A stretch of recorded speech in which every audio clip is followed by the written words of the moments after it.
itu siapa? Jangan sampai iblis yang pakai salib. Pakai kok. Bahaya. Wah, Bahaya itu. Gurunda open camp harus ditemenin. Ayo oten-oten, ini dikhususkan oten-oten ya yang mau naik teman-teman muslim nanti aja dulu.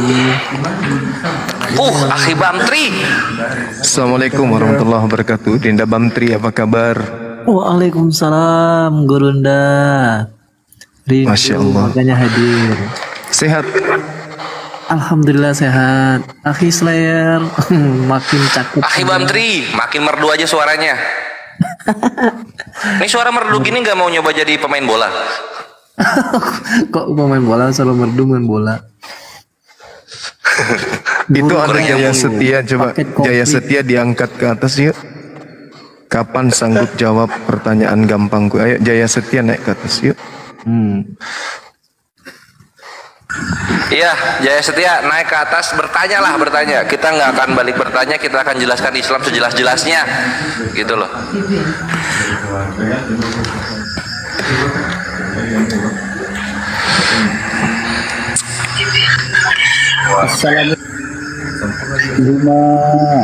yang ganteng tampan yang Waalaikumsalam Salam kenal dari- warahmatullahi wabarakatuh.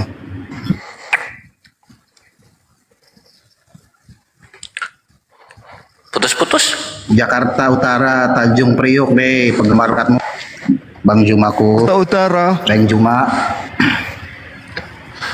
Iya. Gimana bang? Alitia minta naik kos, nggak ada permintaan mau naik. Alitia request lah. Yang mau naik itu hanya Kristen aja ya teman-teman. Ya Bang Ya. Bim, ada yang ingin disampaikan Bang? Putus-putus sinyalnya saat langsung next aja. Nanti pas sinyalnya bagus aja naik lagi. Iya, Bang Bim ini adiknya Bang Bom Bom ya. Bom slang. Ini Aletia kayaknya udah mulai tercerahkan mau ini ya masuk Islam ya. Bagus lah. Iya, alhamdulillah, masya Allah. Ahlan wa sahlan ya Ustaz Juma. Ahlan wa sahlan ya. Kaifa haluk ya Ustaz? Siapa nih Akhi Slayer? Oh, ini si Petruk ini. Petros. Makin oleng ya. Petruk ini. Yang paling sulung dari punakawan.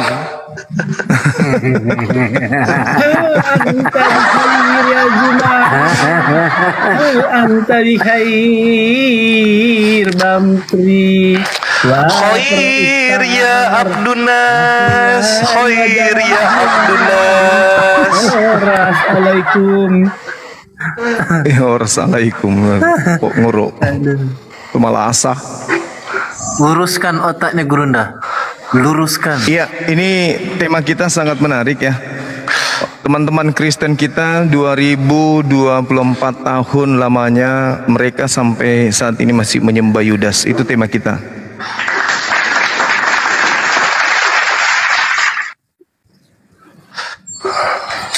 Harusnya menyembah Al-Masih sama sekali tidak akan menjadi hamba Allah. Suara saya masih kedengaran nggak ya? Bagus Gurunda. Nisa 172. Cakep. Tunggu dulu, Cika Seksi ini Islam atau Kristen? Halo Cika. Mute-nya dibuka, Cik. Cika Islam atau Kristen? Suara saya kedengaran nggak? Mantap. Saya boleh dijelaskan atur 24 Juma. Tunggu dulu, ini Cika Islam atau Kristen? Saya Kristen. Oh, mantap. Sekali-sekali Cika dong. Kalau ini kan bau terus sudah sering nih. Kalau Cika ada yang ingin disampaikan ke Bang Zuma? Ingin bertanya Ya, saya soal mau diajari atur 24 bisa Juma. Ya nanti Petruk, lu udah terlalu lama. Kami bosan dengan kamu. Rasamu alot. Ya Cika mau bertanya apa? Itu topiknya ya di atas. topinya nggak nyambung, apa mau diurusi Judas gitu. Jadi saya lebih suka atur 24. Boleh dijelaskan? Oke. Nah, hubungannya apa sama nyembah Yudas? Saya nggak mengerti apa maksudnya 2000 tahun 2024 maksudnya apa, nggak ngerti saya. Oke, kalau nggak ngerti udah makanya diam dulu. Apa Cika yang mau ditanyakan soal penyembahan Yudas? Bukan bertanya soal itu, tapi bertanya soal Islam. Kami bertanya Islam. Gimana Gurunda? Ini ada wanita Kristen mau bertanya soal Islam. Aduh, Gurunda sinyalnya. Aneh, orang Islam nggak pernah bahas Al-Quran, aneh saya. Ya lu kalau mau yang bahasanya Al-Quran Ini bukan, kalau kita itu kalau membahas Yesus, membahas penyaliban itu sama halnya membahas Islam. Karena pembeda antara Islam dan Islam Kristen tidak itu kan membahas ada di penyaliban. Mereka tidak menyalibkan. Oh, nggak bisa. tidak membunuh. Iya, tapi setelah itu mereka melakukan tipu muslihat kan? Wa makaru wa makarallah. Mereka membuat makar. Iya, yang suka makar. Orang-orang kafir pada masa itu membuat makar. Yang membuat makar itu adalah orang-orang kafir. Matius 26 nomor 59. Ya, orang kafir. Mereka membuat tipu muslihat. Wa makarin wa makarul kan? Iya, betul. Iya, jadi betul. Jadi orang kafir dan Allah sama-sama pembuat makar. Oh, nggak bisa. Salah. Anda nggak memahami itu. Wa makaru. Orang-orang kafir membuat makar. Wa makarallah. Allah kemudian membalas tipu daya mereka itu. Berarti sama-sama pembuat makar, itu? Oh, beda. Salah. Allah buat makar atau tidak? Salah. Ya. Membalas tipu daya mereka sama seperti seorang pencuri dibalas kemudian pekerjaannya itu dengan hukuman. Gitu. Sehingga orang-orang kafir ini bermain di dalam tipu daya yang mereka bikin sendiri. Contoh seperti kalian menyembah manusia yang mati di atas tiang salib. Itu contoh kalian memakan hasil tipuan kalian sendiri. Kalian tahu. Begitu kalimatnya Juma. Coba baca Ali Imran. Wa makaru, wa makaru. Wa makar Allah. Wallahu khairul makarin. Doraemon masuk sekolah bahasa Bugis. Udahlah, jangan kau kotori lisanmu dengan bahasa yang kau tidak pahami. Oh, saya lebih paham Arab dari kamu. Boleh kita uji. Boleh. Oke. Hal anta mahirun fil lughatil arabiyyah? Anta majnun ya. Gila, udah turunin. Pemakan babi ini turunin. Harus turunin. Abdul Kinzir Monyet turun. jantan ini turunin. Indonesia rugi memelihara manusia kayak gitu hidup di negara ini. Rugi. Gak ada gunanya. Ya silakan. Ini Gurunda Diajak ada bahasa Cika. Arab. Tatakallam fil lughatil arabiyyah, nangis. Dasar Abdul Kinzir. Ya itu Cika seksi. Gimana tanggapannya menyembah Yudas? Silakan. Memang yang kalian pikirkan tentang Yudas. Yudas itu orang terkutuk. Yudas itu orang terkutuk. Yang mengatakan dia orang terkutuk itu siapa? Elohim dan juga Paulus. Ya, Paulus yang mengatakan. Jadi Elohim mengatakan di dalam Ulangan 27 nomor 25. Terkutuklah orang yang makan suap. Nah, sekarang siapa yang makan suap, Yesus atau Yudas?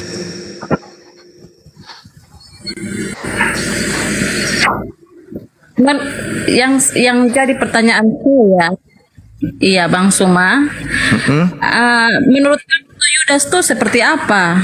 Yudas itu yang makan suap. Yohanes 12 satu perikop Anda baca, Yudas makan suap, menjual Yesus orang benar ini kepada Romawi. Kan gitu. Jadi kenapa sampai dia menjual Yesus? karena dia pingin duit 30 perak. Iya. Kan gitu. Berarti setiap manusia kan pernah hilang, ya kan? Pernah berbuat dosa, ya kan? Kenapa larinya ke situ? Ini kita berbicara mengenai penyaliban.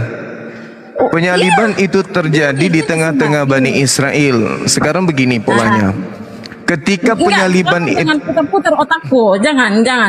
otakmu aja yang terputar. Kita santai aja. Aku juga santai. Sekarang begini.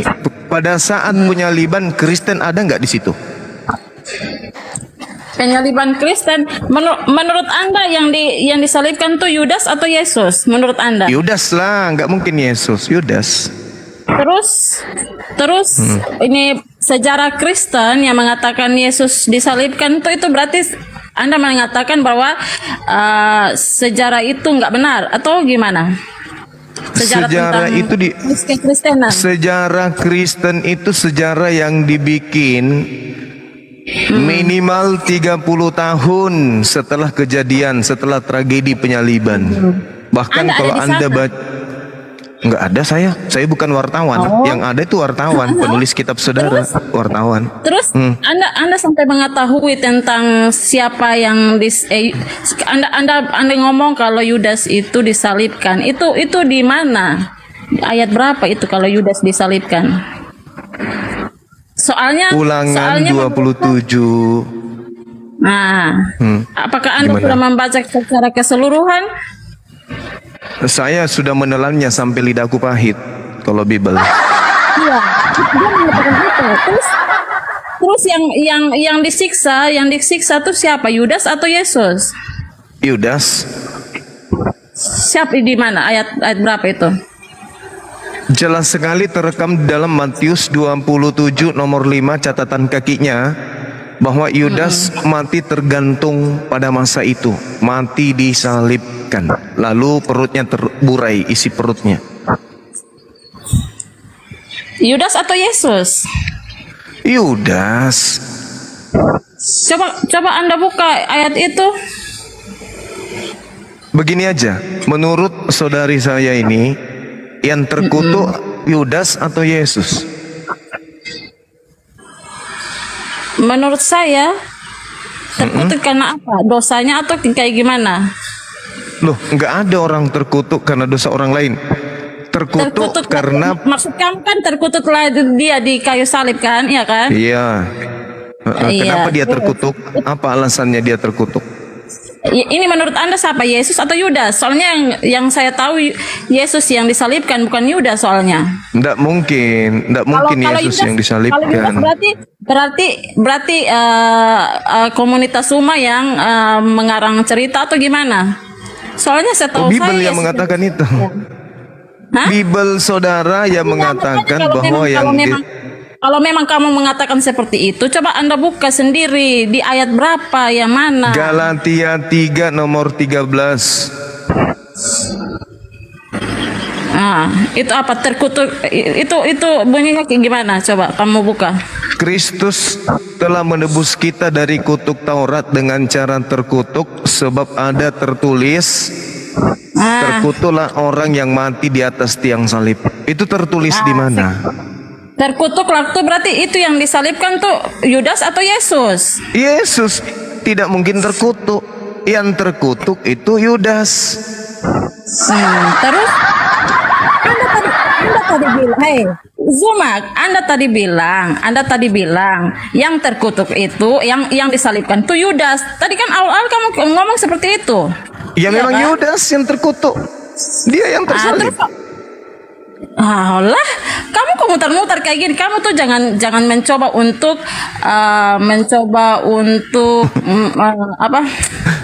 mengajari.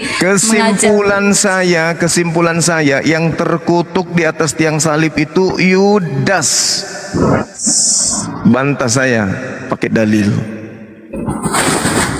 Sekarang saya bertanya saja soalnya kamu nih otaknya juga nggak nyampe. Nanti kamu putar-putar di situ. Tadi kamu ngomong Yudas yang disalib, terus kamu bilang Yesus yang disalib. Kamu gimana kamu? Saya tidak pernah mengatakan Yesus yang disalib. Yang saya katakan Yudas yang disalib. Iya, tadi kamu ngomong gitu. Kamu bilang Yudas yang disalib, terus sekarang bilang Yesus yang disalib. Mana ada, di mana kamu nih? Nggak pernah Yesus disalib. Yang disalib Makanya itu Yudas. Kalau manusia kalau nggak baca Bible secara baik, yang cuma ikut Suma ngomong, maka mereka akan dibodohi oleh Suma. Nah, dengar itu. Kristus telah Soalnya menebus kamu nih, kita. Kamu nih kayak sepertinya mengarang kamu nih. Ngarang tapi nggak benar. Dalil lo saya bacakan kok dibilang ngarang. Iya, Galatia 3 nomor 13. Kristus telah menebus kita dari hukum Taurat dengan cara menjadi kutuk karena ada tertulis, terkutuklah orang yang mati di atas tiang salib. Di mana tertulis itu?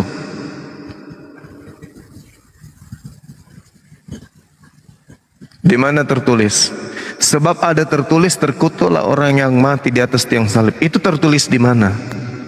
Kemiut ini tapi ngomong terus. Kemiut dia tapi ngomong. Oh, dong. Buka mic-nya, Bang. Ayo. Buka Mbak. Jika. Di mana tertulis, terkutuklah orang yang mati digantung di atas tiang salib. Buka mic-nya, Mbak. Nggak usah takut sama Pak Desugi. Pak Desugi lagi makan kok, nggak ada masalah dia. Ngapain aku takut sama kalian kayak gini yang tidak mengerti ajaran-ajaran kekristenan sebenarnya sesungguhnya. Kalian kok kita tidak sedang membahas ajaran Kristen. Ini kita sedang membahas fakta kebenaran berdasarkan Bible. Ini loh, gitu loh, Mbak. Kalau kamu orang Kristen ya, orang Islam, maka saya mau bertanya tentang kamu satu pertanyaan. Apa kalau kamu bisa, berarti kamu orang yang sangat pintar menurut aku.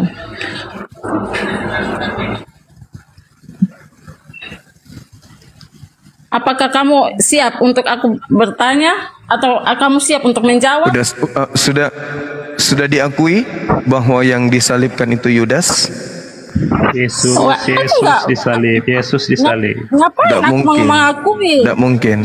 Hanya iblis yang menginginkan Yesus itu disalib.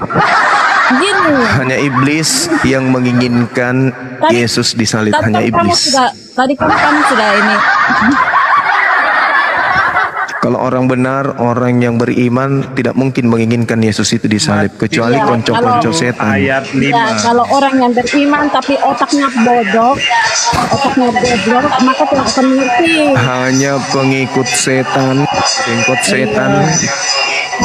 hanya orang beriman yang sok-sok pintar, yang mengaku dirinya sangat beriman. Nah, itu dia. Apa tujuannya iblis merasuki Yudas? Untuk menyalibkan Yesus. Apa tujuannya iblis merasuki Yudas? Untuk apa tujuannya Nabi Muhammad masuk di goa? Rasulullah Muhammad sallallahu alaihi wasallam bertahalnus di dalam gua menerima wahyu kemudian. Keluar. Gua apa itu? Gua di mana itu? Saya mau kayak gua itu. Masih ada sampai sekarang kita masih siarai. Namanya Gua Hira. Begitu beliau masuk ke dalam Gua Hira, bertahalnus, menerima pewahyuan, kemudian sama seperti Elia juga masuk ke dalam gua, menerima wahyu dalam gua. Wahai Elia. Dimasukkan ajaran semuanya dalam Al-Quran kan, semua ajaran yang entah Nabi Muhammad sedang merenung di dalam gua atau gimana dia sedang merenung atau bertapa, aku nggak tahu ya, sampai menurunkan ayat Al-Quran kan, ya kan? Baik. Ya kan? Sekarang saya sampaikan kepada saudari ya. Rasulullah Muhammad sallallahu alaihi wasallam hanya sekali masuk ke dalam gua menerima wahyu pertama surah Al-Alaq. Ayat selanjutnya itu diterima di tengah-tengah sahabat-sahabatnya, murid-muridnya. Sekarang saya mau tanya kepada saudara, Paulus menerima 14 buku itu di mana aja? Enggak, Di enggak, Alfamart? enggak dulu. Jangan dulu. Berarti Di mall? berarti berarti dalam kategori Dia sendiri. Di mana? 14 buku Paulus itu terima di mana aja? Di Alfamart? Surat Filipi diterima di mana? Di mall? Kalau surat Roma diterima di mana? Diskotik? Hah? Saya mau tahu. enggak kalau Saya mau Kalau itu tanya. tempat bagus, kalau 14 buku. dalam gua kan 14 buku Paulus itu terima pewahyuannya di mana? Enggak jelas kan?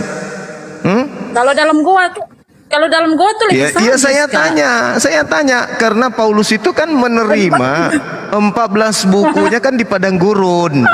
Padang gurun itu Damsik itu kan penuh dengan goa. Pertanyaan saya, Paulus mendapatkan dan mencatat 14 buku kitabnya itu dia terima wahyu di mana aja? Solokan. Di dalam gerobak. Gitu. Sedangkan baginda Rasulullah Muhammad sallallahu alaihi wasallam risalah kenabiannya disaksikan sejazirah Arab kemudian.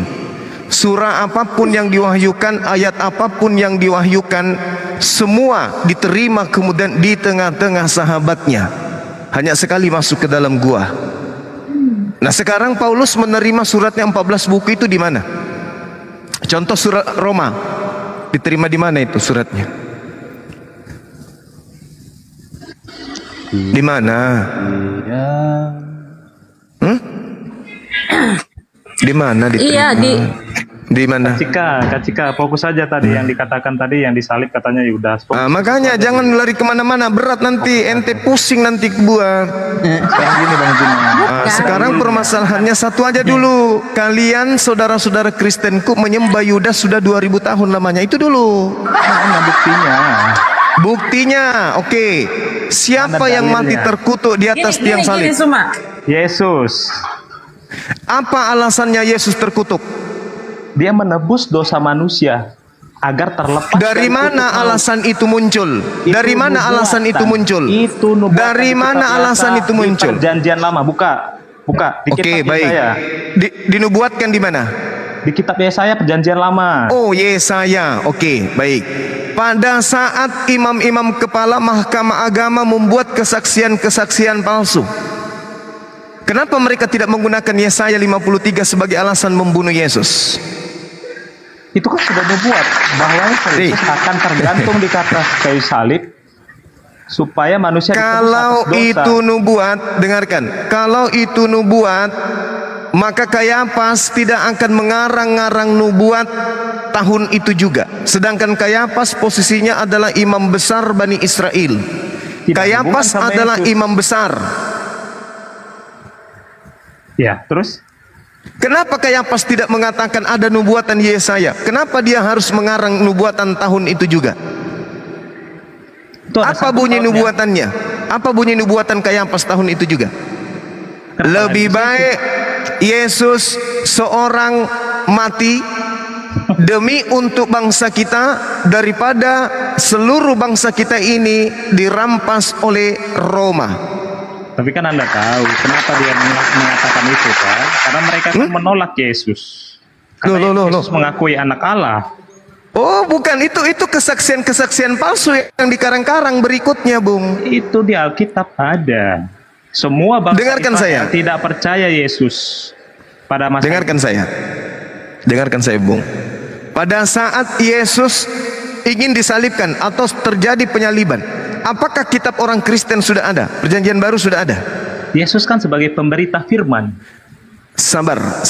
Pada saat kemudian tragedi penyaliban, apakah kitab Kristen sudah ada berupa perjanjian baru?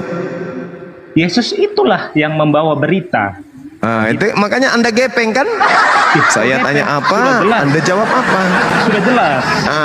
Itu makanya. Berita kebenaran dari sorga. Coba Anda baca kitab Matius pada hari Sabat, di hari kelahirannya Yesus senantiasa masuk ke dalam sinagoge membacakan kitab apa? Perjanjian baru apa perjanjian lama? Iya kan Anda tanya siapa yang dari mana asalnya kitab perjanjian baru kan? Bukan. Saya tanya pada saat tragedi penyaliban, apakah buku perjanjian baru itu sudah ditulis? Bang Zuma, Yesus itu turun ke dunia, saya jelaskan ya. Yesus itu turun ke dunia dan menjadikan 12 murid itu pilihannya supaya murid-muridnya itulah menjadi pemberita firman ke seluruh bangsa-bangsa. Jadi kalau Anda tanya perjanjian baru datangnya dari mana? Dari pemberitaan mereka melalui Yesus. Dari Yesus. Sekarang di 12 murid ini apakah ada Paulus? Paulus kan sebelum mereka. Ya, bagus. Anda pintar berarti. Ya, Paulus berarti Paulus bukan pemberita yang seperti yang Anda sebutkan barusan kan? Setelah 12 kan setelah kan apakah Yesus setelah apakah Yesus setelah dia terangkat ke langit masih memilih murid? Dia kan didatangi kan melalui penglihatan. Juga ada di situ tertulis. Kata siapa? Kata siapa, Bung? Jadi gini. Izinkan saya ngomong dulu 1 menit, kita gantian. Kenapa Bang Zuma selalu mengatakan bahwa Kristen itu menyembah Yudas sudah lebih 2000 tahun? Silakan. Alasannya, pada saat Yesus datang ke tengah-tengah Bani Israel, kitab yang berlaku pada saat itu adalah Perjanjian Lama, 1. Iya betul. Yang kedua, di situ belum ada Kristen. Oke. Tragedi penyaliban itu meliputi aspek dari keadaan ekonomi sosial bangsa Israel pada saat itu. Tidak ada unsur dosa waris. Tak ada alasan nubuatan Yeremia, Yesaya, tak ada, Mazmur, tak ada. Itu semua muncul nanti setelah ada gereja Kristen, puluhan bahkan ratusan tahun setelahnya. Maka yang menjadi tolak ukur tragedi penyaliban ini adalah latar belakang sosial, politik, ekonomi orang Yahudi. Tak ada dosa waris di Yahudi, tidak ada istilah dosa waris di Yahudi, nggak ada. Carikan saya data di dalam kitabnya orang Yahudi atau tradisi kenabian orang Yahudi di mana mereka menjadikan dosa waris itu adalah acuan di dalam beragama. Tunjuk satu data. Kalau ada saya turun sekarang. Silakan. Tidak ada memang. Tidak ada. Kalau begitu tepuk tangan dulu. Iya, jadi kan yang pertanyaan Anda tadi apa? Artinya kalau tidak ada, sabar. Artinya kalau tidak ada, maka murni penyaliban terjadi pada saat itu karena latar belakang sosial, politik dan ekonomi. Jangan kita buat-buat yang lain. Yes, oke, giliran saya. Yesus datang ke dunia. Yesus datang ke dunia bukan mengurusi masalah politik, bukan. Yesus datang ke dunia, tepatnya ke bangsa Israel. Itu posisinya apa? Semua manusia sudah jatuh ke dalam dosa. Dia datang ke dunia untuk memberikan berita keselamatan. Walaupun Yesus berpolitik, tapi dia tidak ada berurusan ke politik. Dia datang ke dunia hanya untuk memberitakan berita kebenaran. Jadi yang Anda masuk di situ apa tujuannya coba? Yesus umat Kristen menyembah Yudas, nggak nyambung di situ. Tunggu, sabar.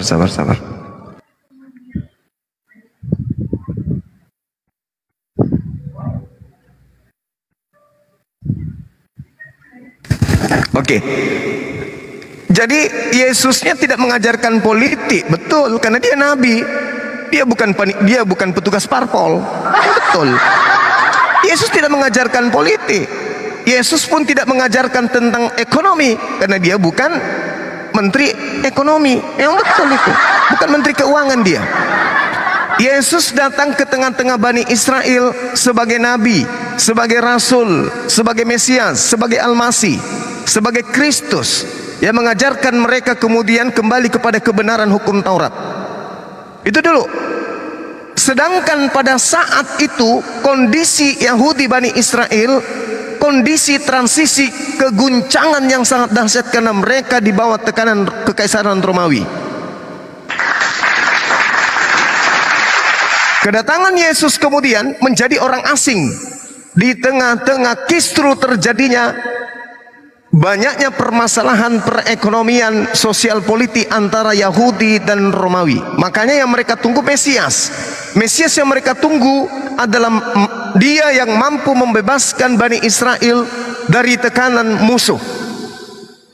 Yesus mampu tidak? Tidak. Yesus hanya datang membawa mujizat, menghidupkan orang mati, membuat orang lumpuh berjalan, badai topan menjadi tenang, air menjadi anggur, burung menjadi hidup, tanah liat menjadi burung hidup, kemudian banyak lagi mujizat yang lain. Kejadian ini kemudian membuat Yahudi pada heran, loh kok ini ada orang sakti kali, sehingga banyak pengikut imam kepala dan mahkamah agama percaya kepada Yesus.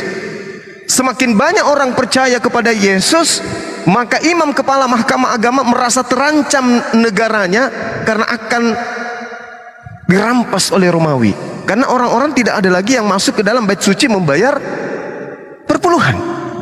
Kalau tidak ada lagi perpuluhan, kurang perpuluhan berarti kurang pajak kepada Roma. Kalau kurang pajak kepada Roma, maka Roma akan datang merampas tempat suci mereka dan bangsa mereka. Inilah alasannya Yesus harus dibunuh oleh mereka. Bukan dosa waris, Bung. Oke. Jadi yang Bang Zuma katakan tadi itu antara Yesus yang hanya melakukan mujizat dan politik-politik itu apa hubungannya Yesus sama politik coba?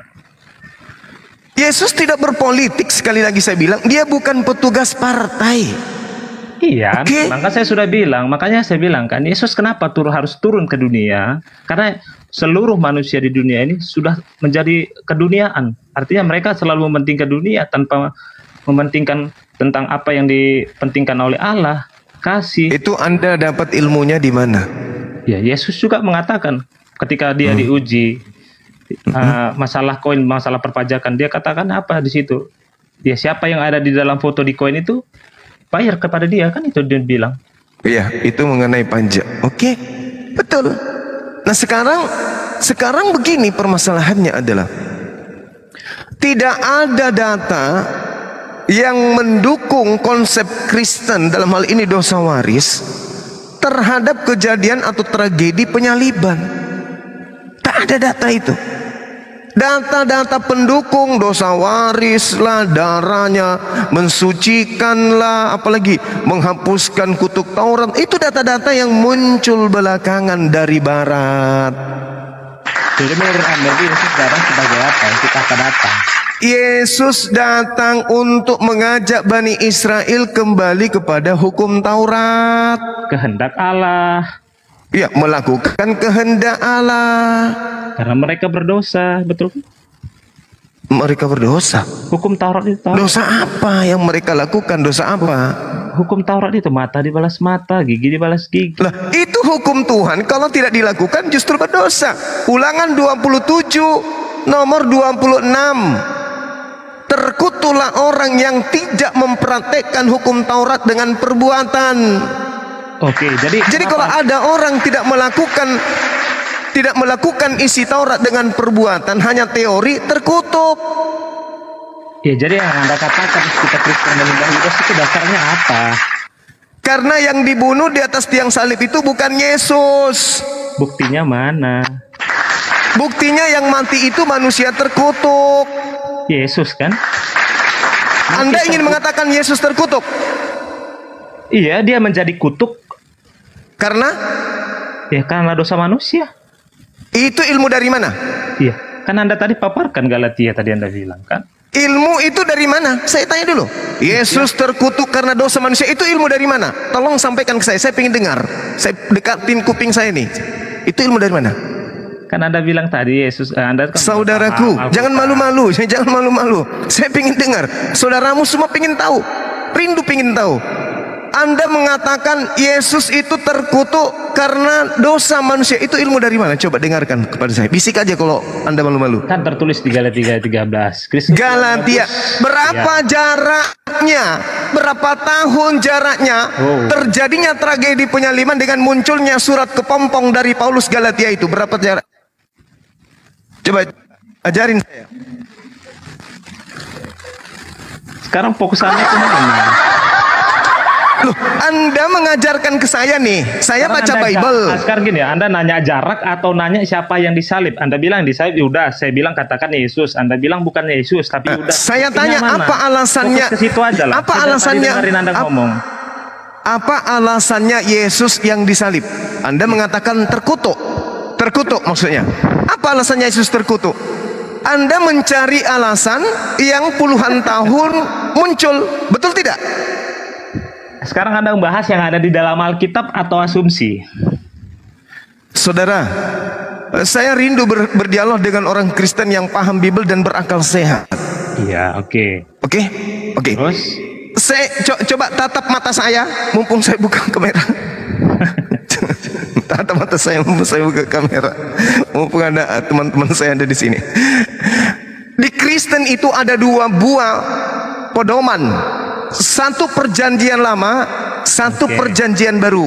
Oke ya. Pada saat tragedi penyaliban, ada buku panduannya berapa di situ? Perjanjian lama ada, perjanjian baru ada nggak? Perjanjian apa? Coba ulang. Perjanjian baru ada nggak pada saat tragedi penyaliban? Ya, di Yesus kan disalib di perjanjian baru. Hai, yang saya tanya pada saat tragedi penyaliban, perjanjian baru ini sudah ditulis belum? Itulah kanonisasi namanya, Bang Zuma. Sudah ditulis belum? Sekarang Anda membahas yang mana nih? Masalah... capek ini jari, capek. Capek. Bang Zuma, Anda membahas mana sekarang? Sejarah Alkitab kah? Atau pembuktian ayat? Bukan Yudas yang... Saudara, pada saat penyaliban, kitab saudara Galatia yang mengatakan berdosa karena terkutuk karena dosa kita itu belum ada kan pada saat itu? Iya, betul, belum ada. Belum. Kenapa Anda menjadikan itu sebagai alasan? Sedangkan terang sekali penyaliban terjadi disebabkan karena faktor sosial, politik, ekonomi. Enggak, sekarang gini aja Bang Juma, fokusnya itu alasan terkuat yang Anda katakan kenapa kami menyembah Yudas. Dan kenapa karena Anda yang katakan, disalib itu manusia terkutuk. Siapa orangnya? Yang menerima suap. Yudas, maksud Anda? Yes. Terus buktinya mana? Buktinya, saya minta buktinya. Dalil, tadi bukti Anda apa? bicara sama... Tadi Anda cerita bukti apa yang Anda minta? Tadi dalil, mana dalilnya? Dalil apa yang Anda butuhkan sekarang? Dalil Alkitabnya. Yang menceritakan tentang apa? Yang menceritakan Yudas lah yang disalib. Satu. Oke, di mana? Amsal 17 nomor 23. Oke, Amsal. Orang fasik adalah orang yang menerima suap untuk menyerahkan orang yang benar untuk dibunuh. Ya, terus Anda mengabaikan Amsal 21.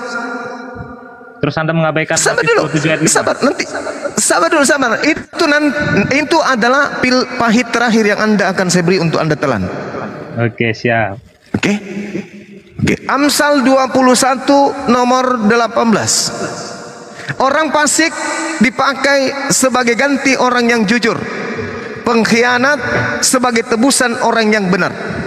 Sekarang saya tanya, siapa yang fasik antara Yudas atau Yesus? Di mana di situ diceritakan Yudas yang disalib?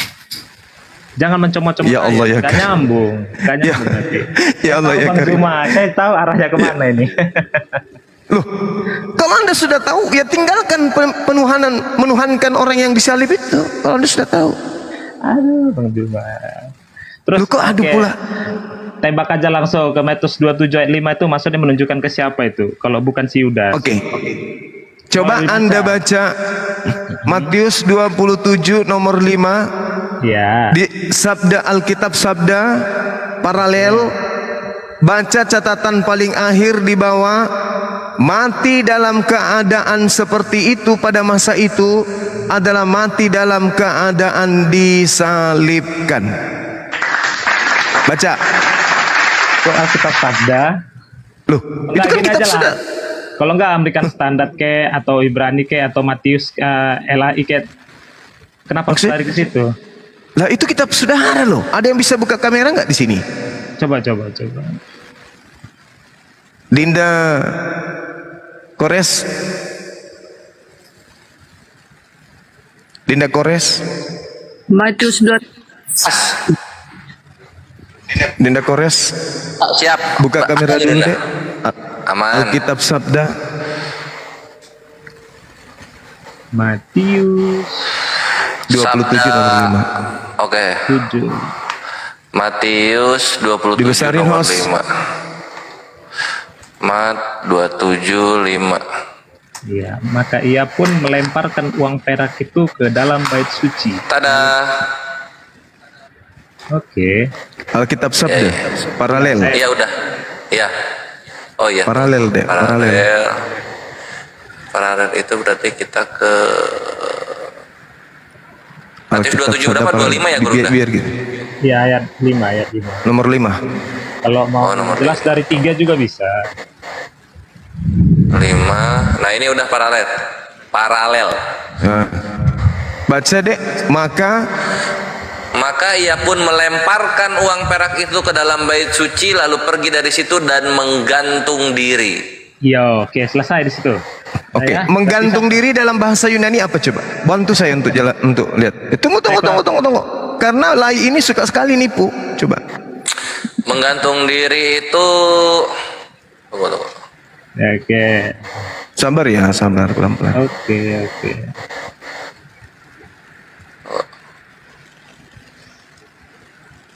Wah, kalau kita harus ke sini, Guru, ke Biblos Hub. Tunggu ya. Mat 27. Terlalu repot itu deh kalau ke situ. Udah benar tadi. Iya, ini aku nyarinya waktu, Guru. Nah, ini nih. Apenzato. Bible Hub itu terjemahan Indonesia diyunanikan. Nggak bisa dipakai Bible Hub kalau mau belajar pintar, nggak boleh. Paralel yang kita pakai. Kalau enggak dalam bahasa Inggris saja, Bang. Nah, ini nih, Guru, Apenzato. Kebetulan saya bisa bahasa Inggris. Nah, di situ kita lihat kalau kita berbicara mengenai pergi menggantung diri, kan jelas 4496 itu apa kodenya? 4496. Ah, ini. Nah, di sini Ripteu ia melemparkan, membuang, menghempaskan, meletakkan, terlantar itu. Ini. Iya. Riptos. Jadi di situ sebenarnya bukan menggantungkan diri. Makanya ada keterangan 4496 di sampingnya, apalagi yang di sampingnya? 402. 4402. Oh, ini 402. Iya. Menyingkir. Mengundurkan diri. Menyingkir. Oke. Baca catatan paling bawah sekali.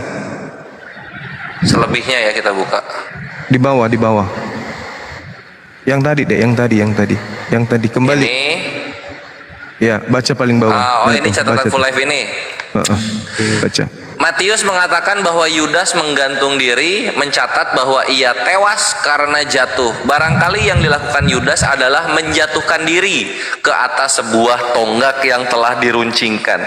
Mati dengan menggantung pada masa itu hanya dilakukan dengan cara disalibkan atau disuratan. Mind blowing. Gimana? Terus dari atas itu gimana tuh? Yang pernyataan atasnya. Mati pada saat itu. Saya jelaskan ya. Matius mengatakan bahwa Matius melihat menggantung diri. Nah, Kisah Rasul 1 ayat 18 mengatakan itu apa? Coba. Tolong, Bang, sebelah kanan dikit, Bang. Ya, sebelum ke Kisah Para Apostolos itu kita baca dulu yang ini ya. Kan di sini dibilang nih menggantung diri oleh catatan full life ini Alkitab Sabda.org, mati menggantung pada masa itu hanya lakukan dengan cara disalib. Oleh kemana lagi? Gitu loh maksudnya. itu kan penafsiran kan, bukan saksi. Ini saksi yang mengatakan langsung. Bukan, ini bukan tafsir, ini fakta. Mati dengan menggantung pada masa itu hanya dilakukan dengan cara disalib, nggak ada cara lain, gitu loh maksudnya. Fokus ke Matius, Pak. Matius mengatakan bahwa Yudas menggantung diri, itu saksi ya. Kalau saksi berarti dia melihat. Iya. Sekarang caranya gimana mati menggantung diri kalau pada masa itu? Caranya gimana? Itu kan tafsiran mereka yang itu kan habis itu sebelum ada penjelasan di bawah itu kan ada titik. Itu sudah dijelaskan. Oke, menggantung diri oke.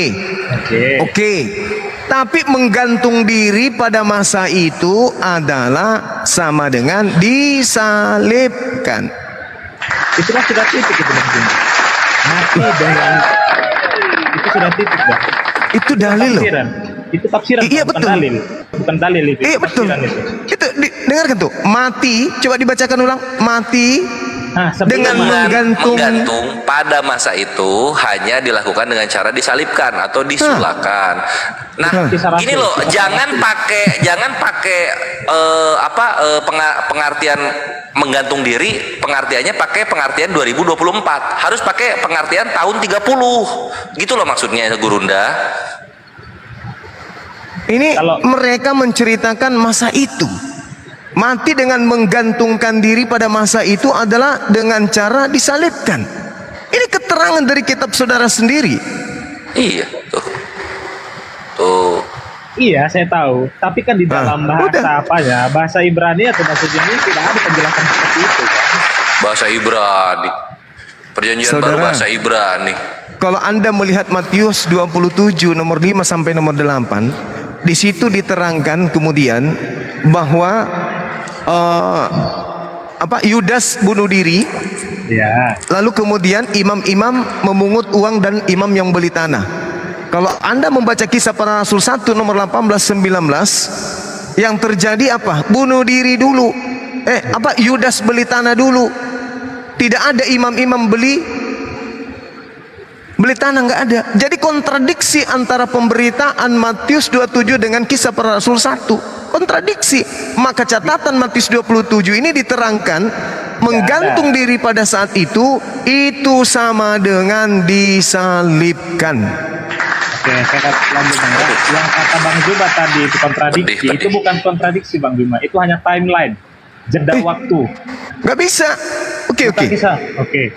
Kalau Anda semakin aneh kalau begini. Dengarkan. Di dalam Matius 27 diceritakan Yudasnya bunuh diri kan? Iya. Siapa yang beli tanah?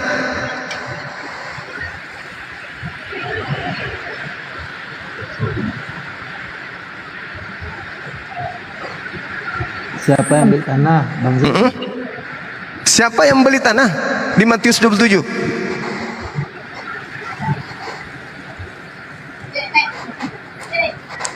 Guru ini lagi. Hujan. Bentar Bang, hujan Bang, nggak terlalu deras soalnya. Waduh, hujan alasannya. Baca dong. Matius 27 nomor 5, nomor 6, nomor 7 dan seterusnya itu. Yudas bunuh diri. Setelah melemparkan uang perak koin tersebut, dia bunuh diri. Lalu imam-imam memungut uang. Habis itu imam-imam beli tanah. Kalau di Kisah Para Rasul 1 18-19, Yudas beli tanah. Setelah beli tanah baru bunuh diri. Ya, oke. Kontradiksi. Kontradiksinya di mana, Bang? Yang beli tanah siapa menurut Matius? Sebentar, buka Kisah Rasul berapa? Anda belum tahu, Anda gimana ceritanya Anda bisa tahu? Saya udah baca, Bang.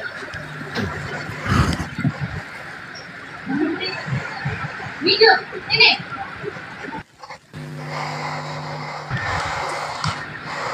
Kisah Para Rasul berapa tadi Bang? 1 18-19. Bang Jema, itu tanah udah sertifikat belum? Belum. Oh, belum ya? Belum.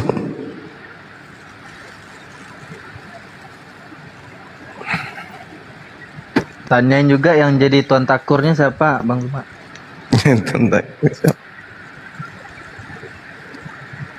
Sertifikat mau diambil? Belum, bukan? Bukan. Bukan. Kan pengendi?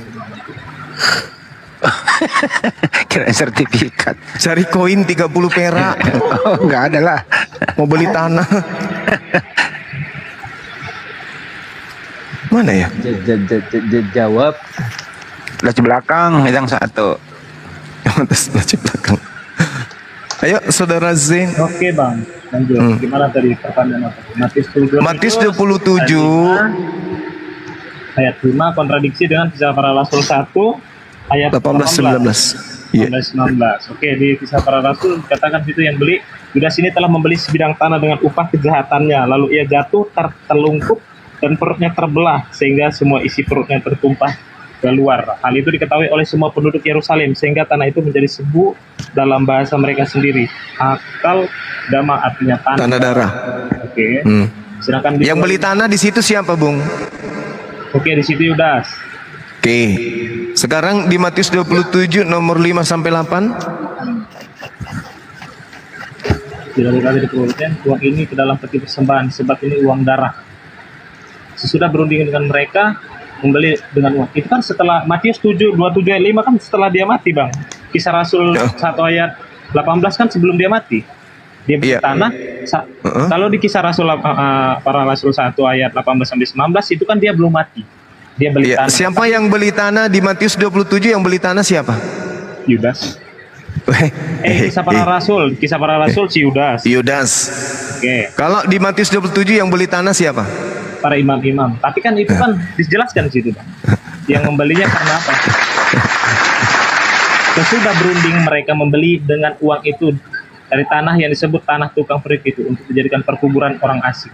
Menurut saudara sama enggak Yudas yang membeli tanah versus imam-imam yang membeli tanah? Itu sama enggak menurut saudara?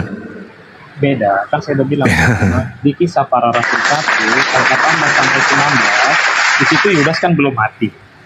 Iya, tahu. Bukan masalah matinya. Ini yang membeli tanah ini siapa sebenarnya? Sudah jelas, Bang, di situ, Bang. Siapa yang membeli tanah? Yang membeli tanah siapa yang sebenarnya? Imam atau Yudas? Ada 2 tanah berarti di situ dibeli. Waduh. Memangnya uang yang diambil Yudas itu berapa keping? Oke. Maka ia pun melemparkan uang perak ke dalam bait suci. Lalu pergi ke situ menggantung diri. Imam-imam kepala mengambil uang perak itu dan berkata, uang yang dilempar. Uang yang dilempar. Nah, sekarang kalau Anda berbicara mengenai Kisah Para Rasul, Yudas membeli tanah darah, lalu bunuh diri. Dia tidak melemparkan uang, langsung dia belikan tanah. Terus pertanyaan gimana, Pak? Bukan kontradiksi. Kalau ada sebuah cerita, 2 buah cerita bertentangan untuk menegakkan sebuah informasi, tapi bertentangan, itu tertolak demi hukum, demi kebenaran, tak boleh dipakai. Maka Matius 27 nomor 5 keterangan catatan kakinya di bawah, menggantung diri pada saman itu adalah sama dengan disalibkan. Sudah selesai. Iya, oke. Dan juga selesai. Fokus abang ke pembelian tanah atau mengungkap Yudas ini yang mati digantung atau disalib? Kan itu saya tanya di awal. Bung, kan kita sudah menjelaskan bahwa yang mati di atas tiang salib itu Yudas.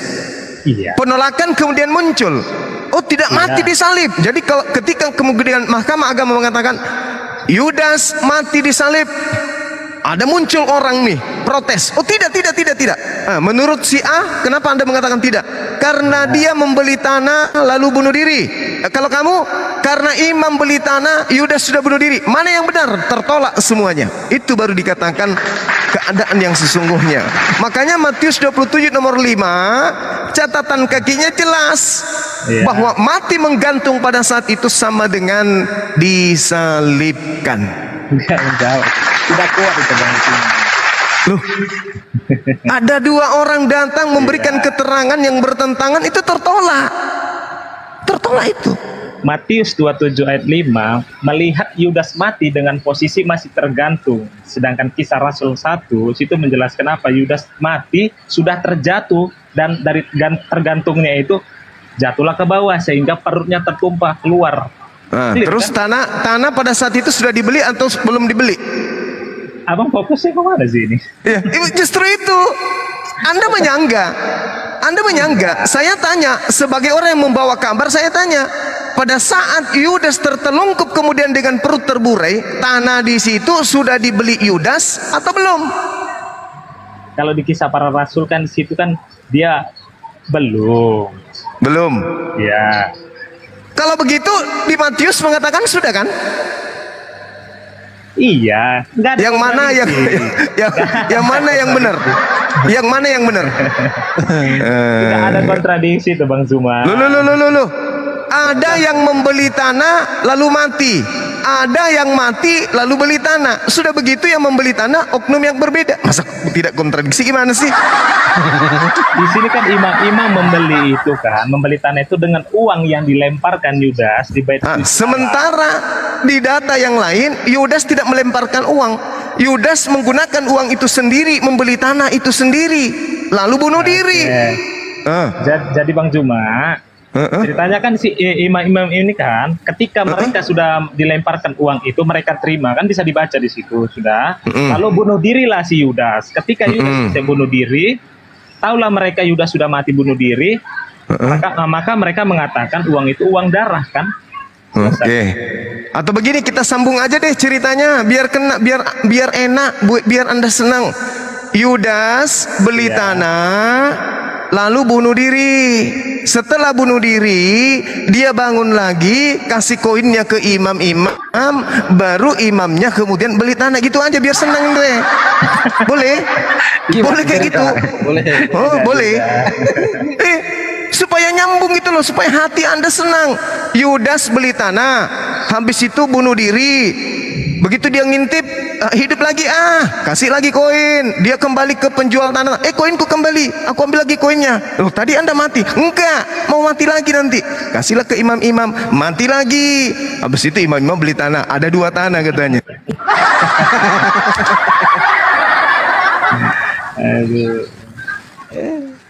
Nah, inilah yang dikatakan Al-Quran, mereka berselisih paham tentang siapa yang mereka.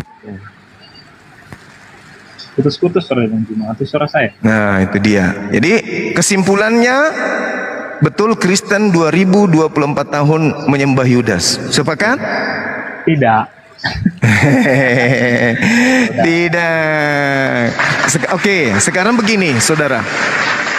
Apa tujuan iblis merasuki Yudas? Iblis merasuki Yudas itu Bang sudah nubuatan Bang. Mati meja, balas si anak-anak.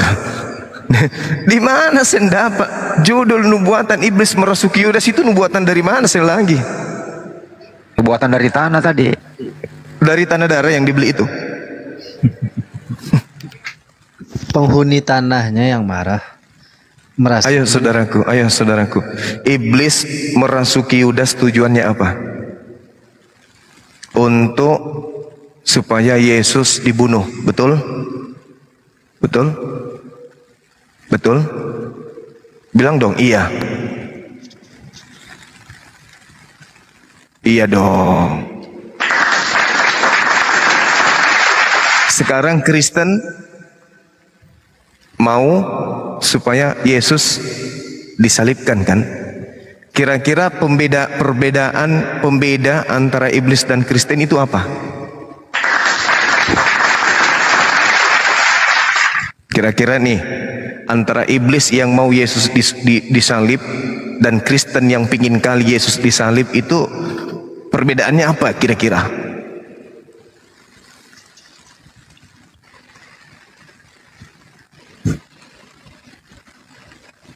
Kabur. Al-Quran mengatakan wa kanal kafiru ala rabbihi zahira, dan adalah orang-orang kafir penolong-penolong setan di dalam durhaka kepada Allah.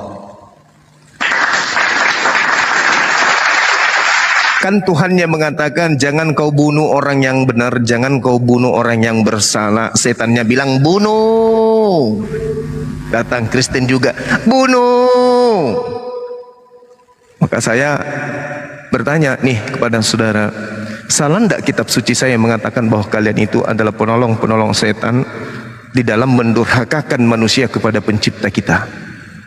Karena setiap hari Kristen ini mengajak orang menyembah orang yang mati di atas tiang salib. Sementara penyaliban terjadi ulah dari iblis yang mengawali pengkhianatan terhadap Yesus. Makanya dikatakan di dalam Yohanes 6 nomor 70, bukankah aku yang telah memilih engkau yang 12 dan satu di antaramu adalah iblis. Nah sekarang permasalahannya adalah iblisnya menginginkan Yesus disalibkan. Dan upaya-upaya itu sering iblis lakukan. Diambilnya Yesus, dibawa ke bumbungan bait suci, ingin dibunuhnya. Banyak percobaan dia dilakukan. Terakhir melalui Yudas. Sekarang permasalahannya adalah, berhasilkah si iblis membunuh Yesus? Benarkah Tuhan melanggar firman-Nya? Orang fasik dijadikan sebagai tebusan, pengkhianat sebagai ganti. Apakah Tuhan ingin ingkar terhadap aturan mainnya? 6 kekejian di dalam 6 kekejian yang dibenci Tuhan, 6 perkara yang dibenci Tuhan, bahkan 7 kekejian di dalam hatinya. Salah satunya adalah orang yang menumpahkan darah orang yang tidak bersalah. Berarti membunuh Yesus yang tidak bersalah adalah kekejian. Mengimani penyaliban adalah mengimani kekejian. Orang yang menganggap kekejian adalah jalan keselamatan, itu namanya pekok. Ulaika hum syarrul bariyah. Mereka adalah seburuk-buruknya makhluk. Masa ada kekejian di mata Tuhan dianggap sebagai jalan keselamatan? Sedangkan Ulangan 11 nomor 1 yang menyebabkan manusia itu selamat adalah mengasihi Tuhan. Apa itu? Mentaati segala perintah, ketetapan, hukum-hukum dan ketentuan-ketentuan Tuhan. Kenapa justru kekejian yang ditaatin? Kenapa kemudian kekejian itu yang dijadikan sebagai acuan, simbol keselamatan, dengan bangga menggantung di leher salib? Kenapa bisa kayak begitu? Ada apa dengan saudara-saudara kita Kristen ini? Bukankah Yesus sendiri mengatakan satu di antaramu adalah setan, dan tujuan setan ini merasuki Yudas adalah agar supaya Yudas ini disalibkan?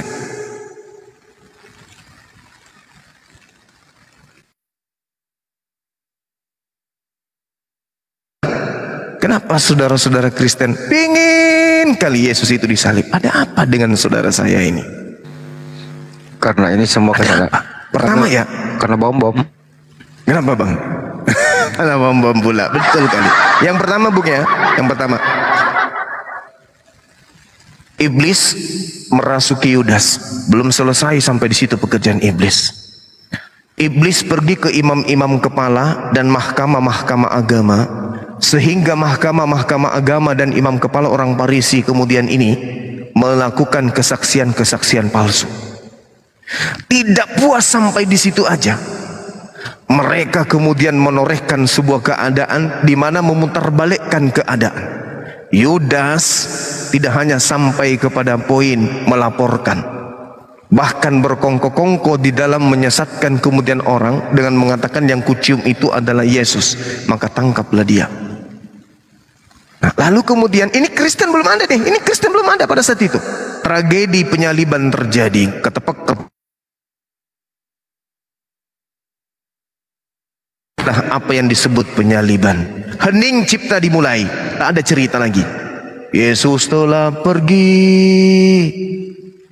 orang Yahudi tenang sekali, orang Roma juga lepas tangan, tak ada lagi masalah. Selesai, kita tutup buku. Tok, tok, tok, tok, tok. 30 tahun kemudian muncul buku Matius.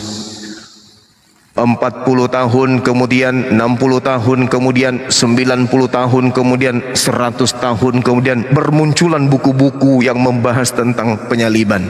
Penyaliban tersebut yang terjadi ratusan tahun lalu, yang terjadi puluhan tahun lalu itu untuk nebus dosa. Penyaliban yang terjadi di tengah-tengah Bani Israel itu untuk menghapus kutuk Taurat. Penyaliban yang terjadi pada puluhan tahun yang lalu itu adalah untuk mendamaikan Tuhan dengan manusia. Plap, plap, plap, plap, muncul Kristen. Halilintar.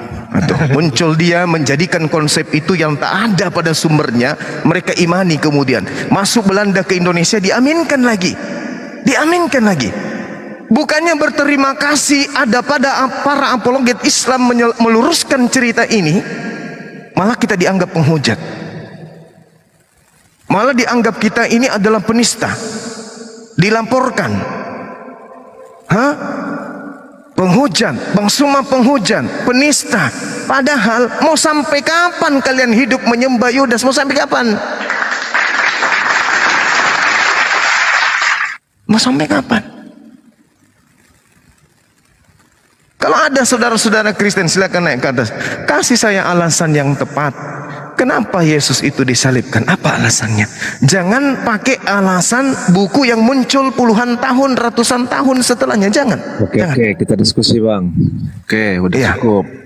Ya, silakan. Oke, apa mau kita bahas? Masih masalah itu juga masih mau dibahas? Iya, silakan. Oke, apa tadi pertanyaan Bang Zuma? Coba ulangi, Bang. Apa yang menyebabkan Yesus itu terkutuk? Oke, makasih ya Bang ya. Kita udah berulang-ulang kali bahas ini. Jadi gini, Yesus itu sudah diutus dan telah diutus oleh Tuhan Sang Maha Pencipta untuk membimbing dan menyelamatkan umat manusia, yaitu bangsa Israel pada zaman itu yang sudah jauh dari kata taat kepada Sang Pencipta. Iya, Matius 23, betul. Arti kata lain, mereka sudah tidak kenal dengan Sang Pencipta lagi. Jadi gini, sebenarnya Yesus ini bukan orang terkutuk. Kenapa saya bilang begitu? Kenapa saya bilang begitu? Dengar dulu, Bang. Kenapa saya bilang begitu? Tidak mungkin seorang yang terkutuk akan diutus oleh Sang Maha Pencipta. Itu yang poin pertama. Poin kedua, kenapa dikatakan di situ Yesus adalah orang yang terkutuk? Terkutuk bagi hikmat manusia, bukan bagi hikmat Sang Pencipta. Yesus dikatakan terkutuk oleh tentara Romawi karena Yesus mengatakan bahwa dia adalah utusan dan anak dari Allah Sang Maha Pencipta langit dan bumi. Jadi mereka menganggap itu hal yang tidak benar, tidak mungkin. Yesus ini terkutuk atau tidak sih sebenarnya? Ya, gimana terkutuk? Gimana kita bisa bilang dia terkutuk? Dia aja diutus oleh Sang Pencipta. Berarti dia tidak terkutuk, Yesus ini?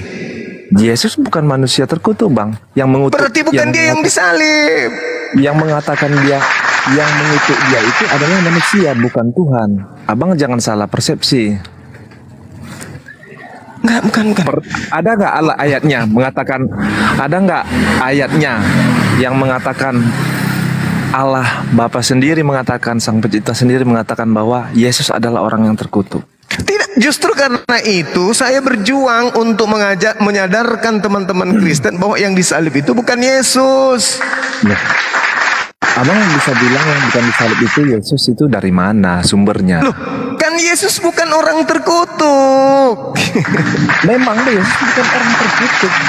Berarti bukan dia yang disalib. Manusia yang mengatakan dia adalah orang terkutuk. Loh, Tuhan yang mengatakan yang mati digantung tiang salib itu orang terkutuk. Tuhan yang mengatakan. Di mana ayatnya? Coba. Ulangan 21 nomor 22 sampai 23. Coba saya lihat ya bentar ya. Silakan. Pakai kaca pembesar kalau nggak sanggup membaca lagi malam-malam. Mata masih bisa. Kalau matanya sudah buram, pakai ini. Belum Bang, belum. Ulangan berapa tadi? Ulangan 21 nomor 22 sampai 23. Ulangan 21. Sorry ya, bercanda ya Bang, ngantuk saya soalnya. WiFi-nya orang yang dipakai. Berbuat dosa yang sepadan dengan hukuman mati, lalu ia dihukum mati, kemudian kau gantung dia pada sebuah tiang. Maka janganlah mayatnya dibiarkan semalam-malaman pada tiang itu, tetapi haruslah engkau menguburkan dia pada hari itu juga. Sebab seorang yang digantung terkutuk oleh Allah, ya. Sebab seorang yang digantung terkutuk oleh Allah, janganlah engkau menajiskan tanah yang diberikan Tuhan Allahmu kepadamu menjadi milik pusakamu. Pusaka. Jadi di sini di mana dikatakan dia dikutuk oleh Allah? Orang yang digantung disebabkan karena dosa yang dilakukan setara dengan hukuman mati, mayatnya tidak boleh kemudian kau biarkan semalam-malaman. Betul atau betul? Tidak betul, Bang. Mati meja. Barusan Anda baca loh tadi di data Sekarang nomor 20. Saya tanya, Yesus ini orang berdosa atau tidak? Tidak. Tidak. Di sini kan jelas, apabila seseorang berbuat dosa yang sepadan dengan hukuman mati, lalu ia dihukum mati, kemudian kau gantung dia pada sebuah tiang. Kan gitu. Kan Yesus jangan kau biarkan mayatnya semalam-malaman di atas tiang. Ya. Betul? Ya. Betul? Oke. Ya. Pertanyaan saya. Apakah mayat pada saat itu diturunkan segera sebelum Sabat? Dia dong. Dia dong. Berarti pola yang dipakai adalah hukum gantung terhadap orang yang setara dengan hukuman mati. Betul atau tidak? Ya, hukuman mati lah namanya itu. Ya, betul. Nah, apakah itu Yesus? Yesus. Berarti dia orang terkutuk yang setara dengan dosanya hukuman mati dong. Yang terkutuk kan bukan Allah. Bukan Allah. Tadi sudah jelas sekali dikatakan mayat yang tergantung, yang dihukum mati setara dengan hukuman mati, jangan kau biarkan mayatnya semalam-malaman. Sebab orang yang digantung terkutuk oleh Allah tidak boleh menyentuh tanah yang diberikan nenek moyangmu sebagai pusakamu. Nah, itu dialami oleh mayat yang tadi. Yudas diganti Yesus, tak ada yang bisa protes. Orang Yahudi tidak mau tahu. Mau orang Roma nyembah Yudas, orang Roma sembah bom-bom, orang Yahudi nggak mau tahu. Yang jelas mereka terpuaskan. Nabi Isa ke langit, kemudian ada yang jadi korban.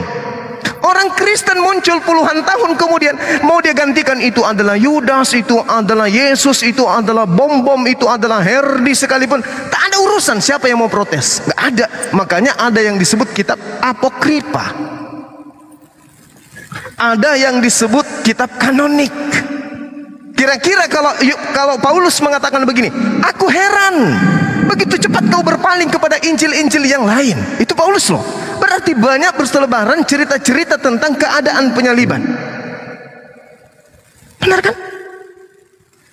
Tak ada yang bisa. Misalnya nih, ada penulis, misalnya saya hadir, misalnya saya hadir pada saat itu. Saya menuliskan Yesus mati di atas tiang salib untuk menebus dosa-dosa kita. Kira-kira yang protes saya menuliskan Yesus siapa?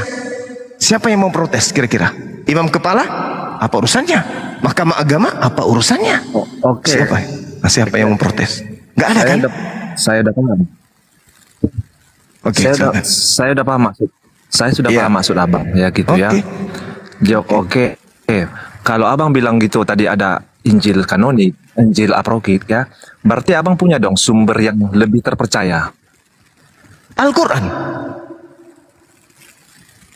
Abang punya sumber yang lebih terpercaya? Al-Quran. Al-Quran. Di mana dikatakan? Al-Quran mengatakan kita berbicara Injil bukan Al-Quran, Bang. Nabi saya diselamatkan dari kematian di atas tiang salib. Wa ma salabuhu wa ma qataluhu walakin syubbiha lahum. Itu kitab saya. Seirama Al-Quran dengan Quran tulis. Iya, tapi seirama dengan Amsal 21:18, Amsal 11 nomor 8.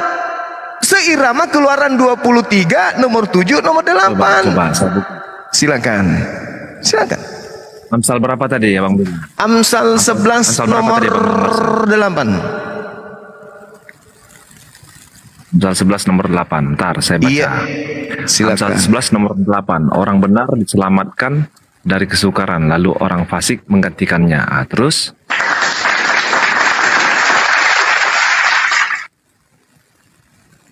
siapa yang fasik?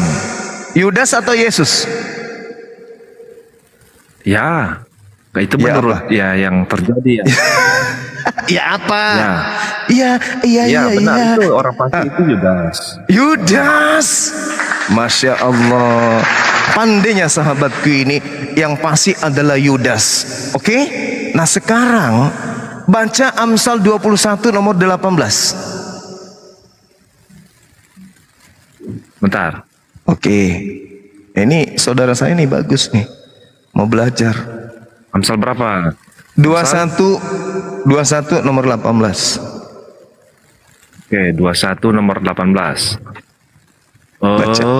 Orang fasik dipakai sebagai tebusan bagi orang benar, dan pengkhianat.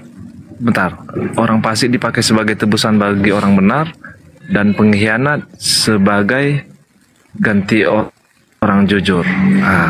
Terus siapa yang fasik tadi? Ya, karena dia jahat, ya kita katakan dia ya Yudas Iskariot. Yudas Iskariot. Orang jahat ini dipakai ganti sebagai tebusan untuk orang. Dia bukan sebagai tebusan, Bang. Dia jahat bukan sebagai pengganti, tetapi dalil. Kita baca dalil. Kita baca dalil. Kita baca dalil. Ya, orang fasik. Kita baca dalil. Ya, apa dalilnya? Orang fasik dipakai sebagai tebusan bagi orang benar. Oke. Orang jujur, orang pengkhianat sebagai iya. Ya, benar. Mantap, itu dalilnya itu sudah nampak tuh. Nah, sekarang permasalahannya adalah ketika Al-Quran mengatakan mereka tidak menyalibkan, mereka tidak membunuhnya, melainkan orang yang disalibkan adalah yang menggantikan orang yang diserupakan dengan dirinya. Berdasarkan Amsal ini, siapa yang fasik, siapa yang berkhianat, Yesus atau Yudas? Yang berkhianat itu ya sudah pasti Yudas. Jadi yang menggantikan Yesus tadi yang mau dibunuh sama orang-orang Yahudi itu siapa? Tidak ada, Bang. Yesus sendiri yang ditangkap. Berarti dalil ini harus diganti, saudara Noah. Putar aja dalil ini. Nanti kita putar, kita bikin sendiri, kita bikin konsili. Orang baik dipakai tebusan. Jangan gitu, Dinda, jangan kita, kepalaku miring juga ya gitu. Orang baik dipakai sebagai tebusan bagi orang fasik. Dan orang jujur sebagai ganti pengkhianat, gitu. Kita ganti gitu ya. Kita bikin konsili baru ya. Enggak, ini kan Amsal ini kan kitab-kitabnya di zaman Raja Daud. Oke, tunggu. Atur napas dulu. Apa yang Anda sebut tadi? Ini adalah kitabnya Raja Daud. Oke. Matius 26 nomor 24. Yesus memang harus pergi meninggalkan dunia sebagaimana apa yang gerapo sudah tertulis tentang dia. Allahu Akbar. Takbir. Di mana? Matius 26 nomor 24. Tolong bantu baca. Adinda, Pak Menteri tolong dibuka. Bentar. Suara Bang putus-putus atau jaringan saya kurang bagus. Bantu saya memahamkan saudara Noah. Baca Matius 26 nomor 24. Tolong Dinda dibaca, Dinda. Anak manusia. Matius berapa?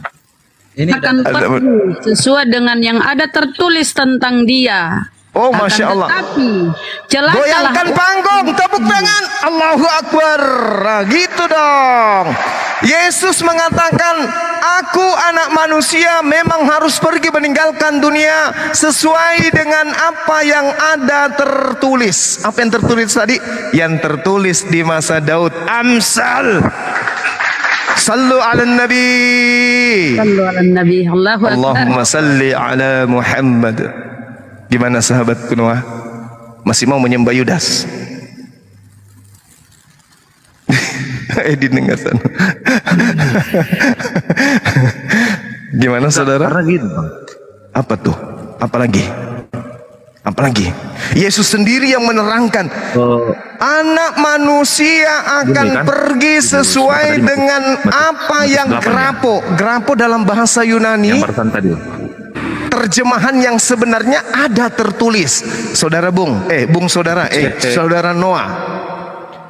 Saudara Noah, apakah pada saat Yesus berkata sesuai dengan Matius 26 ini, Roma, Filipi, Efesus, saya kurang mendukung nih Bang.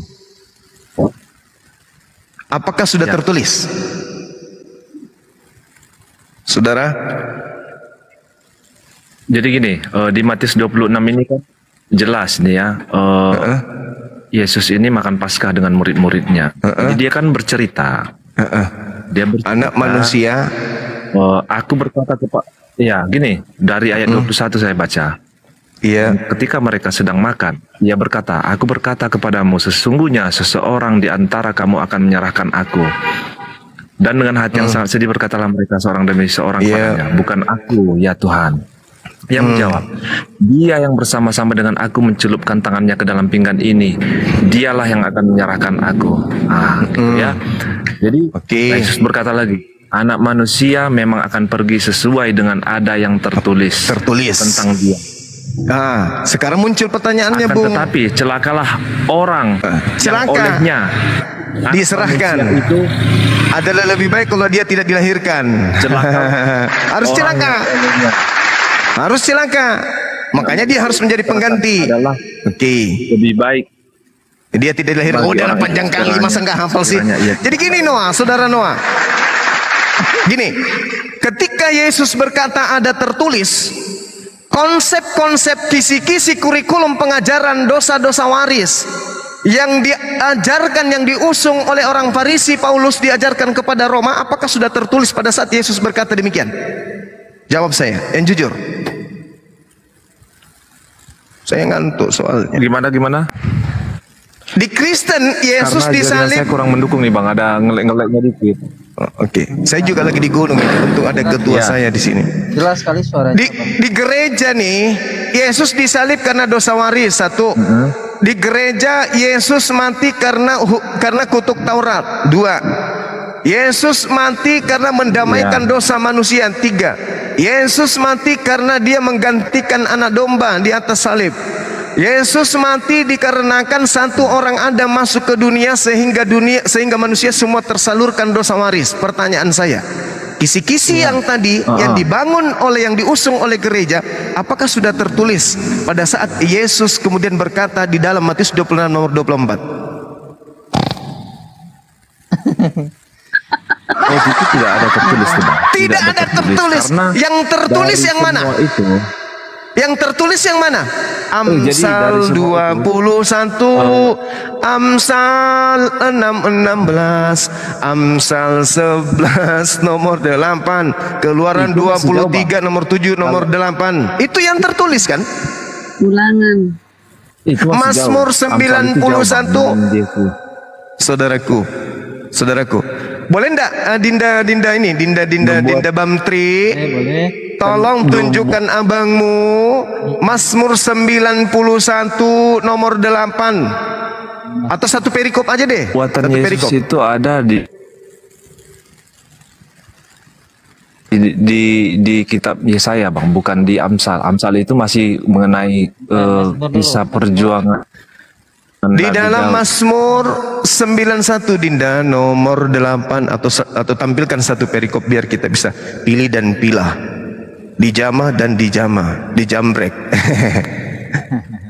Mazmur 91. Sabar ya saudara Noah. Nomor 8-nya boleh bacakan saya?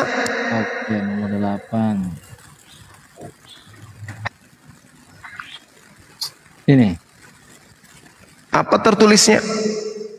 Engkau hanya menonton dengan matamu sendiri dan melihat pembalasan terhadap orang-orang fasik.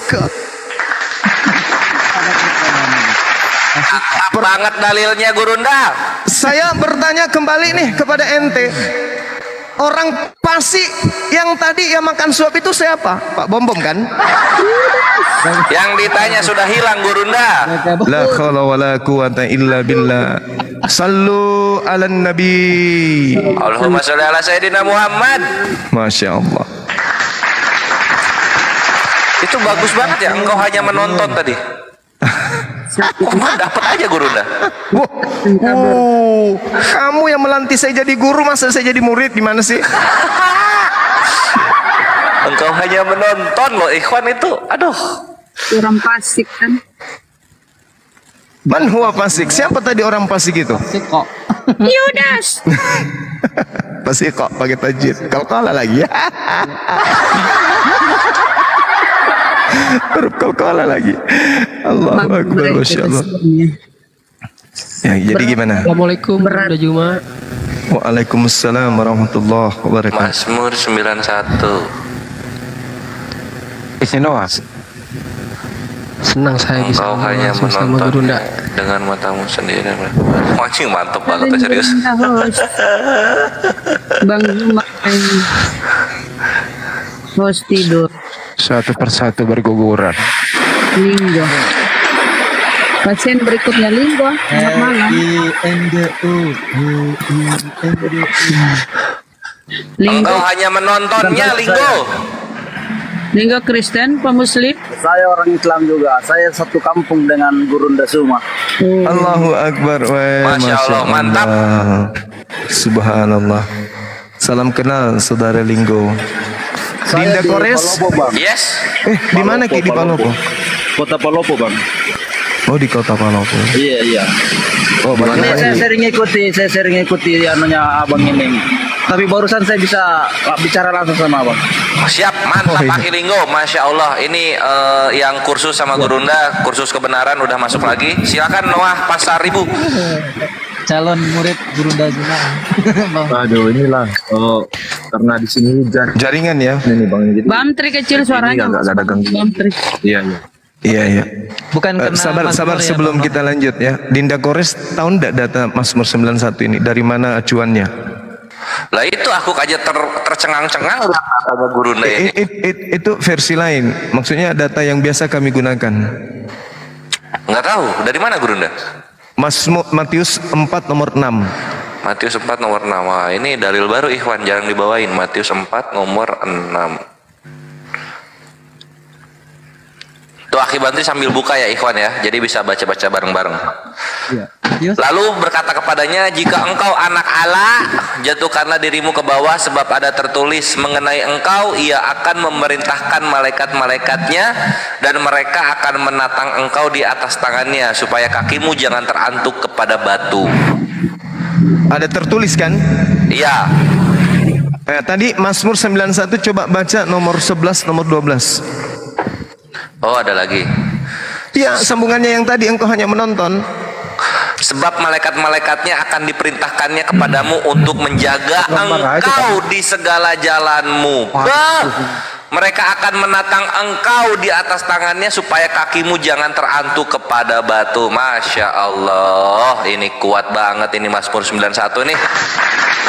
Nomor 16-nya boleh baca? Ya? Nomor 16-nya? Oh, masih ada lagi. Dengan panjang umur akan kukenyangkan dia, dan akan kuperlihatkan kepadanya keselamatan daripadaku. Masya Allah, panjang umur di langit kedua. Satu kali lagi. Ya. Mantap kan? Mantap banget Gurunda. Wah, kenyang aku gue. Mantap nih. Masya Allah. Jadi iblis kan tahu rahasia-rahasia Tuhan kan? Iya. Iblis mengatakan jika engkau anak Tuhan, ada tertulis tentang engkau, apabila ada malapetaka akan menyentuh dan mendekatimu, maka Tuhan akan mengirim malaikat untuk menatang engkau di tangannya, agar kakimu tidak terantuk kepada batu. Benar kan? Nah, ternyata pada proses kejadian Nabi Isa diangkat, dia hanya menonton terhadap orang fasik. Siapa yang fasik tadi? Ya makan suap. Mana dalilnya? Amsal 11 nomor 8. Masya Berarti yang disalibkan ini adalah orang fasik. Yang menonton ini adalah orang yang benar. Engkau hanya menonton. kecelakaan, pembalasan terhadap orang yang fasik. Apa maksud data 16-nya?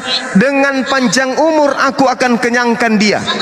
Apa maksudnya itu? Itu bercerita apa itu?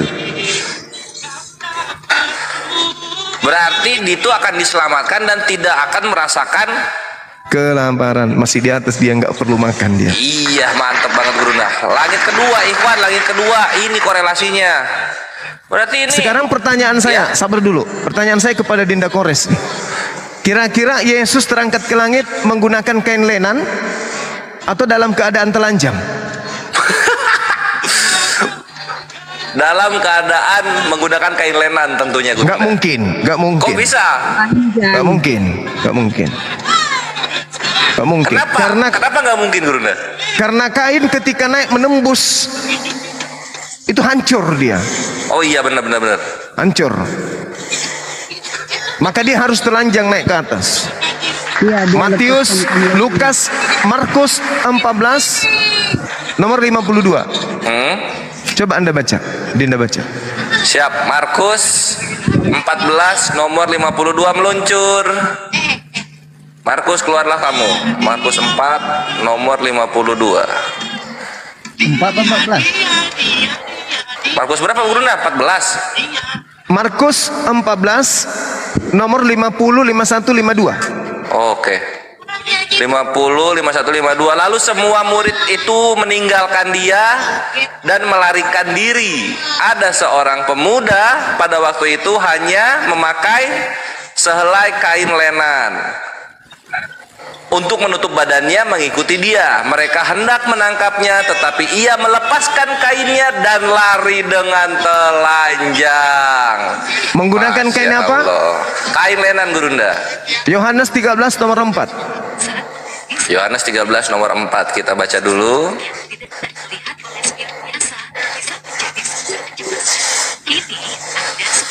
Yohanes 13 nomor 4. Mana dia? Ini gue sambil buka yang kertasnya ini. Yohanes 13 nomor 4. Lalu bangunlah Yesus dan menanggalkan jubahnya. Ia mengambil sehelai dan ia bawa dan mengikatkannya pada pinggangnya. Sehelai apa? Sehelai apa? Sehelai kain lenan yang ditanggalkan oleh Yesus naik ke langit. Mantap Gurunda, ya Allah, keren. Lalu apa yang terjadi kemudian? Wa makaru wa makarallahu wallahu khairul makirin. Mereka berada dalam lautan tipuan. Orang yang sementara tertipu itu tidak akan pernah sadar kalau diri yang tertipu. Kalau ada orang sadar pada saat tertipu, tidak ada yang dikatakan penipu. Ada dikatakan tertipu karena dia di dalam lingkaran tipuan yang mereka sedang alami sekarang. Makanya apa bukti mereka dalam tipuan? Dari hasil rekayasa tipuan yang mereka buat makar. Siapa yang terkutuk antara Yudas atau Yesus? Jawaban mereka Yudas. Betul ya? Siapa yang disalib? Yesus. Nyambung enggak di sini? Nggak nyambung dong. Nggak nyambung Gurunda. Kenapa itu bisa terjadi? Boleh baca Yeremia 23 tentang nabi palsu dari Yerusalem. Nomor paling terakhir. Yeremia 23. Nomor paling akhir. Nomor paling terakhir berarti itu di 174 ya Ikhwan ya. Di sini dikatakan Aku akan menimpakan kepadamu aib yang kekal dan noda yang kekal yang tidak akan terlupakan. Harus dengan dangdut juga, Bang Kores. Yes. Harus dengan nada dangdut juga ini. Oh, Kenapa itu bisa terjadi? Kenapa bisa ada aib ini dikekalkan bagi Yerusalem? Kenapa? Karena nabi-nabi palsu Yerusalem kefasikannya menyebar kepada seluruh dunia. Baca dari data-data sebelumnya di atas. Iya, ini tahu banget aku. Yeremia 23:15 itu Gurunda. Sebab beginilah firman Tuhan semesta alam mengenai para nabi. Nabi apa? Sesungguhnya aku akan memberi mereka makan ipuh dan minum racun, sebab dari para nabi Yerusalem, loh kok Yerusalem ya, bukan Arab ya, sebab dari para nabi Yerusalem telah meluas kefasikan ke seluruh negeri. Satu lagi boleh? Boleh banget Guru. Kisah Para Rasul 13 nomor 1. Kisah Para Rasul. Wah, ini Gurunda dalil semua, gimana gimana dibilang menghujat ini, keluar dalil semua. Kisah Para Apostolos 13 nomor 1, number 1.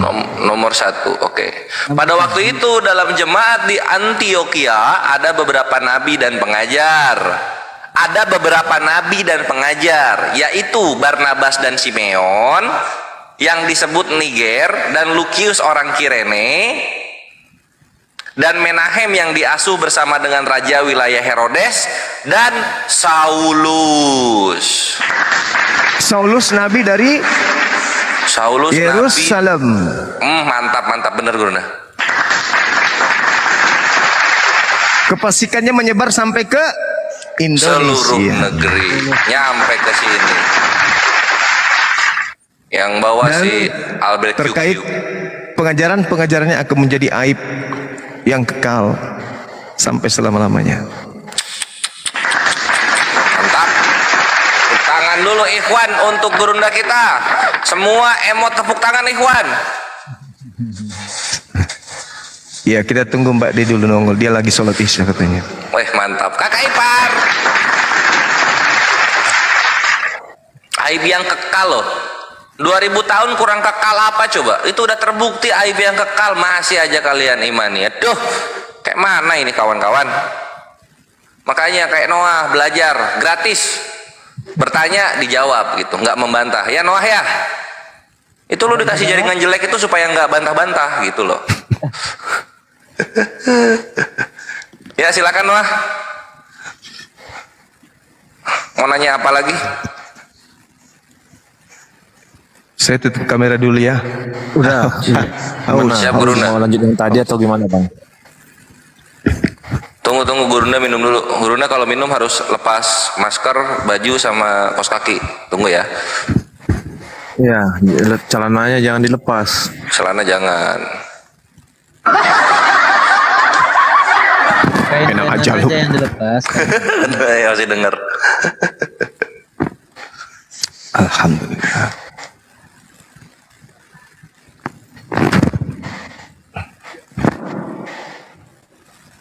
Oke, gasken. Udah tersadarkan Pak Noah? Tercerahkan? Enggak, bukan masalah. Ini sekarang bukan masalah tersadarkan atau enggaknya gitu kan. Apanya dong?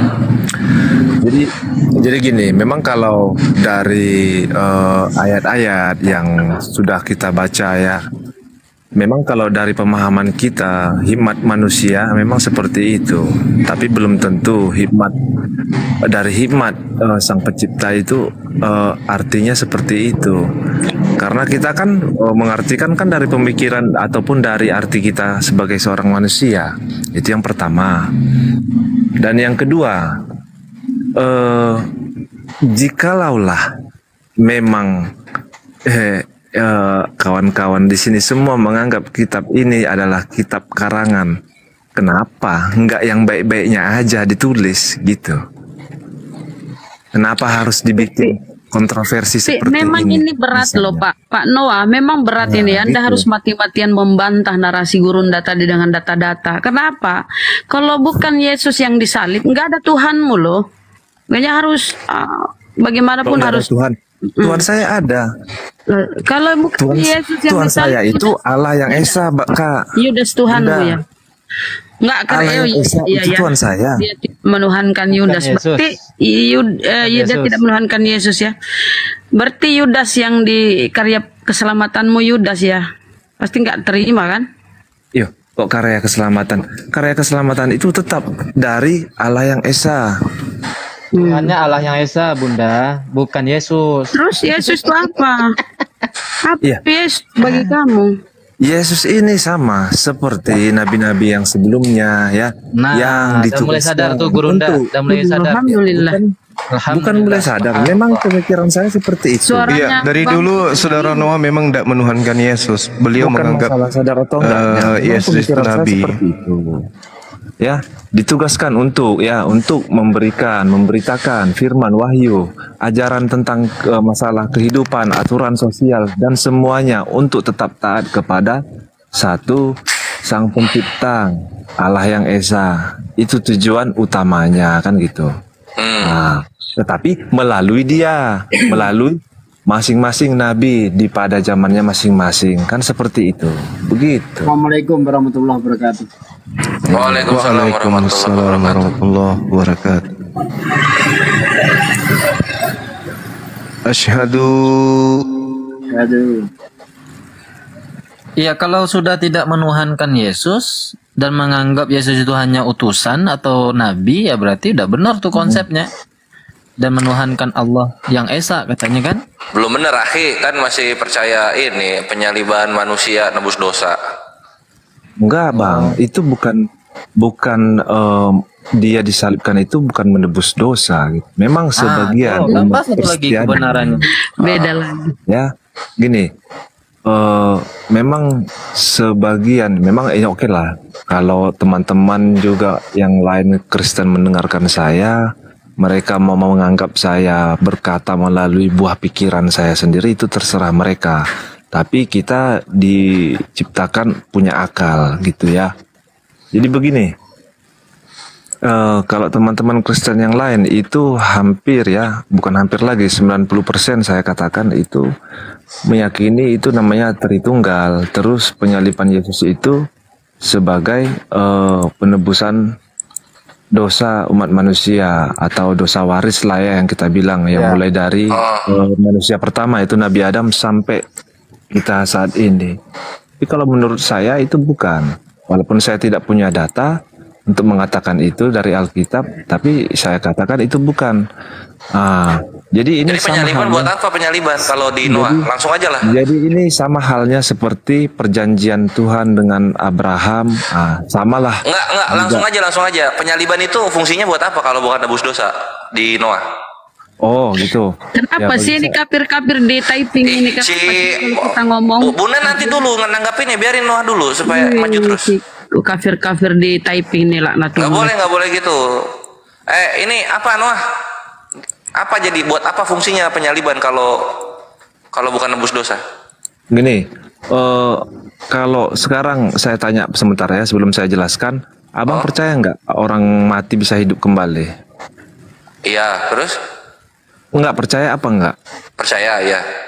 Enggak, udah mati nih, memang benar-benar mati, udah ditusuk perutnya. Iya kan, kita kan sama-sama agama yang percaya hari kebangkitan lah.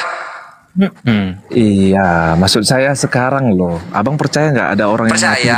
lagi? Di kami ada dua nabi yang ngebangkitin apa namanya? Orang mati. Satu Nabi Isa, dua Nabi Hizkil. Terus? Iya, mustahil kan, tapi kalau untuk manusia sendiri yang melakukan itu. Lah itu nabi kan orang bukan Pokemon. Iya, maksud saya Nabi kan. Muhammad pernah Bang Kores. Oh, itu aku belum tahu ininya. Nah, jadi, terus? Ini salah satu pertama kematian Yesus ini adalah kehendak Tuhan Sang Pencipta ya, bukan kehendak Yesus sendiri. Karena sebelum dia disalibkan, dia berkata kepada Tuhan, dia berdoa, jadilah kehendak-Mu Tuhan, bukan kehendakku. Itu yang pertama. Yang kedua, Yesus ini disalib ya karena ketaatan dia, mulai dia dilahirkan sampai dia mati, dia tetap taat, dia tidak membantah, dia tetap mengikuti aturan main yang diberikan Tuhan kepada dia. Itu ya. Yang ketiga, berarti Yesus bukan orang yang terkutuk ya? Iya, bukan orang terkutuk, karena yang mengatakan terkutuk itu adalah orang bangsa Israel yang tidak percaya bahwa dia adalah utusan Tuhan. Plus. Enggak, yang gua tanya penyaliban fungsinya apa buat Noah kalau bukan nebus dosa itu loh. Langsung aja. Iya. Jawab aja kan pertanyaannya, jangan bertanya. Iya, karena saya kan menjelaskan supaya makin lebih paham yang teman-teman di bawah. Berbelit-belit. Gitu. Makin ribet Bang Noah. Langsung aja kenapa? Iya, Apa nanti fungsinya? penjelasannya nanti. Gini loh etika dalam berdialog itu. Jawab dulu yang ditanyakan, baru penjelasan atas jawaban tersebut, gitu loh. Nah sekarang pertanyaannya, fungsinya apa kalau bukan nebus dosa penyaliban itu? Fungsinya untuk ya Tuhan menunjukkan bahwasanya Tuhan itu berkuasa di atas segala manusia yang ada, segala makhluk hidup yang ada di muka bumi. Oh, gitu aja berarti ya. Karena mustahil bagi seseorang yang manusia yang sudah mati bisa hidup kembali, itu untuk manusia sendiri melakukan itu mustahil. Kalau bukan Tuhan, siapa yang melakukan? Kan begitu. Jadi cuma itu aja fungsinya, itu menunjukkan kuasa Tuhan kepada manusia saat itu, gitu ya berarti ya? Ya itu Bang. Oh sederhana sekali. Ya udah lanjut. Sederhana. Untuk menunjukkan kuasanya Tuhan dengan membunuh utusannya, gitu ya? Bukan dengan membunuh utusannya, Bang. Iya kan sama tuh, membunuh yang Yesus terbunuh. Yang membunuh kan bukan tuh, yang membunuh kan bukan Tuhan. Oh, lalu siapa yang membunuh? Yang menghilangkan nyawa Yesus itu siapa? Iblis. Yang menyalibkan lah. Siapa? Yang mereka yang menyalibkan lah. Oh berarti hilangnya nyawa Yesus itu bukan karena kehendak Tuhan ya, bukan karena kuasa Tuhan ya, tapi karena orang yang menyalibkan. Ini beda lagi nih Bunda Rahma. Kalau si Yusuf dulu katanya iblis, setan. Beda. Bang Noah katanya yang mencabut nyawanya itu adalah orang-orang yang menyalibkan. Berarti Pilatus ya Bang ya? Pilatus ya, mereka lah. Hebat kali Pilatus daripada Yesus. Pilatus yang telah menciptakan Tuhannya Kristen berarti. Bersyukur, berterima kasih tuh pada si Pilatus itu. Orang-orang Kristen ya, kecuali Bang Noah. Karena Bang Noah nggak percaya tadi kan. Kalau menurut pribadi ya, udah nggak percaya. Bang Noah. Ya. Seluruh ya, ini banyak sekali tentara di muka bumi ini. Sehebat apapun tentara yang ada di Amerika itu, apalagi yang di Rusia, siapapun itu, yang paling hebat, number one di muka bumi ini adalah tentara Romawi. Kenapa? Karena satu-satunya tentara di dunia ini yang pernah membunuh Tuhan hanya tentara Romawi. Betul apa betul? Nggak tahu saya Bang, saya nggak pernah cari tahu masalah itu. Nah yang bunuh Tuhanmu siapa? Saya yang bunuh Tuhan. Emang Tuhan bisa dibunuh Bang? Loh yang mati disalib bukan Tuhan? Dia nggak menuhankan Yesus Bang Hendy. Dia nggak menuhankan Yesus. Oh. Ini agak beda nih, Kristen Bang Noah ini agak beda nih. Ya Kristen lain lah ya. Ya buat Kristen yang lain tuh pertanyaan yang tadi tuh. Ya udahlah Bang Noah, kalau begitu kembali ke topik tadi aja. Ya itu bisa Bang, boleh. Jadi berarti menurut Anda itu udah setuju ya bahwa bukan anaknya Maria yang disalib gitu ya? Yang disalib adalah Yudas, betul ya? Yang disalib itu tetap Yesus Bang. Ya udah diterangi Banyuma panjang lebar tadi. Benar. Tapi tidak ada dalil yang mengatakan bahwasanya Yudas telah menggantikan Yesus disalib. Tapi kalau ada dalil kayak gitu, Abang bisa berdalih. Saya kasih dua pertanyaan sederhana sebelum ke Banyuma. Yesus itu orang fasik atau orang baik? Orang baik, orang benar, orang yang tidak berdosa. Orang benar ya. Apakah yang disalib itu orang benar atau orang fasik?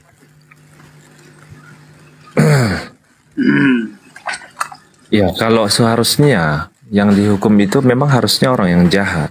Oke, berarti Yudas. Kena udah Banyuma, lanjut. Udah. Seharusnya.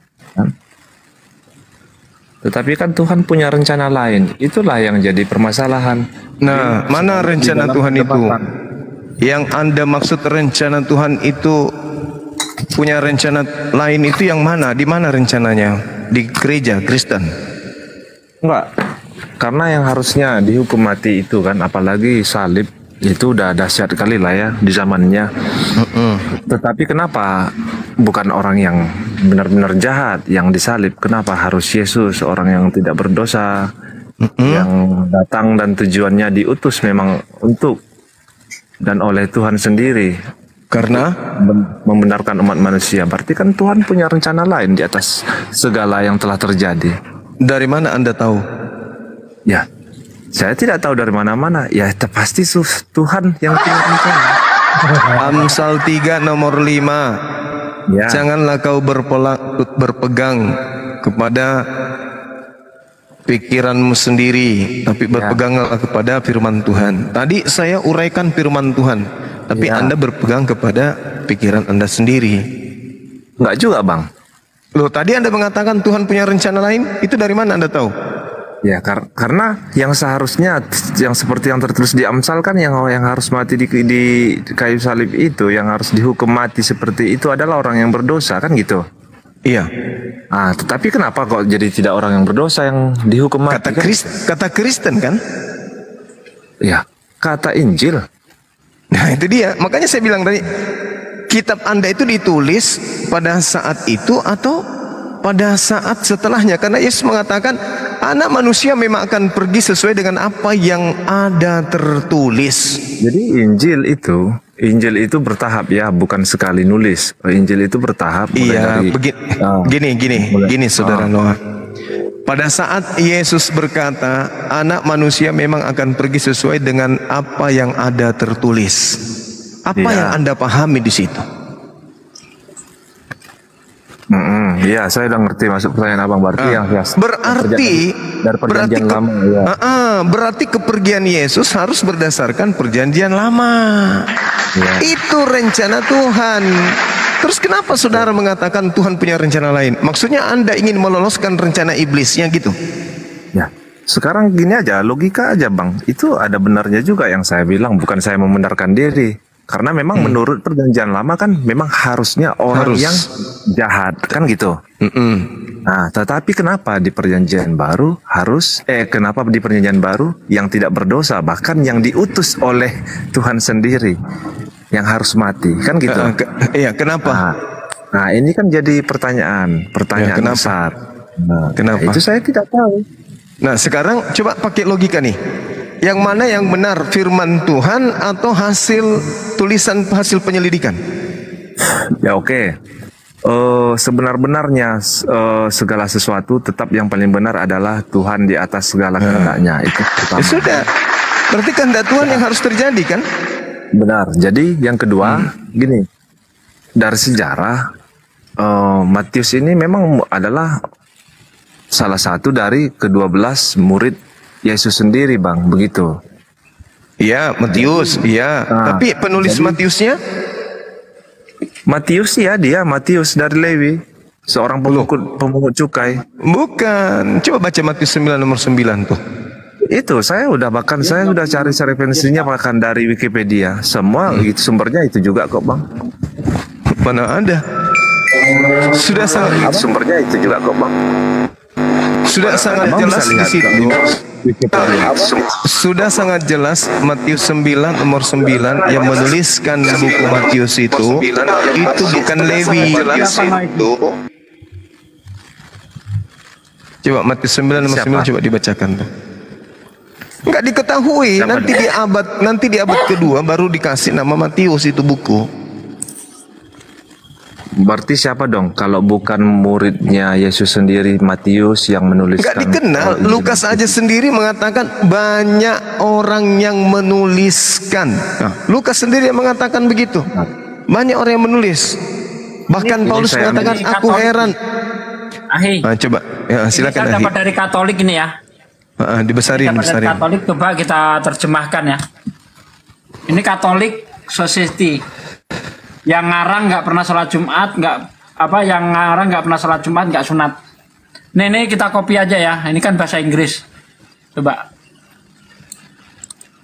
kita translate.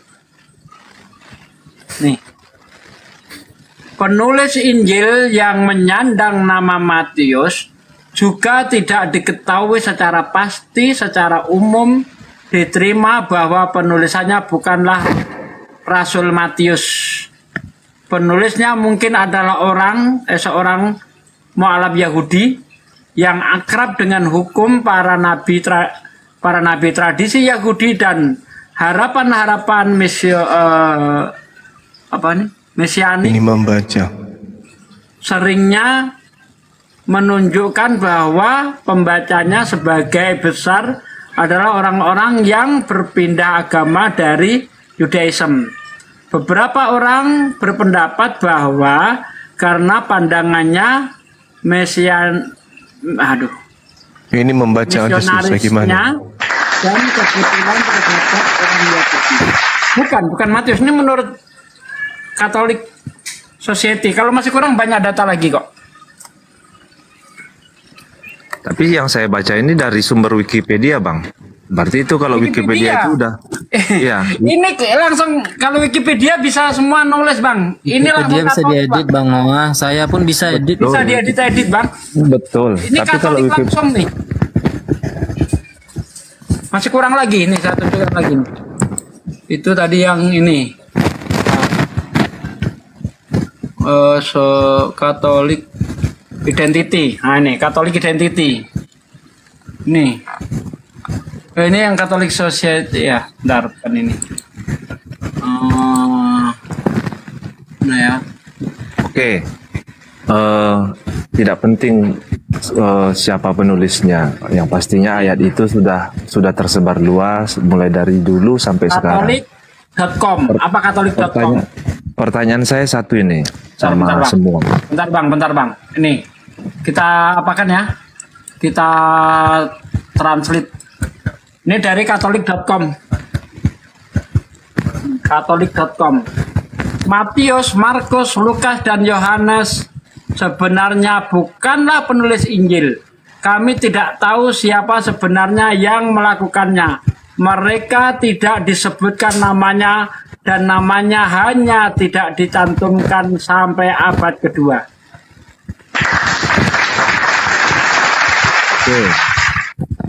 Oke lah kalau masalah penulis ya, karena banyak juga sumber memang ada yang bilang Matius, ada yang bilang ini, bilang itu, jadi sedikit jadi kontroversi. Baik, karena agak sedikit gimana gitu membingungkan, saya punya satu pertanyaan. Kalau misalnya penulis Injil Matius ini tidak jelas siapa, bisakah abang-abang di Komal ini terangkan atau kasih tahu sama saya siapa yang menulis Injil Matius ini atau yang menulis kitab Injil ini dari sumber Al-Quran? Saya jawab. Ya, silakan Bang. Baik. Al-Quran menjelaskan kemudian, Bismillahirrahmanirrahim. Wa minhum ummiyuna la ya'lamuna al-kitaba illa amaniya wa inhum illa yazunnun. Lalu ayat selanjutnya mengatakan, Fawailul lilladzina yaktubuna al-kitaba bi'aydihim thumma yaquluna hadza min 'indillah liyastaru bihi thamanan qalila. Dan di antara mereka orang-orang Yahudi, ada di antara mereka yang buta terhadap kitab-kitab terdahulu, kecuali hanya berangan-angan dan mereka hanya menduga-duga. Maka celakalah orang-orang yang menuliskan sebuah buku dengan tangan mereka sendiri, kemudian mereka berkata ini dari Allah dengan maksud untuk menjualnya dengan harga murah. Maka celakalah mereka karena tulisan tangan mereka sendiri, dan celakalah mereka karena apa yang mereka perbuat. Jadi Al-Quran menerangkan orang-orang Yahudi di antara mereka ada yang menuliskan sebuah kitab, menuliskan sebuah buku, lalu mereka mengatakan itu dari Allah, padahal itu bukan dari Allah. Inilah yang terjadi dengan kitab saudara. Makanya kami tidak pernah mengakui kitab saudara itu adalah Alkitab, tidak pernah mengakui kitab saudara itu adalah Injil, tidak pernah. Karena kitab saudara itu dituliskan oleh orang-orang yang tidak dikenal, yang hanya berangan-angan dan menduga-duga. Lukas 1, Anda baca Theophilus yang mulia, banyak orang yang menceritakan tentang peristiwa-peristiwa yang terjadi di antara kita dari saksi semula sebagai saksi firman. Untuk itulah kemudian saya merasa terpanggil untuk melakukan penyelidikan dan menyusunnya kembali untukmu. Itu dia nyusun berdasarkan penyelidikan, bukan berdasarkan pewahyuan. Itu jelas itu. Gimana dengan perjanjian lama? Kalau menurut Anda? Perjanjian lama pun dikatakan oleh Al-Quranul Karim, ya ahlal kitab, lima talbisunal haqqa bil batil wa taktumul haqqa wa antum ta'lamun. Itu Al-Quran terangkan seperti itu. Wahai ahli kitab, mengapa engkau mencampur adukkan antara yang hak dan yang batil? Makanya di dalam kitab saudara itu, kitabnya orang Yahudi di Ulangan nomor 4, di situ jelas dikatakan di data 2, 3, 4-nya apa dikatakan? Jangan kau menambahi, jangan kau mengurangi apa yang ada di isi kitab ini. Artinya indikasi penambahan dan pengurangan itu akan terjadi di kitab tersebut.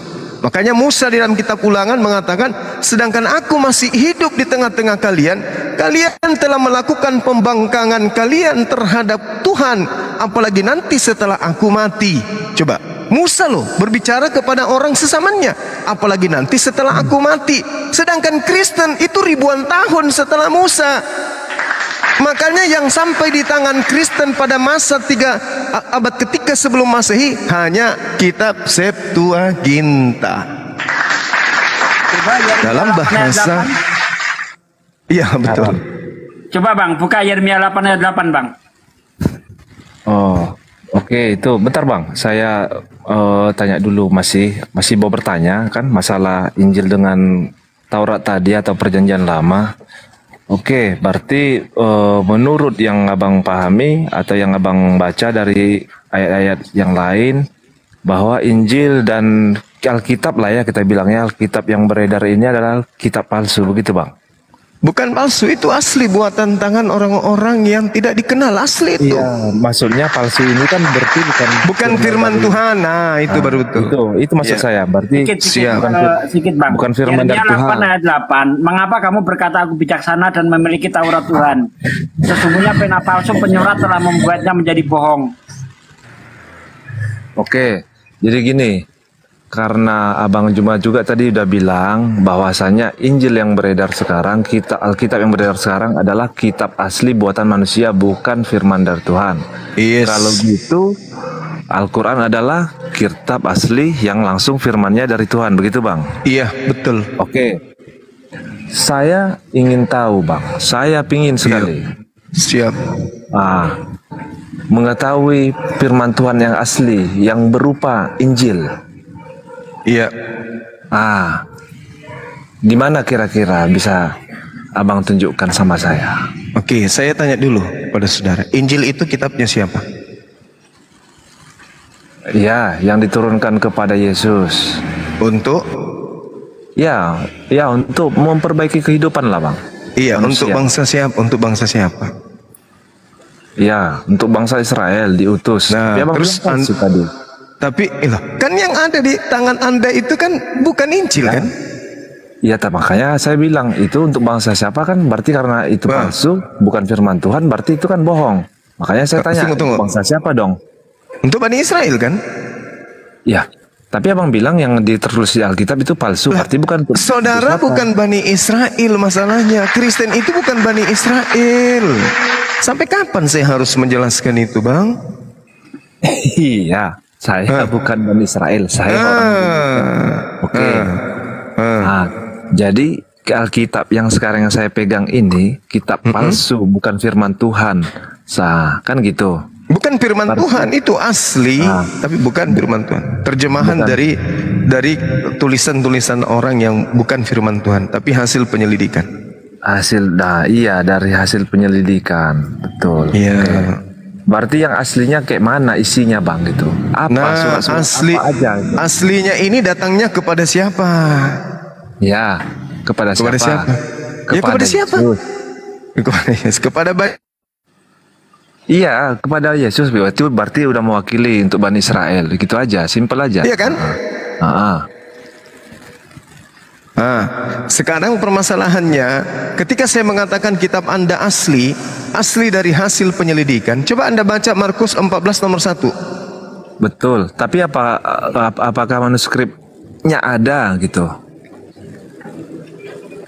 Wallahu alam bisawab. Makanya saya ketanya, Yesus diceritakan oleh Markus, dia ke Galilea pada saat Yohanes ditangkap dan Yesus memberitakan Injil Allah. Mana tuh Injil Allah itu mana? Tapi kan pasti manuskripnya ada, Bang. Pasti dituliskan. Kira-kira kalau Yesus aja ditolak oleh sebangsanya, muridnya dibasmi kemudian oleh sebangsanya, kira-kira masih ada dari musuh-musuh Yesus yang menyimpan manuskripnya? Ada. Tapi dia punya murid. Iya, muridnya dibasmi enggak? Muridnya punya teman-teman, punya keluarga. Saya tanya dulu, murid-muridnya dibasmi enggak? Ya, dibasmi kan, tapi setelah lama Yesus meninggal. Iya, makanya saya katakan, kalau Yesus dan muridnya aja ditolak, kira-kira ada nggak musuh-musuhnya yang melanggengkan kemudian kitab mereka? Ya kalau abang bicara seperti itu, ya kan, sama dong dengan halnya Nabi Muhammad itu. Oh, nggak bisa. Kan meninggal dunia juga, teman-temannya juga, sahabat-sahabatnya kan mati juga. Nggak bisa sama. Coba gini, Rasulullah Muhammad Sallallahu Alaihi Wasallam sebagai sumber firman, Yesus alaihissalam atau Isa alaihissalam sebagai sumber firman, Nabi Muhammad Sallallahu Alaihi Wasallam menerima wahyu. Contoh, innamal mu'minuna alladzina idza dzukirallahu wajilat qulubuhum. Sahabatnya kalau 10 di hadapannya, 20 di hadapannya, 40 di hadapannya, 100 sahabat di depannya, maka semua lisannya, bunyinya, makhrajnya akan sama dengan bacaan itu. Innamal mu'minuna alladzina idza dzukirallahu wajilat qulubuhum. Mereka apakan ayat itu? Dihafalkan. Setelah kemudian perang terjadi, banyak para penghafal Quran kemudian meninggal, maka mereka bersepakat untuk segera membukukan hafalan-hafalan mereka. Tamat, selesai. Tersebarlah kemudian bacaan-bacaan itu. Penghafal tersebar sampai kemana-mana. Ingat, sahabat-sahabatnya ketika mendengarkan bacaan innamal mu'minuna alladzina idza dzukirallahu wajilat qulubuhum, maka semua sahabat menyuarakan bacaan yang sama. Berbeda Yesus sebagai sumber firman. Yesus berkata, misalnya nih, tiada kemilau seindah sangsil. Siapa yang mendengarkan dan menghafal data itu? Siapa? Tapi dia punya murid, punya sahabat. Ya, siapa di antara muridnya yang mendengarkan itu? Ya, karena abang bilang tadi Injil aslinya tidak ada lagi, ya mana kita tahu siapa, ya kan? Nah, saudaraku, makanya saya kata gini, Anda coba buka Markus 14 nomor 1, Yesus membacakan, mengajarkan Injil Allah. Enggak, saya nggak mau, Bang, karena abang udah mengatakan itu adalah bukan firman Tuhan. Jadi saya mau abang membacakan dari aslinya gitu. Dengarkan dulu saya, dengarkan saya. Ketika abang berani mengatakan kitab yang beredar sekarang ini adalah kitab palsu, berarti abang harus punya sumber yang aslinya, baru abang bisa menyatakan itu palsu. Dengarkan saya, dengarkan. Saya tidak pernah, dengarkan. Saya tidak pernah mengatakan. Dengarkan saya. Bilang palsu, berarti abang punya yang asli. Saya sebenarnya bingung sama Anda ini, waras atau gila Anda ini. Saya tidak pernah mengatakan kitab Anda palsu. Saya mengatakan kitab Anda itu asli. Buatan manusia, kan? Buatan manusia. Kalau dia asli buatan manusia, saudaraku, berarti dia sama seperti buku kimia, buku fisika, buku matematika, buku biologi. Itu sama kedudukannya. Maka sebagai buku matematika ada bacaan di dalamnya. Di Markus 14 nomor 1, Yesus memberitakan Injil Allah. Yang asli itu Injil Allahnya. Iya. Ya mana pasti, Bang. Sama pertanyaan saya dengan Anda sama. Mana Injil Allah yang diberitakan Yesus itu? Mana kan gitu. Iya, Anda aja bingung apalagi saya. Makanya Al-Quran mengatakan, ya ahlal kitab, Qad ja'akum rasuluna yubayyinu lakum katsiran mimma kuntum tukhfuna minal katsir wa ya'funa an katsir wa ya'funa an katsir. Qad ja'akum minallah nur wa kitabum mubin. Wahai ahli kitab, wahai pengikut Nabi Isa, wahai pengikut Yesus dari Bani Israel, sungguh Rasulullah Muhammad sallallahu alaihi wasallam telah datang kepadamu menjelaskan kepadamu banyak hal dari isi kitab yang kalian sembunyikan, dan banyak hal dari kitab yang kalian sembunyikan itu dibiarkan untuk tidak dijelaskan. Sungguh telah datang kepadamu cahaya dari Allah dan kitab yang menjelaskan. Mari kita takar kebenaran Al-Quran ini. Al-Quran mengatakan Rasulullah Muhammad SAW datang untuk menjelaskan sebagian dari isi kitab yang kalian sembunyikan. Nah, kalau ahli kitab tidak menyembunyikan Injil Allah, tolong orang-orang Kristen yang jago-jago, penggawa-penggawa, apalagi kalau ada yang mengaku lugat timbunan, tolong tunjukkan. Loh, kok baru disebut langsung lari? Tolong tunjukkan Injil yang datang kepada Nabi Isa atau Injil yang diajarkan oleh Yesus dalam Markus 14 nomor 1. Tolong tunjukkan. Gak ada kan? Berarti benar Al-Quran yang mengatakan bahwa kitab yang kalian sembunyikan. Al-Quran loh. Dari mana Nabi saya mengetahui itu bahwa disembunyikan? Ngarang. Faktanya sekarang orang Kristen tidak bisa menemukan Injilnya Allah yang diberitakan Yesus di dalam Markus 4 nomor 1. Ayo. Ya, oke. Oke dong. Oke, kan? Minum dulu. Nah, ini saya sambil minum kopi nih, Bang. Ya udah, rendam kopi. Udah juga. Ya. Udah juga rendam kopi. Udah cuci muka pakai kopi. Nggak perlu cuci muka. Nggak perlu. Ya udah kalau gitu ya minum dulu. Lanjut. Kita lanjut ya.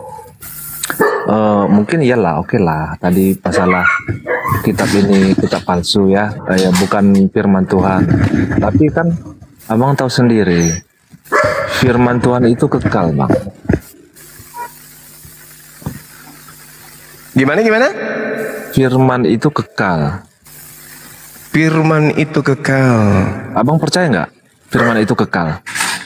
Kekal pada Lauhul Mahfuz, ya betul. Jadi ketika firman itu kekal, mulai diturunkan firman sampai akhir firman itu tidak akan ada, Bang, yang tersembunyi. Maksudnya itu bahaya loh, saudara. Kalau kamu pakai prinsip itu bahaya loh. Ya memang benar, Bang. Firman itu kekal. Nah sekarang kalau begitu Yesus menerima firman dalam bahasa apa? Ketika firman diturunkan mulai dari awal Nabi Adam itu sampai ke Nabi Muhammad itu harusnya lengkap semua. Tidak boleh ada. Sekarang kalau begitu Nabi Adam itu sampai ke Nabi. Sekarang kalau begitu Yesus menerima firman dalam bahasa sekarang.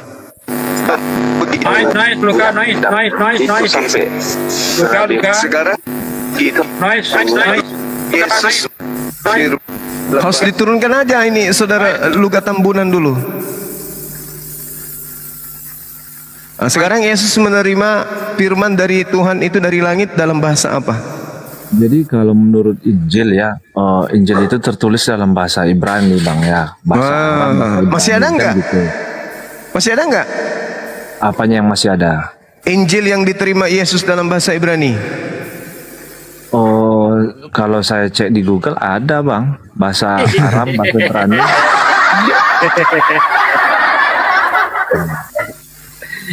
Itu kalau Anda baca buku Lontara Makassar diterjemahkan ke dalam bahasa Yunani, nanti Anda pikir itu adalah kitabnya Yesus. Bahaya itu. Enggak, maksudnya kalau abang bilang ada, itu ada di dalam bahasa Ibrani, tapi saya kan nggak tahu artinya kan gitu. Bukan, yang dalam bahasa Ibrani itu Bible Yunani diibranikan. Betul. Diterjemahkan ke Ibrani. Tulisannya itu memang tulisan kuno, tulisan seperti tulisan Ibrani, tulisan Aram gitu, tulisan. Maksud saudara di situ kitab yang dimaksud terima Yesus itu Lukas gitu dalam bahasa Ibrani. Bukan gitu. Maksud saya ya karena Yesus dulu kan berbicara kan dalam bahasa Ibrani ya. Jadi ya sama seperti halnya Nabi Muhammad itu berbicara dalam bahasa Arab ya. Dituliskan dalam bahasa Arab. Nah sekarang yang Anda baca dalam bahasa Ibrani ini surah-surah Lukas gitu. Enggak, saya nggak pernah Bang baca yang dari yang berbahasa coba Ibrani. Coba Anda bayangkan kalau Yesus yang berkata di dalam Lukas 1 itu. Masuk enggak? Apa dibilang di Lukas 1? Theophilus yang mulia. Apa tuh artinya Theophilus? Theophilus itu kan nama seorang kaisar. Oh iya benar, Kaisar Theophilus ya. Itu ucapan Yesus dalam bahasa Ibrani atau bukan? Oh, kalau yang firman dia kan Bang, kalau yang Yesus yang dikatakan Yesus itu kan di garis merah dia. Kalau yang berarti kitab Anda nggak bisa lagi disebut sebagai kitab suci karena bercampur dengan karangan manusia, kan gitu. Tapi kan itu kan bukan hanya gini Bang, yang mengatakan firman itu kan hanya Yesus, yang lain itu kan hanya menceritakan perjalanan Yesus. Ya itu dia Yesus. Makanya oke. Namanya kitab. Kalau misalnya firman semua isinya, emangnya di Al-Quran semuanya isinya firman kan enggak, ada juga kan mengenai perjalanan Nabi Muhammad. Semua firman kalau di Al-Quran. Ya, tapi ada campur tangan pengantar. Ada kan tentang kisah Nabi Muhammad di dalam Al-Quran, ada kan? Tidak ada. Kisah dia dilahirkan, dia hidup, Tidak ada. Terus referensinya dapat dulu dia berperang, dia apa segala macam, menikah, itu dari mana? Hadits. Itu kok bisa ada hadis dari mana Bang? Tapi landasan Abang Al-Quran. Hadits itu adalah cerita perjalanan Rasulullah. Itu Sirah Nabawiyah. Bisa disambungkan. Bible itu sekelas Sirah Nabawiyah, Bible itu. Enggak sampai juga ke situ Bang. Enggak sampai ya. Maksud saya kok bisa disandingkan dengan Al-Quran, karena Al-Quran ini ada Bang bilang tadi kalam Allah. Kalam Allah itu berarti firman yang langsung diturunkan oleh Allah kepada Nabi Muhammad, kan gitu. Betul. Kok Sedangkan hadis adalah cerita karangan manusia. Lo karangan manusia Bang? Ya. Kenapa jadi karangan manusia? Kan cerita. Kan ini kan kisah Nabi Muhammad kan berarti kan cerita kok bisa hadits itu adalah keadaan, keputusan, penjelasan Rasulullah Muhammad sallallahu alaihi wasallam. Iya, itu hadits Nabi Muhammad kan. Itu sirah nabawiyah. Iyalah, maksud saya tentang perjalanan hidup beliau kan. Nah, itu sirah nabawiyah. Kalau hadits beda lagi. Kalau hadits itu hukum-hukum. Hukum-hukum mengenai apa yang kemudian Rasulullah putuskan terkait hukum yang ada dalam Al-Quran. Loh, tapi sudah lengkap Abang bilang. Kenapa lagi harus diputuskan? Loh, memang lengkap. Al-Quran itu memang lengkap. Iya, tapi kalau sudah lengkap, kenapa harus diputuskan sama Nabi Muhammad? Itu maksud saya. Jadi gini, Al-Quran itu ibarat satu bangunan yang datang kepada seorang nabi itu, satu kitab, satu hukum-hukum yang mutlak absolut kebenarannya. Kita ini bukan nabi. Itu adalah kalimat Tuhan. Yang mengerti tentang kalimat Tuhan hanya nabi. Maka nabi diminta kemudian untuk mengurai kandungan Al-Quran. Jadi yang diuraikan ini kandungannya yang sudah lengkap. Inilah yang diuraikan. Seperti bangunan rumah itu adalah sudah lengkap, lalu kemudian diuraikan. Ini namanya dinding, ini namanya tiang, ini namanya lantai, ini plafon. Itu dijelaskan uraian yang lengkap yang ada di dalamnya itu, yang tersimpul di dalamnya dijelaskan oleh Rasulullah. Kenapa harus beliau jelaskan? Karena dialah Rasulnya. Oke. Gitu. Gimana dengan Nur Muhammad Bang? Nur Muhammad itu apa itu Nur Muhammad? Tapi di dalam Al-Quran ada itu kan Nur Muhammad. Di mana di Al-Quran tentang Nur Muhammad? Boleh tunjukkan ayatnya? Abang lah yang udah lebih tahu. Enggak ada Bang. Enggak ada itu Nur Muhammad dalam Al-Quran, enggak ada. Enggak ada Nur Muhammad dalam Al-Quran. Yang ada cahaya Al-Quran. Gitu. Ada loh Bang. Mana dalilnya? Ada boleh? dalam Quran Bang. Jangan ngeyel. Boleh tunjukkan dalilnya Nur Muhammad dalam Al-Quran? Sebentar, saya sampai download ini. Saya sampai download Al-Quran ini. Sebentar ya. Iya, silakan. Kita tunggu.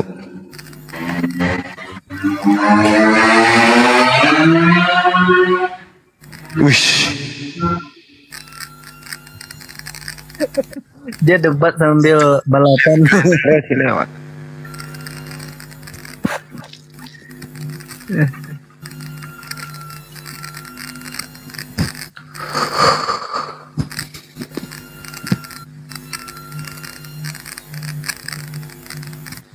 Parah. Apain tadi yang?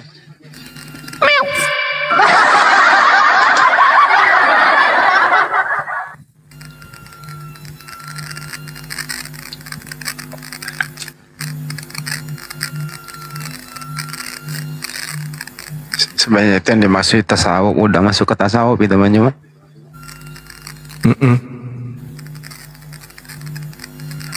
Dapat dari mana itu dalam Quran ada Nur Muhammad? Perasaan saya ngaji dari kecil nggak pernah ketemu ada Nur Muhammad dalam Quran. Udah ilmu masuk kategori tasawuf.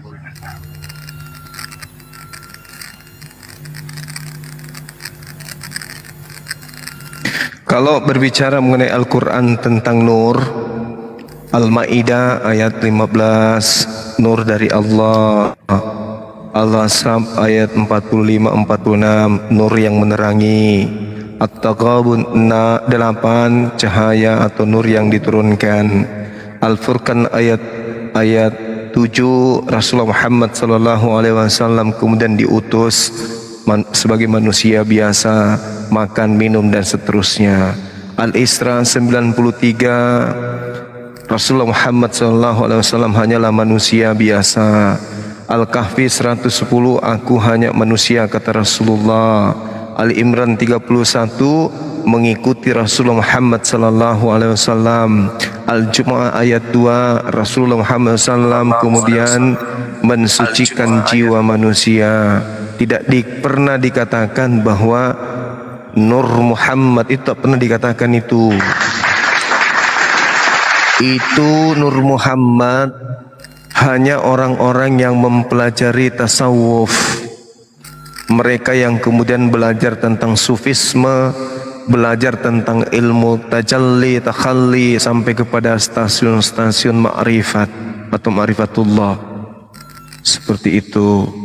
Betul, setuju. Tapi ya dong, harus PM ya. Susah nih saya downloadnya. Sama sekali ukurannya agak lumayan besar. Iya, maksud saya gini, tentang Nur Muhammad ini kan kemarin saya ada juga. Lu nggak usah ngejelasin. Tinggi ilmunya itu, Noah. Iya, enggak, saya kan hanya bertanya, Bang. Kan nggak apa-apa bertanya. Kita kan diskusi. Ya, silakan. Kalau saya ada menghujat tadi Abang boleh marah. Saya kan hanya bertanya. Itu tadi. Kalau misalnya Abang nggak suka saya tanya itu ya nggak apa-apa. Saya ganti pertanyaan lain gitu. Nggak apa-apa, bertanya aja, nggak masalah. Gitu. Jadi ini tentang apa tadi namanya, tentang Nur Muhammad itu bukannya itu pemahaman orang apa namanya, orang Sufi, Bang. Iya, orang Sufi. Iya, orang Sufi. Bahwasanya alam ini diciptakan oleh dari Nur Muhammad. Itu gimana menurut Abang dengan pemahaman Islam yang sekarang? Iya. Jadi kalau kita berbicara mengenai ini, di sini diterangkan di dalam pemahaman kami sebagai seorang Muslim. Dalam Al-Quran surah Al-Ma'idah diterangkan, ya ahlal kitab qad ja'akum rasuluna yubayyinu lakum katsiran mimma kuntum tukhfuna minal kitabi wa yakhfuna an katsir qad ja'akum minallah nuru wa kitabu mubin. Sesungguhnya telah datang kepadamu cahaya dari Allah dan kitab yang menerangkan. Jadi Rasulullah Muhammad SAW di situ ketika dijelaskan oleh para mufassir sepakat mengatakan bahwa yang dimaksud dengan cahaya dari Allah adalah Nabi Muhammad SAW. Itu betul. Itu betul, cahaya dari Allah. Bukan berbicara mengenai Nur Muhammad, tapi cahaya dari Allah. Bukan badannya Nabi Muhammad itu yang bercahaya. Bukan kayak gitu maksudnya. Jadi pernyataan bahwa Rasulullah Muhammad SAW itu adalah cahaya memang berasal daripada apa yang digambarkan oleh Allah. Namun Al-Quran Karim surah Al-Ma'idah ayat 15 tidak menyebutkan bahwa beliau terbuat dari cahaya. Yang disebutkan di dalam Al-Quran ini justru beliau itu sendiri adalah cahaya. Apa maksudnya? Beliau adalah yang memberikan kemudian keterangan-keterangan kepada manusia, sehingga manusia itu tidak hidup di dalam kegelapan, melainkan menerangi atau mencahayai. Itu yang perlu saudara pahami. Tapi tidak dijelaskan bahwa fisik beliau terbuat dari cahaya. Kalau yang terbuat dari cahaya itu malaikat. Makanya dikatakan surah Al-Quran, surah Al-Ahzab ayat 40 berapa itu, dikatakan begini: hai Nabi, sesungguhnya kami mengutusmu untuk jadi saksi dan pembawa kabar gembira dan peringatan, dan untuk menjadi penyeru agama Allah dengan izinnya, dan untuk jadi cahaya yang menerangi. Jadi Rasulullah datang kemudian untuk memberikan cahaya yang menerangi, artinya pengajaran-pengajarannya. Nah, kalau kita memperhatikan, ini sangat jelas bisa kita menarik kesimpulan bahwa ternyata bukan hanya Rasulullah Muhammad SAW yang ada di dalam Al-Quran disebut sebagai cahaya. Bahkan Allah pun menyebut dirinya sebagai cahaya, sebagaimana yang ada di dalam surah An-Nur. Di situ juga Allah mengatakan bahwa maka berimanlah kamu kepada Allah dan Rasulnya dan kepada cahaya yang telah kami turunkan, dan Allah mengetahui apa yang kamu kerjakan. Jadi Allah pun mengakui kebenarannya bahwa Rasulullah ini adalah cahaya yang telah kami turunkan, kata Allah. Nah, ini yang dimaksud kalau orang-orang mufassir, orang-orang sufisme itu menerjemahkan bahwasanya Rasulullah itu adalah cahaya, sehingga mereka mengatakan Nur Muhammad. Jadi kalau saya simpulkan, dalam beberapa kesempatan yang berbeda dalam Al-Quran, Allah Subhanahu wa taala, Rasulullah Muhammad sallallahu alaihi wasallam dan juga Al-Quran itu disebut sebagai cahaya. Tentu yang dimaksud di sini adalah maksudnya sebuah makna atau sebuah pengibaratan, bukan cahaya dari bentuk fisiknya, tetapi pengajaran. Jadi Allah adalah terang, lalu terang ini memberikan kemudian terangnya kepada Rasulullah kemudian menerangkan melalui Al-Quran, sehingga semua yang tadinya gelap gulita menjadi terang benderang. Makanya di Islam itu terdiri dari hukum. Ini halal, ini haram, ini boleh, ini makruh, ini sunnah, dan seterusnya. Itulah yang dimaksud cahaya, menerangkan. Coba Anda bayangkan kalau di Indonesia ini tidak ada aturan, tidak ada undang-undang, undang-undang lalu lintas, undang-undang pendidikan, undang-undang dan seterusnya. Itu tidak ada, maka kehidupan kita bernegara itu akan gelap gulita. Bukan berarti PLN mati lampu, tidak. Tapi tidak ada keterangan. Kita mau urus ini tak ada aturannya. Kita mau urus kartu nikah tak ada keterangannya. Kita mau ngurus KTP tidak ada penjelasannya. Tidak ada semuanya. Maka dengan adanya Rasulullah, dengan Al-Quran, Allah Subhanahu wa taala mengatakan dengan datangnya beliau, maka itu adalah cahaya yang menerangi alam semesta ini. Al-Furqan juga ayat 7. Mengapa Rasul itu makan makanan dan berjalan di pasar-pasar? Mengapa tidak diturunkan kepadanya seorang malaikat agar malaikat itu memberi peringatan bersama-sama dengan dia? Nah, itu Al-Quran menjelaskan tuh. Bahkan Rasulullah Muhammad SAW sendiri yang menyatakan bahwa dirinya hanyalah manusia. Di dalam Al-Quran surah Al-Isra ayat 93, Maha suci Tuhanku, aku ini tidak lain hanyalah manusia yang diutus. Itu Al-Quran yang menjelaskan itu.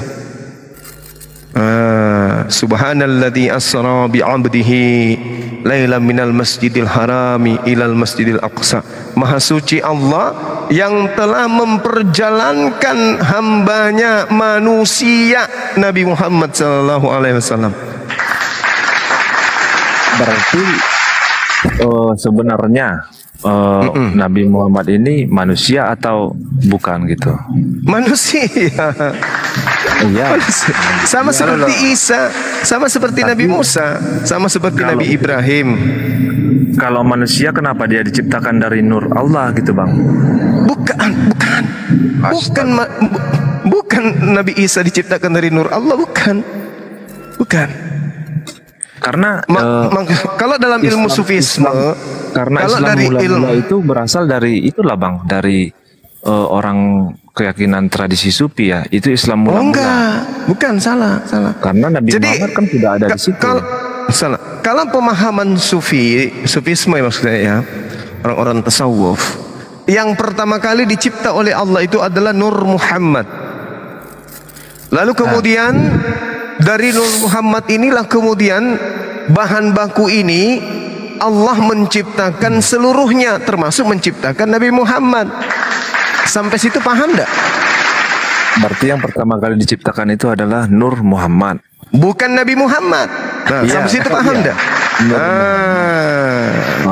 Nur Muhammad ini tadi artinya adalah cahaya yang diciptakan oleh Allah untuk menciptakan segala ciptaannya kemudian. Kenapa itulah namanya? Nur Muhammad. Maksudnya gini, kalau cahaya yang diciptakan untuk menghasilkan atau menciptakan segala ciptaan. Maksud saya kenapa namanya tidak Nur Allah gitu? Kenapa harus Nur Muhammad gitu? Karena Allah yang menamai itu siapa dulu? Yang menamai kan Anda tadi membahas sufisme kan? Sementara kami bukan orang sufi. Kami bukan orang sufi. Orang-orang ini pertanyaan itu harusnya kepada sufisme. Tapi kan saya menjelaskan karena ini kan ada dijelaskan di dalam Al-Quran. Rahmati ya, thank you. Enggak, maksud saya gini loh. Anda ini kan membahas tentang sufisme, harusnya bertanya kepada sufisme. Saya hanya mengatakan menurut pandangan mereka makhluk pertama yang dicipta oleh Allah adalah Nur Muhammad. Nur Muhammad inilah yang digunakan oleh Allah sebagai bahan baku untuk menciptakan segala ciptaannya, termasuk menciptakan Nabi Muhammad SAW.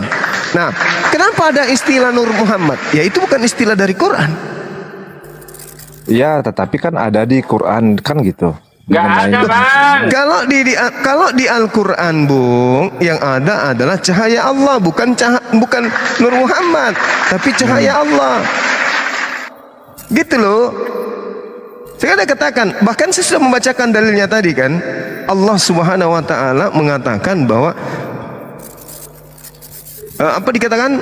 Qad ja'akum minallah, dari Allah nuru wa kitabum mubin. Jadi cahaya Allah, cahaya dari Allah, artinya cahaya Allah.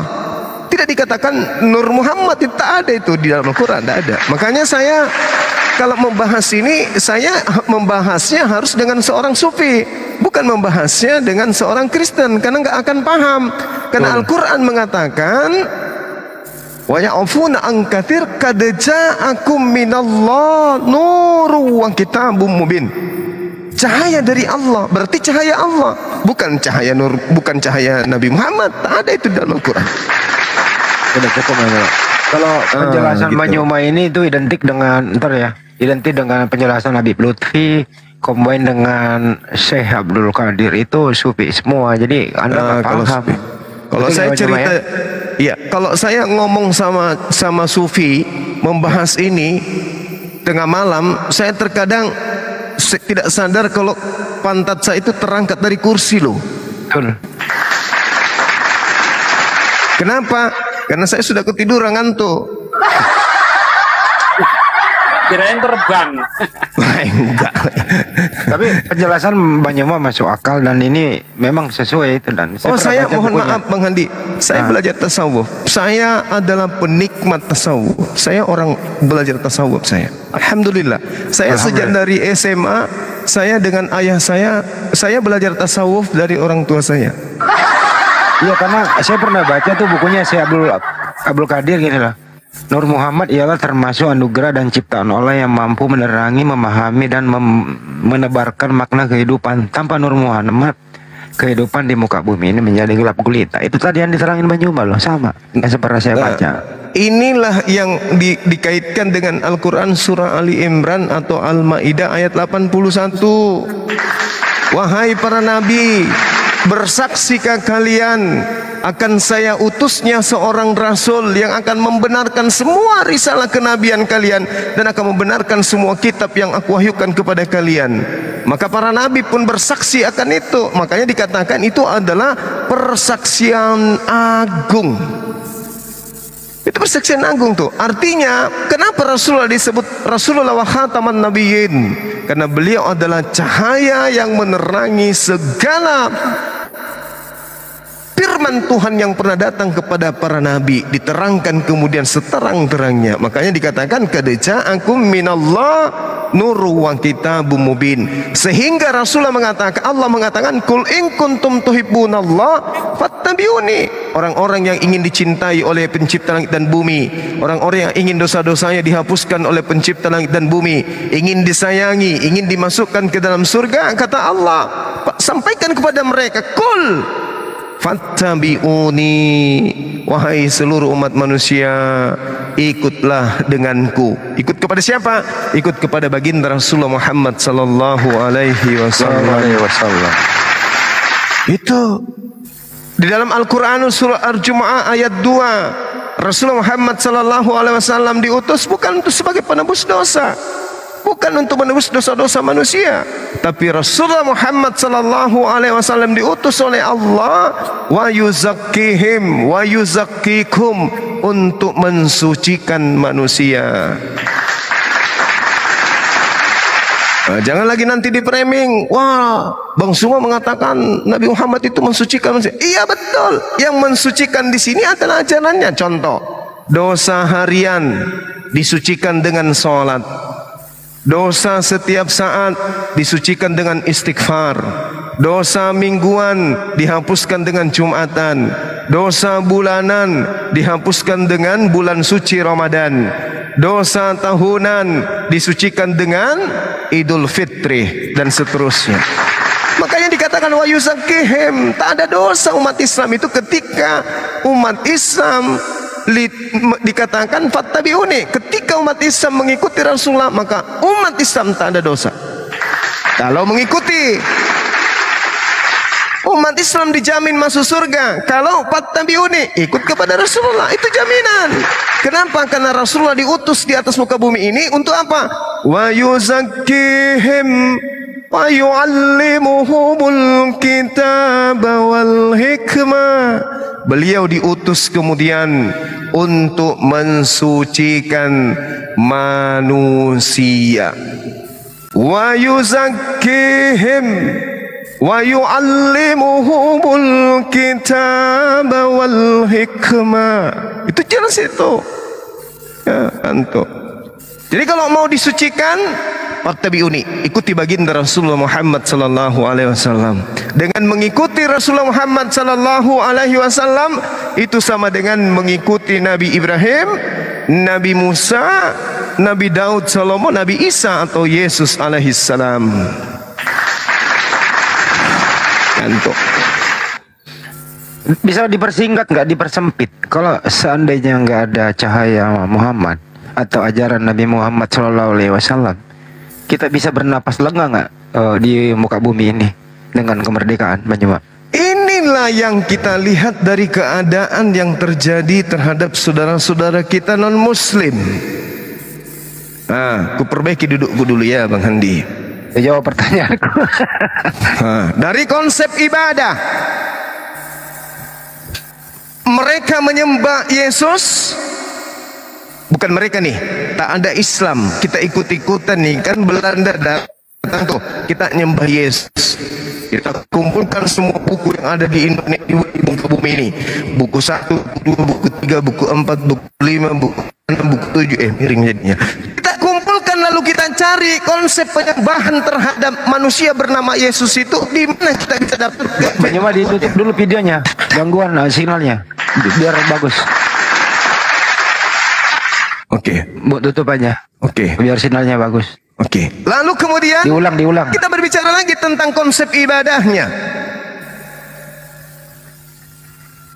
Gimana Bang Andi? Putus. Buka lagi. Diulang. Ya. Bagaimana sekarang? Udah bagus. Ya, coba terusin. Udah bagus. Nah, Islam tak ada nih. Yang ada kemudian sampai ke Nusantara adalah agama yang dibawa Belanda, dibawa oleh Portugis. Maka apa yang terjadi? kita akan mengikuti agama tersebut. Beribadah menyembah kepada manusia yang konon ceritanya bernama Yesus. Lalu kemudian kita sebagai manusia disetting oleh Allah kemudian. Apalah tatafakkarun, kata Allah. Maka kita kumpulkan semua buku-buku yang berkaitan dengan ketuhanan. Dewa ini kita baca, dewa itu kita baca, dewa ini, Tuhan itu kita baca semuanya. Buku 1, buku 2, buku 3, buku 4, buku 5, buku 6, buku 7, kita baca semua buku-buku itu. Apa endingnya? Di mana kita bisa menemukan kaidah-kaidah penyembahan terhadap manusia tersebut? Ada? Tidak ada. Tutup lagi kamera. Kedengaran nggak suara saya, Bang Andi? Clear. Ya, clear. Nah sekarang buka lagi kamera. Berbicara mengenai kaidah ibadah. Tak ada Islam nih. Kita kemudian ibadah hari Minggu. Kita kumpulkan semua buku-buku yang ada di atas muka bumi ini. Buku 1, buku 2, buku 3 kita kumpul kemudian. Mana panduan dari firman Tuhannya untuk ibadah hari Minggu? Ada. Enggak ada. Apa yang terjadi? Kegelapan aja yang ada. Tak ada keterangan jelas dari firman Tuhannya. Nabi mana yang mengajarkan kemudian ibadah hari Minggu? Ada? Enggak ada. Nyembah Yesus ada? Ibadah Nabi yang enggak ada. Putus. Ada. Gurunda. Yang ada hanya kegelapan. Aja, Pak. Banyak, Pak. Ya udah kalau gitu tutup lagi. Tutup lagi. Iya. Ya.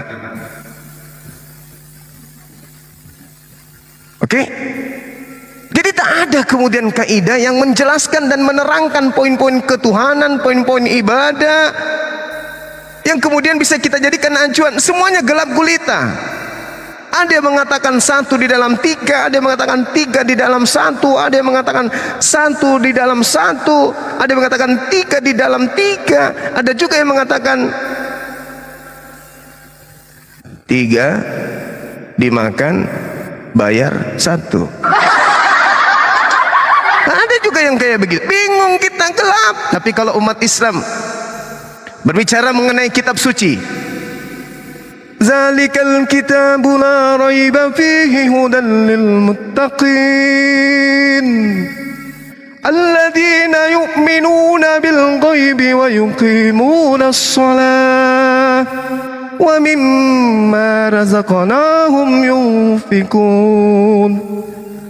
والذين يؤمنون بالغيب ويقيمون الصلاة والذين يؤمنون بما أنزل إليك وما أنزل من قبلك وبالآخرة هم يوقنون أولئك على هدى من ربهم وأولئك هم المفلحون إن الذين كفروا سواء عليهم أأنذرتهم أم لم تنذرهم لا يؤمنون ختم الله على قلوبهم وعلى سمعهم وعلى أبصارهم غشاوة ولهم عذاب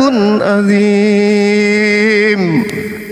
Jelas, rinci hukum-hukumnya, kaidah-kaidahnya, makom-makomnya, semua terinci dalam Islam. Terang.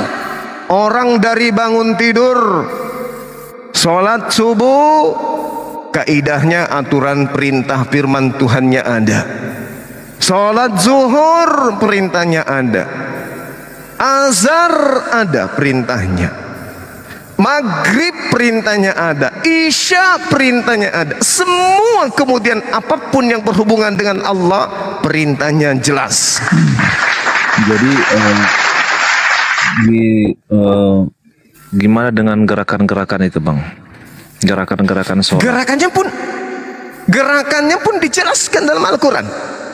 Gerakan ibadah dalam Al-Quran itu jelas sekali diterangkan oleh Allah Subhanahu wa taala. Rukuklah bersama, rukuklah bersama dengan orang-orang yang rukuk. Berdirilah bersama dengan orang-orang yang Berdirilah bersama, dirikanlah sholat dengan orang-orang yang mendirikan sholat. Di dalam Al-Quran dijelaskan tentang berdiri dalam surah Al-Baqarah ayat 238. Itu jelas itu.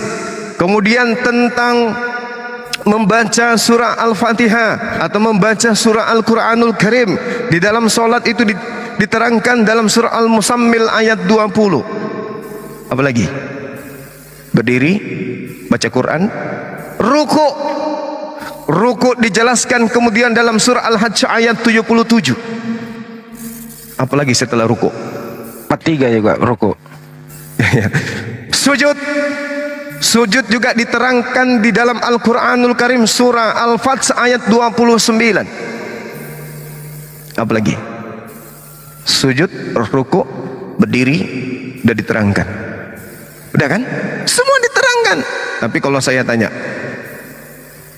mana dalilnya? Yang apa bang? Yang satu lagi nggak bang jelaskan? Menggunakan ini jari telunjuk naik. Menggunakan gear. Usallu kama ra'aitumuni usalli. Salatlah kalian sebagaimana kalian melihat aku salat. Itu kata Rasulullah. Rasulullah Muhammad sallallahu alaihi wasallam ketika tahiyat, asyhadu an la ilaha illallah wa asyhadu anna Muhammadar Rasulullah.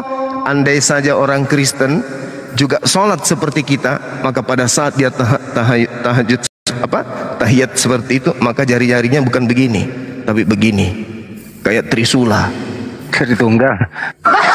Ya, trisula 3 tapi 1, 1 tapi 3. Tapi karena kita 1 aja, maka cukup begini. Saya iyalah 3 kan 3. Ya jadi bagaimana kalau orang cacat? Ya jadi metal dia. Sorry bercanda. Tutup dulu kamera ngantuk. Diseling dikit biar gak ngantuk. Masya Allah. Ya jadi gitu saudara ya. Jadi kalau di Islam tak ada lagi kegelapan. Salat subuh dijelaskan dalam surah Ar-Rum ayat 17 dikatakan tusibbuhuna. Kemudian salat zuhur diterangkan dalam Al-Quran surah Ar-Rum ayat 18 dijelaskan dengan tushiruna, itu salat zuhur, atau az-zahirati dalam surah An-Nur ayat 58. Salat asar diterangkan dalam Al-Quran surah Al-Asr ayat 1, ya, Al-Asr ayat 1, bagaimana kemudian menegakkan salat asar. Kemudian ada juga dalam surah Al-Asya dalam ayat 28 kalau nggak salah, tolong saya ditegur sahabat-sahabat.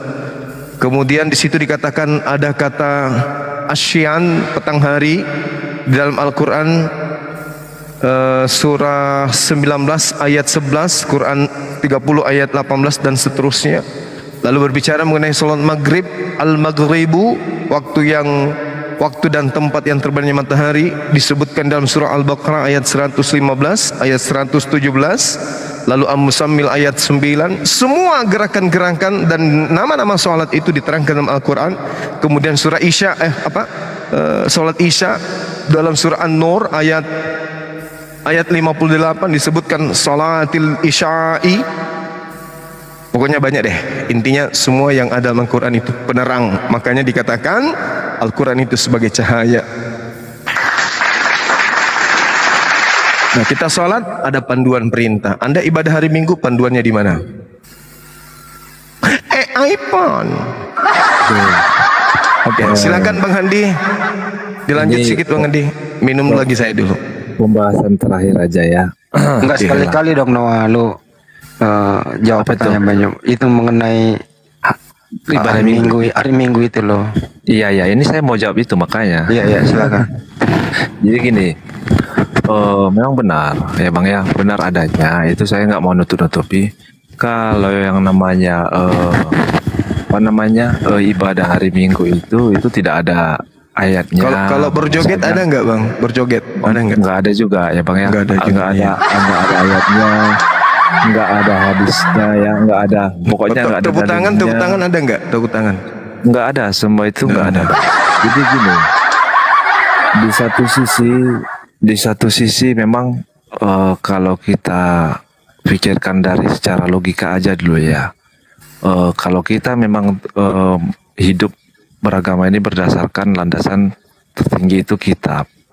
Berarti kalau yang tidak kita lakukan di kitab itu ataupun yang tidak ada perintahnya kita lakukan itu mungkin memang benar salah. Itu menurut keyakinan beragama. Tetapi ketika yang kita lakukan ini bukan memperolok-olok Sang Pencipta, bahkan kita memuja Sang Pencipta, memuliakan nama Sang Pencipta, apakah itu salah menurut abang lah dulu? Oke, saya katakan aja dulu saya bernyanyi ya. Saya bernyanyi, saya ke gereja hari Minggu saja, tapi mungkin saya berdoa tiap hari ya. Misalnya bangun tidur ataupun mau beraktivitas segala macam. Terus saya mungkin bertepuk tangan, saya berjoget. Oke, itu menurut abang salah. Tetapi tugas saya dan niat saya tadi ini untuk memuliakan atau mengagungkan nama Tuhan yang Esa gitu. Iya, tapi kan di dalam perintahnya dalam kitab saudara kan sujud. Iyalah, oke lah, bikinlah dulu perintahnya sujud. Bikinlah dulu saya tidak bersujud. Kenapa enggak sujud? Oh, bikinlah dulu saya memang betul-betul tidak bersujud. Tetapi berarti, ketika saya, ya salah saya kan nggak sujud kan? Ya, oke, saya salah, saya nggak sujud. Walaupun saya tidak bersujud, tapi saya menundukkan kepala bang. Saya bermohon, berdoa dan meminta kepada Tuhan. Apakah saya salah? Tidak sesuai dengan perintah, salah bang. Harus sesuai dengan perintah. Coba saudara baca Yohanes 14:31. Ya, coba.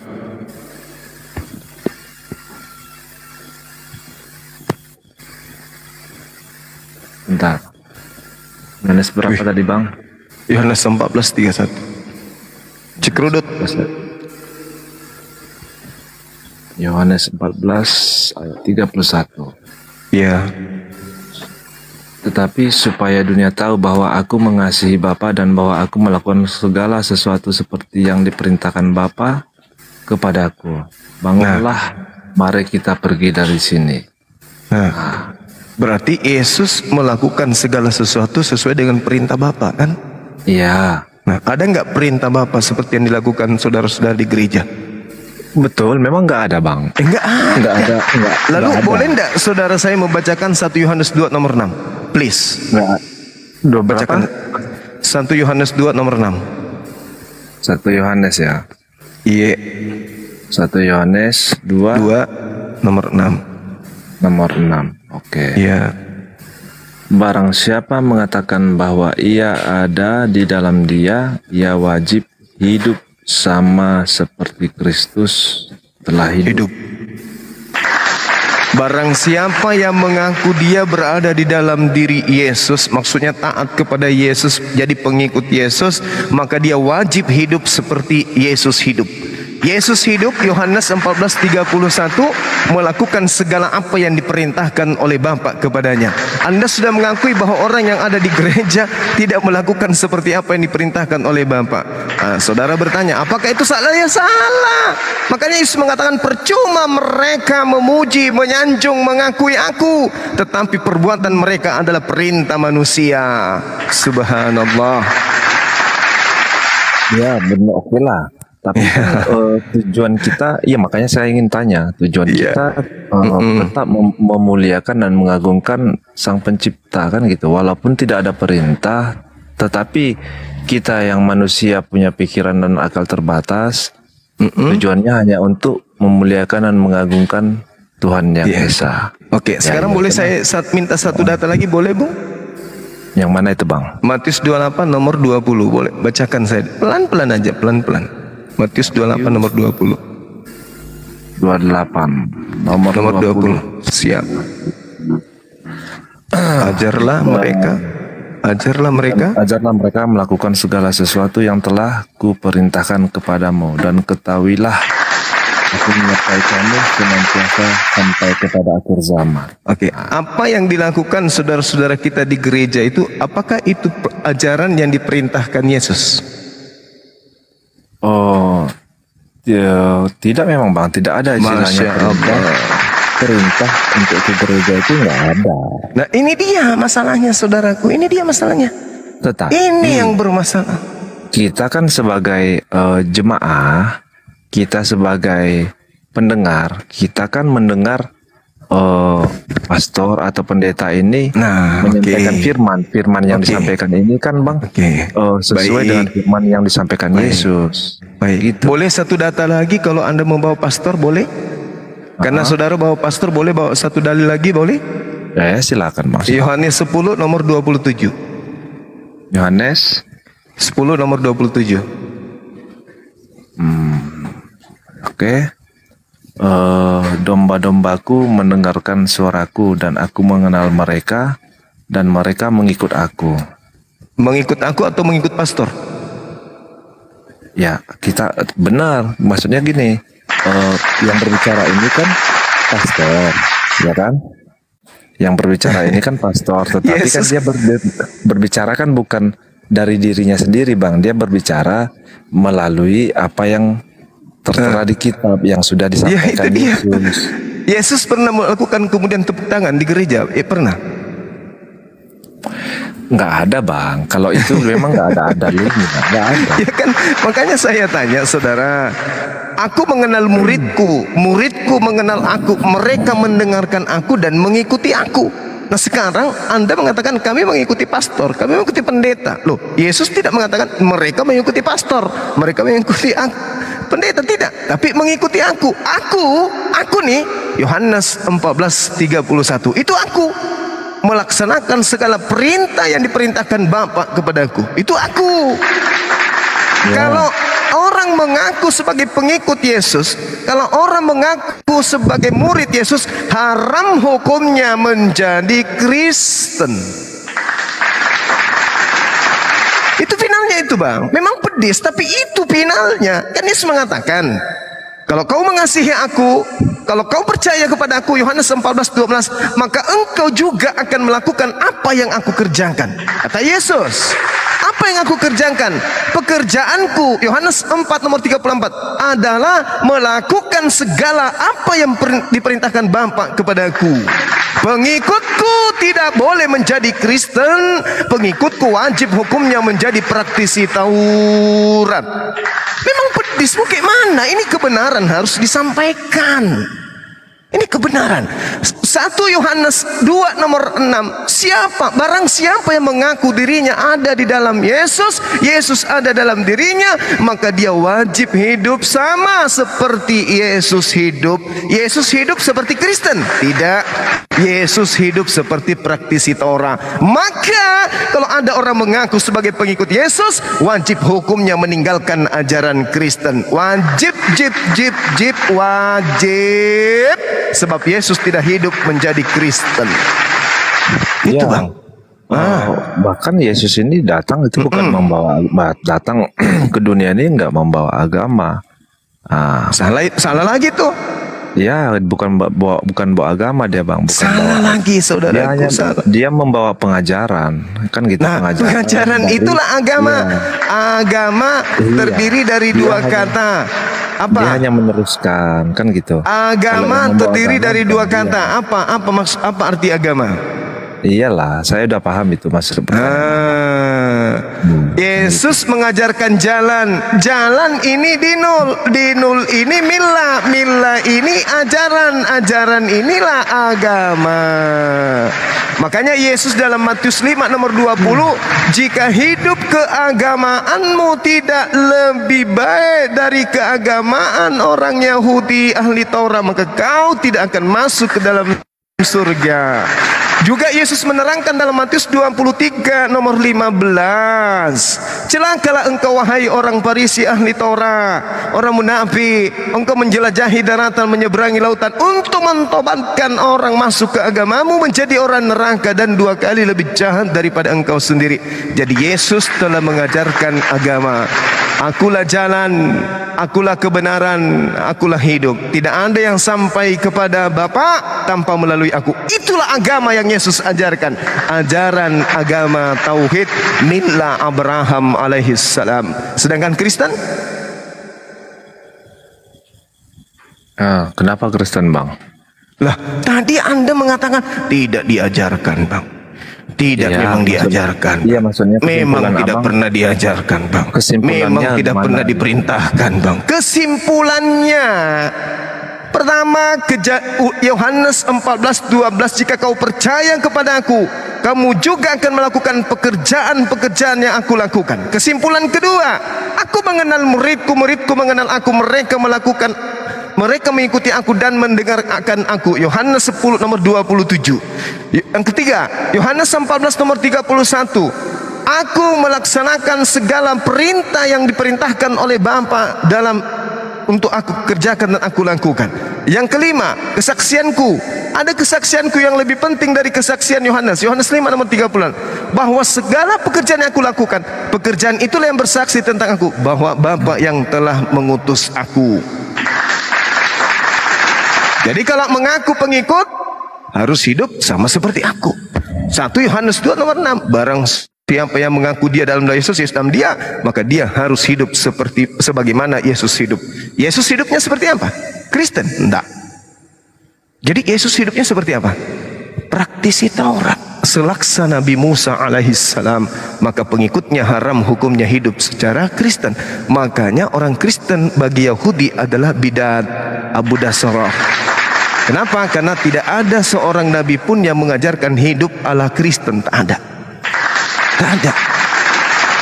Coba Anda lihat ending dari cara ibadah yang Tuhan nubuatkan dalam Yeremia 66 nomor 23. Sabat boleh berganti sabat, bulan berganti bulan, tahun berganti tahun. Akan tetapi seluruh umat manusia akan datang kepadaku beribadah, sujud kepadaku. Ibadah harus sujud. Maka seluruh manusia datang kepada Tuhan dengan sujud beribadah, bukan dengan gelitik-gelitik perutnya bom-bom di dalam gereja. Bukan. Itu jelas itu. Itu perintah Tuhan yang tidak bisa kemudian saudara bantah, karena itu ada dalam kitab saudara. Makanya saya mengatakan kitab saudara Kristen itu asli.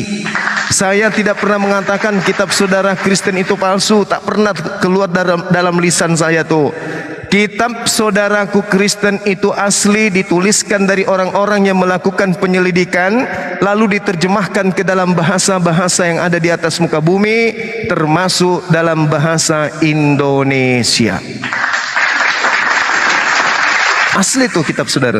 Makanya kami umat Islam tak boleh menolak, dan kami umat Islam tak boleh menerima. Maksudnya apa? Kami tidak boleh menolaknya sebagai hasil tulisan yang dihasilkan dari penyelidikan orang-orang yang menceritakan tentang kisah masa lalu, dan kami tidak boleh menerimanya sebagai firman Tuhan dan tidak boleh menerimanya sebagai sabda seorang nabi. Jadi kitab saudara hanya kami jadikan sebagai salah satu kurikulum pembelajaran tentang keyakinan orang-orang terdahulu, sebagai tolak ukur kemudian untuk menapaki kebenaran ajaran agama Kristen. Hanya orang bodohlah di umat Islam ini yang tidak mau belajar tentang Bible kalau dia ingin ikut dalam materi-materi apologet. Kenapa? Di Bible semua jawaban itu lengkap sekali tentang siapa yang disalibkan, siapa yang benar, siapa yang pengikut Yesus, siapa yang antikristus. Semua dijelaskan di dalam Bible. Oleh karena kemudian teman-teman Kristen hanya lebih mengedepankan doktrin dan dogma, Bible dianggurin, masuk gereja otak dilepas, sendal dipakai. Kalau di masjid tidak, masuk di masjid sendal dilepas, otak tak boleh dilepas. Makanya di Islam itu khusuknya dia. Alhamdulillahi Rabbil Alamin, Ar-Rahmanir Rahim, Maliki Yaumiddin, Iyyaka na'budu wa iyyaka nasta'in. Kenapa bisa memahami? Kenapa mereka bisa khusuk? Karena alas kaki dilepas, kepala isinya dibawa ke dalam. Kalau di tempat Anda tidak, alas kaki tidak dilepaskan, otak ditaruh di luar, gak boleh masuk. Makanya cuma manggut. Tuhan kita maha kuasa, dia mati mengorbankan dirinya, dibunuh, ditombak oleh tentara. Tepuk tangan weh, tepuk tangan. Kenapa? Otak dianggurin di depan, dijaga oleh tukang parkir. Sendal aja dengan alas kaki yang dibawa ke dalam tuh. Kalau Islam kagak, alat sepatu, sendal kaki dilepas, masuk ke dalam, otak yang dipakai. Begitu yang menghotbahkan itu salah baca Quran, diprotes oleh makmum. Itu karena akal masuk. Makanya di Islam itu tak ada boleh bohong-bohong, tak ada boleh curang-curang, tak ada boleh doktrin dogma yang menyesatkan manusia, tak boleh. Apa yang ditemukan dalam Al-Quran, apa yang disajikan oleh Rasulullah, itu yang disampaikan. Kalau salah pasti akan ditegur. Jangan ini mengatakan ulama zu kalau dia menyampaikan sesuatu yang tidak sesuai dengan risalah kenabian. Gitu Bang. Tapi ngomong-ngomong saya capek loh. Udah dari minum. Allahu Akbar, Masya Allah. Oke, mungkin begitu dalam mas saya ini. Baik Pak. Iya, saya juga dalam mas juga dengarnya. Iya Bang. Iya saudaraku Noah. Allahu Akbar, Masya Allah. Capek kita ya. Iya, terlalu panjang Bang ya. Inilah orang-orang yang di bawah ini. Iya betul. Jadinya saya ke penjual obat kan. Jadi ini yang teman-teman yang di bawah ya kan, yang jadi pendengar setia ya, yang komennya macam-macam aneh-aneh. Anda semua jangan berpikiran buruk ya. Kami di sini hanya belajar gitu, hanya Masya Allah, hanya mencari perbedaan, mencari istilahnya, karena yang mana yang benar, yang mana yang tidak benar itu hanya Tuhan yang tahu ya. Di sini kita hanya mengimani apa yang kita imani. Jadi yang di bawah jangan ikut-ikutan panas ataupun jadi menghakimi atau jadi menghujat ya. Santai aja, slow. Betul, santai aja, betul. Iya, slow. Karena kalau kita menghujat nggak ada gunanya itu. Slow kita, slow. Ya, gitulah. Jadi ya kesimpulannya ya, mana yang benar, mana yang tidak benar ya, itu hanya Tuhanlah yang tahu. Ya, jadi apa yang sudah ada, yang sudah terjadi sekarang itu semua atas kehendak Tuhan, bukan atas kehendak manusia. Karena kehendak Tuhan ini bisa berubah-ubah. Ada yang baik, ada yang buruk bagi manusia, kan begitu ya Bang Juma. Nah, kalau ada kehendak Tuhan hanya baik saja, tidak akan ada bencana alam, bukan begitu Bang Juma? Betul. Nah itu, jadi surga dan neraka itu juga kehendak Tuhan, bukan berarti apa yang benar menurut kita ya itu belum tentu benar menurut Tuhan Sang Pencipta, begitu. Jadi udah dululah diskusinya. Ini saya udah ngantuk, udah jam 2 di sini. Iya, sini setengah tiga. Iya, setengah 3. Ini setengah 3 juga di sini Bang. Saudara Noah di mana? Saya lagi di Malaysia nih Bang. Oh sama waktunya ya? Ya. Beda waktu 1 jam. Minggu lalu ketika saya di Dubai itu beda 7 jam. Di Dubai ya, iyalah Bang. Iya, kemarin di Dubai di Ciwidey situ daerah Bandung beda 7 jam. Kalau Malaysia ini sama kayak Wita itu Indonesia Tengah dia 1 jam. Ya kemarin saya di Dubai, kok kata apa sih? Dubai itu duduk di Bandung milik Indonesia itu loh. Betul. Iya, nggak ngerti orang itu Bang. Nggak ngerti.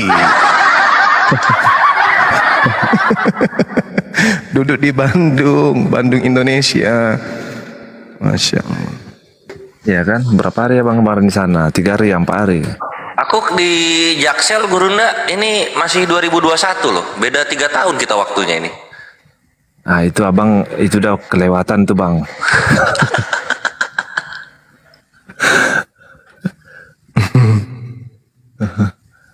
Ya, itulah.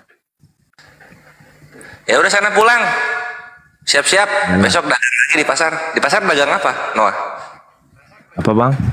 Di pasar di Penang dagang apa?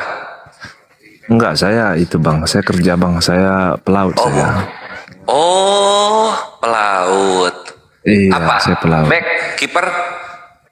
Wah, enggak lah Bang. Saya orang dek saya. Oh, bukan ya. Siap-siap. Iya, saya pelaut. Jadi berlayar dari Batam ke Malaysia. Dari Batam ke Malaysia. Iya, pelaut. Iya, saya pelaut saya. Bawa barang tambang saya Bang. Oh, apa ininya? Sawit. Enggak, boksit bang, boksit. Bauksit. Boksit, iya. Oh. Boksit itu apa? Biji besi bang. Oh, biji besi. Biji besi, masya Allah. Enggak biji zarah aja. Banyak ini 70.000 ton. 70.000 ton, mantap, woi. Iya, Berapa bang. itu sekilonya bauksit? Wah, kalau itu nggak tahu bang, itu yang tahu bos lah. Oh, Noah bagian apanya? Yang nyerok. Saya dek ya bagian bisa kita bilang supir gitulah bang. Iya. Woi, mantap, woi. Masinis dia. Enggak, kalau masinis itu orang mesin tuh bang. Oh, iya. Iya. Jadi ini ngisi-ngisi waktu kan sambil menunggu sambil jaga soalnya. Jadi ngisi-ngisi Berarti ini waktu lah, gitu. lagi dialog di laut ini. Di pelabuhan saya bang. Oh, lagi di laut pelabuhan. Iya, di laut nggak ada sinyal. Ya udah jaga diri di sana baik-baik. Ke Malaysia kan aman ya.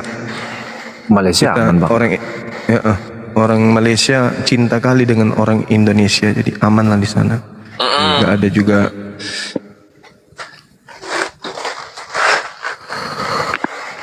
Kalau di kapal ada gereja nggak? Nggak ada lah bang. Oh. Nggak ada. Cuman ini persekutuan baca doa aja. Oh gitu. Nggak ada, kapal kita kecil kok bang, 23 meter, lebar 3 meter. Kamar mandi dalam. Kamar ada 10. Kamar mandi? Kita hanya 10 orang, kamar mandi ada 2 bang. Dapur Oh, kamar mandi 2. Iya, ada Air ruang panas? mesin, ada ruang kemudi. Air panas nggak ada, air dingin ya bang. Oh. Jadi minum pakai air laut kalau di tengah laut. Enggak bang, kita ada persediaan itu kok, persediaan air tawar. Jadi sebelum berangkat kita ngisi air tawar dulu 50 ton gitu, ngisi BBM 50 ton gitu bang. Oh, tergantung gitu ya? jarak, iya, tergantung jarak. Makin jauh jarak, makin banyak kita ngisinya gitu. Iya. Berarti Indonesia Malaysia ya. Indonesia Malaysia bang, 5 hari 4 hari juga lah perjalanan. Iya. Iya bang. Noah pernah naik kapal ke Bandung? Enggak bang, nggak pernah. Bandung mana ada laut mah. Masih belum ada ya? Belum ada bang. Oke. Langsung ke Kawah Putih. Kalau dari bawah belum gitu dia. Lewat ini air tanah. Terus dia makanya. Terus ini berapa bulan sekali pulangnya? Enggak nentu bang, kalau itu kita ada kontrak juga. Kita kontraknya sistem kontrak 1 tahun. Jadi kalau misalnya di Batam, kalau saya orang Batam, saya bisa aja pulang ke rumah gitu. Tapi kalau karena saya berhubung saya orang Sumatera Utara, udah rugi saya di tiket pesawat gitu kan. Barakallah fik. Iya, lanjut. Oh gitu. Iya. Tapi gaji mah per bulan kan ya kalau itu ya? Atau gimana? Gaji per bulan bang. Per bulan lah. Oh. Masa sekali setahun bisa kering giginya saudara Noah. Aduh, bukan kering lagi bang. Hangus. Iya, itulah. Ini sambil nyari-nyari itu juga kan, nyari-nyari kegiatan, bingung ngapain. Di pelabuhan. Syukurlah itu. Iya, soalnya jaga kan sendirian bang. Ini ya tuh mahat patung, beli batunya. Gimana bang? Mahat patung, mengukir patung. Kenapa? Wah, nggak bisa bang. Kenapa? Ya saya nggak pandai. Ya kan namanya juga belajar kegiatan. Iya, itu udah nyari kerjaan yang berlebihan itu bang, susah itu bang. Mending saya mahat tali aja. Mahat tali gampang. Mending diskusi ya. Iya, mending diskusi aja bang. Iya, saya malas diskusi, saya dengar aja saya. Oh gitu. Nggak ada niat mau kuras laut. Bisa, saya kuras juga bang. Iya, biar dapat emas di bawah ya. Wah, nggak ada yang ada. Tapi kalau di tengah laut itu ngeri nggak tuh? Kalau di tengah laut itu ngeri nggak? Wajib bang, ngeri bang, karena kita nggak ada sinyal sama sekali ya. Oh gitu. Iya, jadi kita komunikasi itu dari Seperti kalau apa nama bahasa kelautannya Telegram namanya, itu bahasa isyarat kode gitulah bang, pakai kode Morse. Iya. Morse. Sandi-sandi ya. Sandi-sandi betul. Atau pakai isyarat visual dari lampu-lampu gitu. Kita nggak punya komunikasi selain itu bang. Iya. Katanya laut kalau malam di ini ya, diterpalin. Karena udah tutup. Iya bang, diterpalin benar. Siapa yang bikin terpalnya? Kita lah bang yang bikin terpalnya. Ya udah tuh Gurunda mungkin istirahat. Noah juga mau ini ya apa ngangkat jangkar sekarang. Enggak bang, bisa juga mau. Kita sudahi dulu mungkin ya Gurunda. Bukan angkat jangkar kalau beliau ini. Kalau Dek apa kerjanya ya? Enggak lah bang, kita kan udah di pelabuhan, udah ikat tali. Kita nunggu bongkar aja ini. Oh, besi-besinya ya. Berarti dia di besi, pelabuhan barang gitu ya kan? Benar bang. Dia berbentuk tanah, jadi kita nggak nyangka juga ini biji besi. Jadi dalam tanah ini ada kandungan besi gitu. Oh gitu. Iya bang. Dalam biji tanah ada kandungan besi. Hitam ya, itu ya? Coklat bang. Coklat ya. Iya. Gila. Itu ambilnya di Indonesia? Ambilnya di sini bang, di Malaysia, di Kuantan. Masya Allah. Itu biji besi yang dikandung itu berapa bulan kira-kira ya? Enggak, kalau itu nggak tahu kita bang. Nggak sampai ke situ apa kita. Pokoknya kita ditugaskan membawa aja ya, sampai selamat gitu aja. Nah itu ada. Kakak ipar. Pemilik tambangnya muncul tuh. Pemilik tambang Sumatera. Iya, bentar lagi dia kasih gift tuh sama abang. Ya, tadi saya sudah transfer duit ke beliau, sudah beli gift. Apakah benar begitu kakak ipar? Tanya aja langsung. Jazakallah khair kakak ipar dan Gurunda. Semoga Allah menyegerakan ya. Amin. Amin ya rabbal alamin. Masya Allah. Itu benar katanya kan. Yeay. Oh benar ya. Waduh. Percayalah kalian. Masih mau kedatang besok. Masya Allah. Jadi barangnya itu ngambilnya di Malaysia juga rupanya? Barangnya ngambil Malaysia, bongkarnya di Batam bang. Kenapa lagi bisnis barang nih? Wah ini menjanjikan ini Bang Andi. Bauksit itu kepake buat apa ya? Untuk luluran. Bahan baku untuk membuat besi bang. Oh kirain pakai luluran. Soalnya Pak Bom sering pakai yang kayak gitu-gitu kan sih. Iya biar kurus dia kan. Pak Bom itu bauksit semua isinya tuh.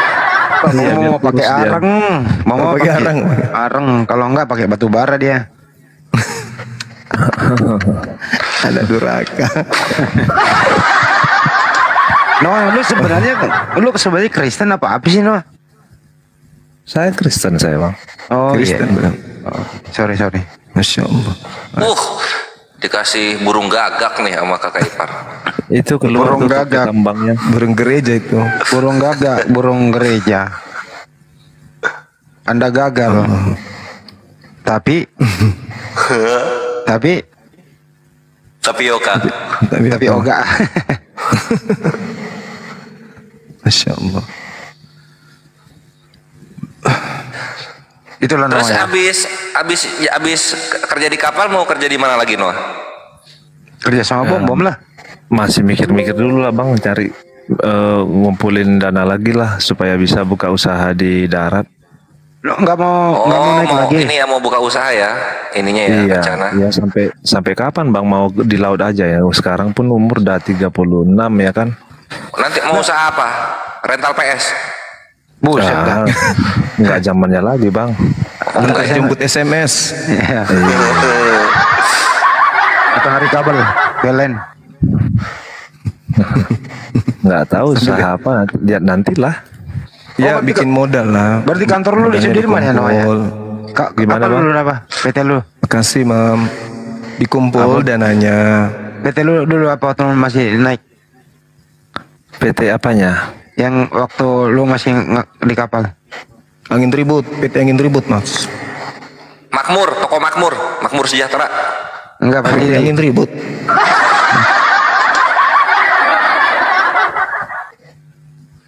Tapi lu gak narko kan dites narko itu dulu. Enggak bang, enggak. Oh ya guys. Justru harus narko supaya dia kuat di laut. Enggak dulu sebenarnya mah harus minum air kelapa dulu. Enggak bisa bang, narko enggak bisa. Enggak bisa. Narko apa? Narko? Narkobok. Oh. Kita sampai di sini aja ada rokok 2 bungkus aja kita langsung diproses. Ada rokok 2 bungkus. Di sini tuh di mana? Berarti nggak boleh merokok? Bukan nggak boleh merokok bang. Kita kalau merokok bisa kita punya rokok banyak sampai 1 slop pun boleh gitu. Tapi harus kita buka semua, minimal harus berkurang 3 sampai 4 batang setiap bungkusnya gitu. Ini apa ya Allah, semoga ada yang baca jeritan kami. Gitu. Dikira nanti bisnis. Iya, dikira nanti dijual. bisnis bang, kita jual balik gitu. Oh gitu. Iya. Kejam kali ya? Iya, saya juga ada berapa kali seperti itu kan karena nggak tahu kan gitu. Bea cukai. Iya, jadi setiap kita sampai itu langsung diperiksa di tengah sebelum kita masuk ke pelabuhan kita udah diperiksa. Di tengah. Iya, sebelum kita masuk ke pelabuhan di tengah masih di laut lah gitu kan posisi di laut. Iya, datang itu kapal bea cukai memeriksa semua lah bang, diperiksa semua. Berarti lu masih ABK belum perwira lu? Saya udah perwira, saya bang, saya Mualim 2 saya. Oh udah Mualim 2? Iya bang. Oh berarti lu waktu lu sekolah dulu bukan nautika ya? Saya nautika dulu bang, saya tamatan PIP Semarang saya. Oh PIP Semarang. Bukan tata boga, bukan, beda. Ya enggak lah bang. Kok nautika kok Mualim? Gimana sih, bukannya di office? Iya, nautika itu ya Mualim lah bang. Kalau masih di situ ya. Sorry Mualim, sorry Mualim, sorry. Iya. Kebalik. Abang kayak pelaut juga ya, bukan? Ya gue bosnya pelaut. Dia yang bikin kapalnya bang. Bang Andi kebun ya? Karena teman saya banyak orang-orang Makassar gitu. Enggak, aku udah urusin anak-anak di Priuk masnya dulu ya. Oh gitu. Kawan-kawan saya banyak orang Makassar gitu. Namanya tadi apa Bang Andi? Mualim. Mualim itu bentar lagi jadi, kalau sekolah lagi bisa jadi cap. Iya. Iya. Habis itu jadi tukang masak di sana enggak? Rencana saya mau sekolah ini ke Barombong. Bagus lah. Di tempat saya berarti. Iya, Makassar, Barombong. Barombong Makassar ya? Ada 3 ya, Semarang, Semarang, di Marunda sama Barombong ya. Iya. Trenggalek satu lagi Bang Andi. Gak ada. Barombong. Gak ada. Belum Ikhwan yang di bawah. Nusa Kambangan juga bagus, itu lulusan sana itu langsung kerja jadi kapten. Bisa ngurus itu.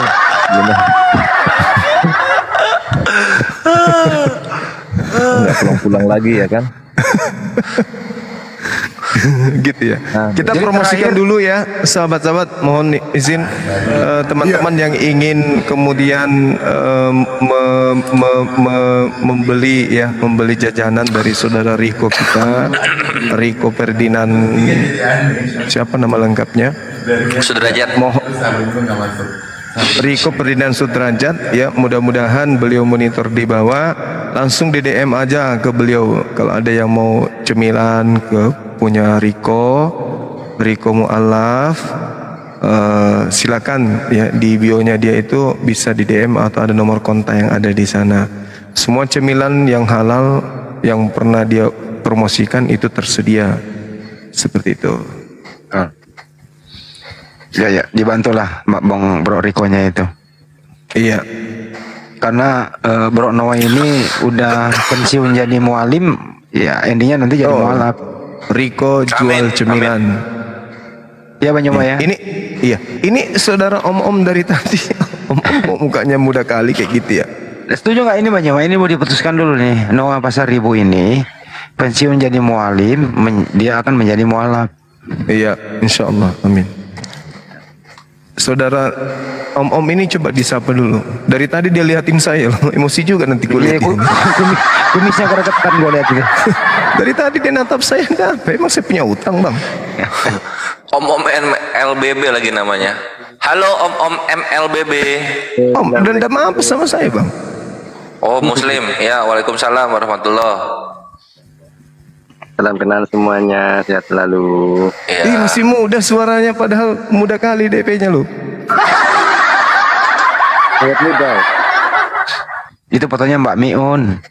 Mbak Miun. Bang Riko sabar, Bang Riko. Bisnis itu harus sabar, jangan cepat emosi. Sabar. Iya benar. Aku juga. Saya Bung dari jam 9 di sini Bung, enggak pernah berhenti bicara. Ente cuman mau naik paling 2 menit kok jadi emosian. Sabar, sabar. Kalian setiap hari pun dinaikkan. Sabar ya, saudaraku. Udah naik. Ya, emosi aja lihatnya, kayak nggak pernah dinaikkan. Sayang. Saudara Riko silakan. Akhirnya bisa live, kenapa nggak live aja jualan gitu, Pak? Ini ada keranjang kuning, kayak nggak pernah dinaikkan aja di Komali. Nggak ada keranjang kuningnya dia keranjang biru. Udah, saudara Riko naik. Saudara Riko naik. Saudaraku Riko yang baik hati silakan naik. Saya tadi sudah mempromosikan ya, tapi lebih afdal kalau antum naik. Silakan. Ini om ngapain natap saya dari tadi sih om? Udah kumisnya warna kuning lagi. Aduh, gimana sih om? Nggak usah kayak gitu kali. Rupanya matanya juga nggak berkedip-kedip pun. Saudara Riko.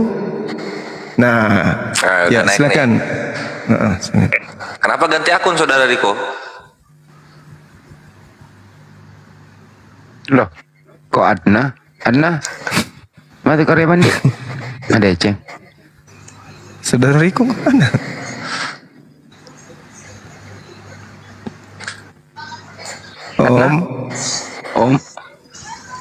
Om. Halo. Om. Ya, assalamualaikum warahmatullahi wabarakatuh. Waalaikumsalam warahmatullahi wabarakatuh. Salam kenal semuanya. Iya, salam kenal. Kenal juga. Masya Allah. Silakan Bang, ada yang tidak ingin disampaikan? Enggak, dari tadi pengen naik waktu bahas tasawuf itu, teman. Ya, mungkin sekarang udah dinaikin, nyapa semuanya aja lah. Iya Bang, gak usah ngomongin tasawuf Bang, bukan tempatnya di sini. Iya. Masing-masing aja. Masing-masing aja. Iya. Nanti ini DM aja. Sebut di sebenarnya. Sebut di. Nanti kita tunggu Riko. Sebut di sebenarnya. Sebut di. Nanti kita tunggu Riko. Sebut di sebenarnya. Double suaranya sebut Din. Apa? Din. Kenapa Din? Saudara Riko, naiklah dulu. Udah nggak ada kayaknya Gurunda di bawah. Masih ada ya? Soalnya saya juga mau jualan buku ini. Sama-sama kita bisnis. Riko jangan merajuk lah. Coba kasih Oh, saya di bawah katanya tuh, ada tuh. Oh, ada di bawah dia. Ini dia nih. Ya, naik. Ini dia. Ya. Udah naik. Kenapa ganti akun lagi? Bukan Riko ini. Loh. Ini hostnya gimana sih? Halo Bang. Iya, halo. Assalamualaikum. Waalaikumsalam warahmatullahi wabarakatuh.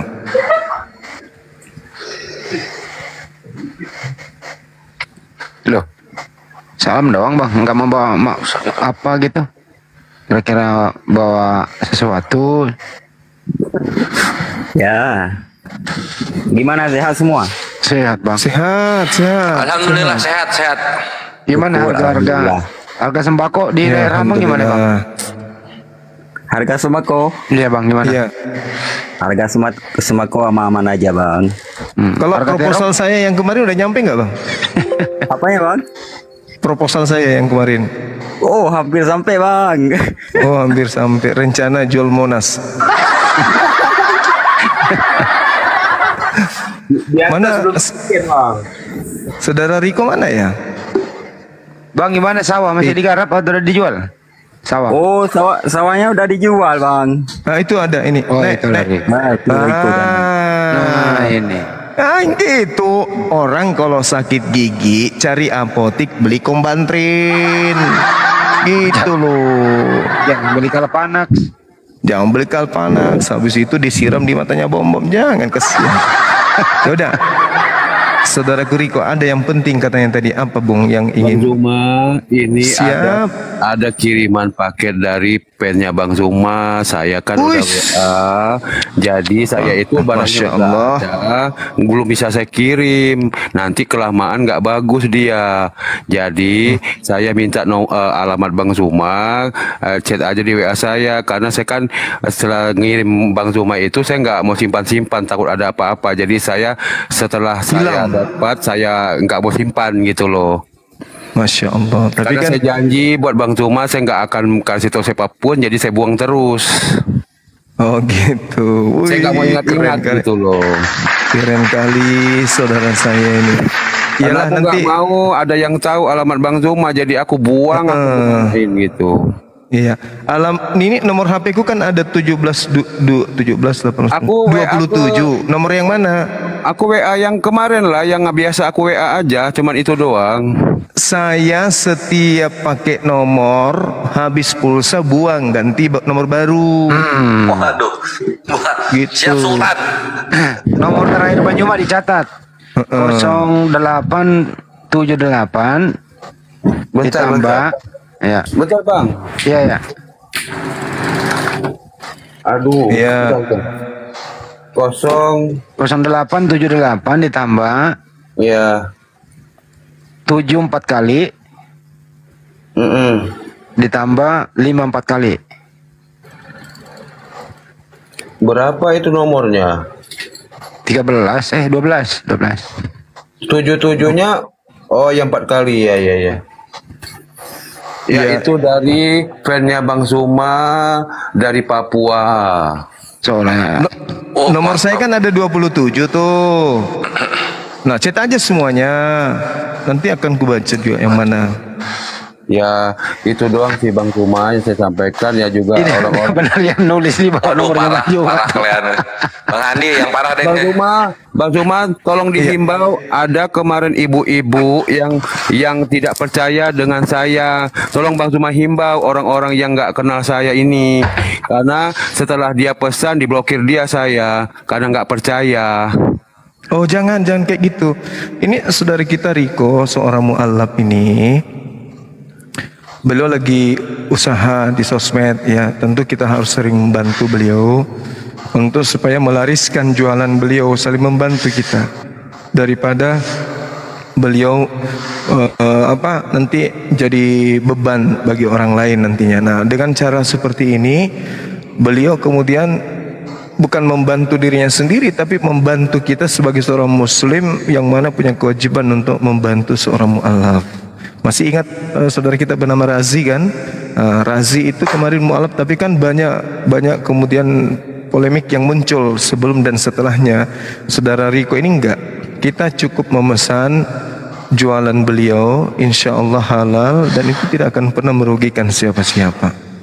Seperti itu ya sahabat-sahabat. Jadi mohon yang mendengarkan ini, saudara Riko jualan cemilan ini adalah benar mu'alaf yang tentu beliau ada dalam barisan kita untuk kemudian mengajarkan kita secara tidak langsung berbisnis online gitu loh teman-teman. Iya, ibu-ibu tolong ya, saya udah lama berjualan ini dari sejak di Zoom dulu. Jadi dulu kan saya cuma berjualan PMP, sekarang udah nambah itemnya.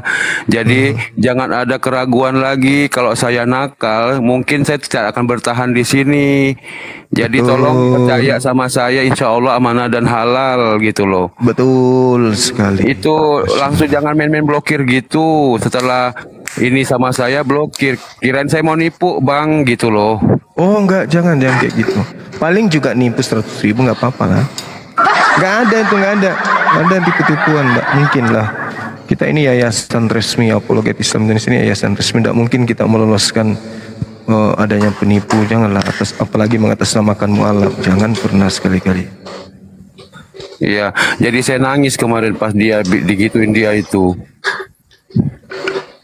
Ya gitu aja lah ya. Nanti bulan puasa, saudaraku yang mau pesan silakan 2 minggu sebelum Lebaran. Dan bulan puasa ini juga bisa pesan, ada pempek sutra tenggiri, abon tenggiri, kerupuk tenggiri, letek, cumi-cumi, stik cumi lada hitam, dan semua ada di PT saya. Nomor saya ada di PT ya, nomor rekeningnya ada di bio. Khusus untuk order, bukan sumbangan, saya nggak mau. Iya betul. Ya, terima kasih Bang udah naikin saya. Nanti saya WA Abang ya alamatnya ya. Iya, Masya Allah. Nomornya itu asal, jangan nomor yang tadi, jangan. Itu nomornya Bang Andi, itu bukan nomorku itu. Enggak, itu nih. Itu nomornya siapa Bang Andi? Enggak, asal nyebut doang tadi tuh. Jadi gimana ini? Astagfirullahaladzim, ya Allah ya. Jangan. Ke nomor saya aja, nanti saya kasih. Ke nomor saya aja, Bariko kan tahu nomorku. Oh iya. Nanti tak kasih nomornya, alamatnya. Iya Bang, makasih Bang. Iya. Assalamualaikum, saya turun dulu ya. Semoga sehat selalu, semangat. Assalamualaikum. Waalaikumsalam warahmatullahi wabarakatuh. Turunkan saya jadi saya nggak mental. Iya. Nah, saatnya host. Bukunya lagi host. Bukuku masih ada host. Aduh, masih ada. Belum laris bukunya. Tapi Bang tadi ada yang ngechat aku, tapi mudah-mudahan bener. Pesan 50. Bukan, ada yang mau pesan sampai ini tapi belum ada jawabannya. Apa buku? Iya, katanya ada Bang Ali siapa tuh yang dari Singapura, katanya dia mau pesan 50 buku.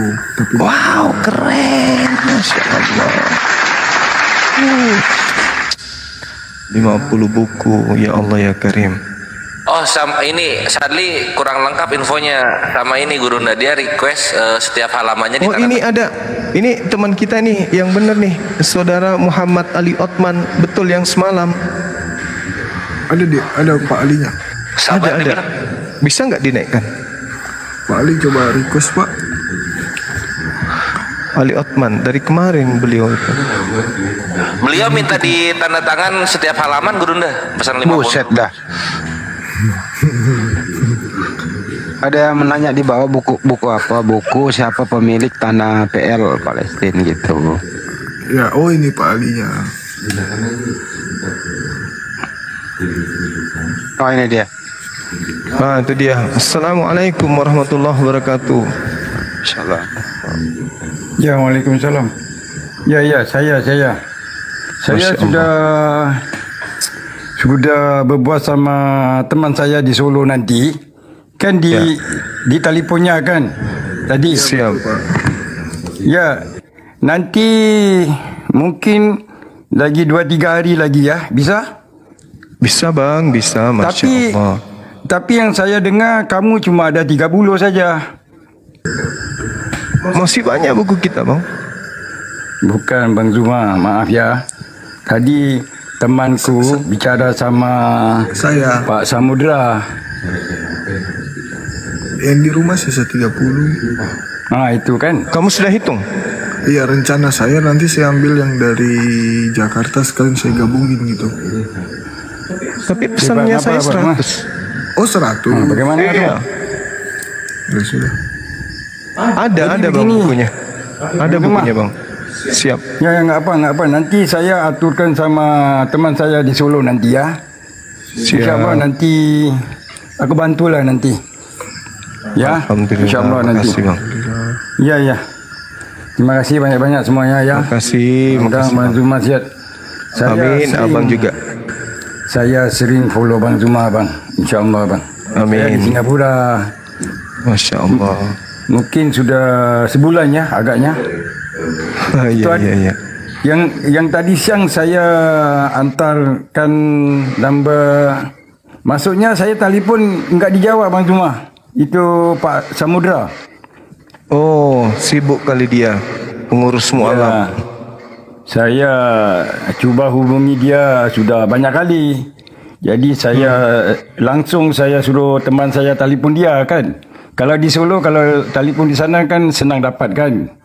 Iya, betul. Nah, ya. Tapi nanti apa-apa pun teman saya akan bicara sama Pak siapa tadi? Pak Samudra ya. Siap. Okey, insyaAllah nanti saya akan uruskan lah. Terima kasih ini Bang Zuma. Akhi Ali, nanti dikirim kemana? Malaysia atau ke Solo? Saya cuma ambil satu buku, yang lainnya saya suruh bagi-bagikan gratis. Oh, Masya Allah. Masya Allah. Ya, cuma itu saja. Oh gitu maksudnya. Ya. Jazakallah khair Akhi Ali. Ya, terima kasih. Ya, doakan saja semua yang terbaik untuk api-api di sana ya. Amin. Ya, sama-sama Bang. Okey Bang Zuma. Assalamualaikum semua. Saya minta Waalaikumsalam warahmatullahi wabarakatuh. Okey. Sering ikuti ya, insya-Allah Bang Zuma. Ya, sama Bang. ini siapa? Bang Nanda ya? Iya, Bang Nanda. Iya, Bang Nandar yang akunnya Bunda Rahma. Okey ya. Sip. Terima kasih semua. Okey, nanti saya aturkan ya. Iya, Bang. Okey, siap semua. Siap.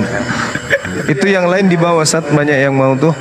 Oh ya, ini yang mau buku dari Pak Ali nih mungkin, atau mungkin bisa nanti kalau jadi Pak Ali pesan 100 piece. Ya jangan harap lah, belilah. Itu yang Ibu Fitria tuh nanti saya aturkan sama dia nanti, Ibu Fitria namanya. Oh jadi ya, nanti bisa benar. kita bagi-bagi giveaway buku gitu ya. Ya benar. Okey ya. Makasih Pak Ali. Terima kasih. Ya, kamu di sana bersabar sajalah, insya-Allah nanti saya uruskan nanti. Ya. Ya. Amin. Siap. Ya. Baik. Jadi buat teman-teman sahabat Bang Zuma, nah nanti tinggal tunggu saja kabarnya bagaimana giveaway buku dari Pak Ali. Nah sebelum di giveaway, terus yang mau pesan buku bisa sama saya langsung di WA saja. WA saya ada di bio profil, atau saya sebutkan nomor WA-nya ya, 0815 ditambah 2728 ditambah 2822. Itu WA-nya. Nanti tinggal langsung chat aja untuk bukunya. Untuk harganya berapa? Rp100.000. Terus mendapatkan tanda tangan dari Bang Zuma, karena di buku tersebut ada pengantar dari Bang Zuma yaitu Zulkifli M. Abbas. Seperti itu ya teman-teman. Oh, mantap. Benar, nanti ditangani Bang Zuma. Nomor kamu deh, tulis itu dulu. Waalaikumsalam warahmatullahi wabarakatuh. Ini gratis ya Ikhwan ya, karena infak sodakoh dari Akhi Ali, ongkir nanti dari Bang Handi, aman. Tinggal daftar aja. Aman. Nanti aku coba bicara sama itu ibu yang dikasih di sebagian dari saya, jadi saya bisa langsung kasih kalian teman-teman. Saya giveaway kan. Aman. Ongkirnya saya yang nanggung. Mantap. Tapi sudah diamanahkan ke Abang Samudra. Ya, berarti ongkirnya dari sana gimana sih, Res? Oh iya. Minta maaf. Ulang nomor admin. Saya ulangi ya nomor admin 0815. Ini gimana? Saya ulangi ya, nomor adminnya 0815 ditambah 2728 ditambah 2822. Gitu ya teman-teman. Untuk pemesanan bukunya harganya Rp100.000, belum termasuk ongkir. Nanti pada saat pembayaran baru dijelaskan untuk ongkirnya. Ini noise. Kores ganteng, mantap.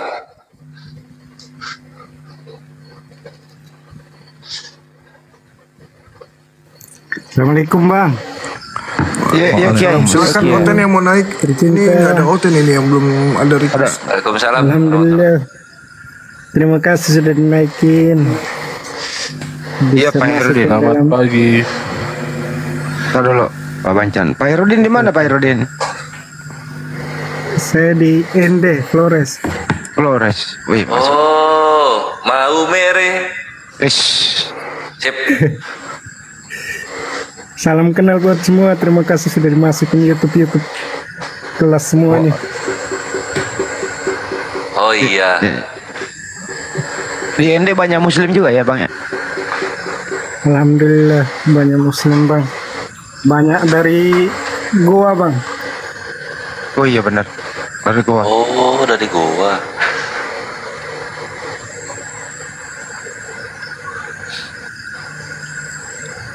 Oke, Pak Herudin ada disampaikan. Iya. Semoga ini menjadi Itu aja, rezeki Bang. ya. Terima kasih sudah bisa masuk di YouTube guru-guru semua. Siap.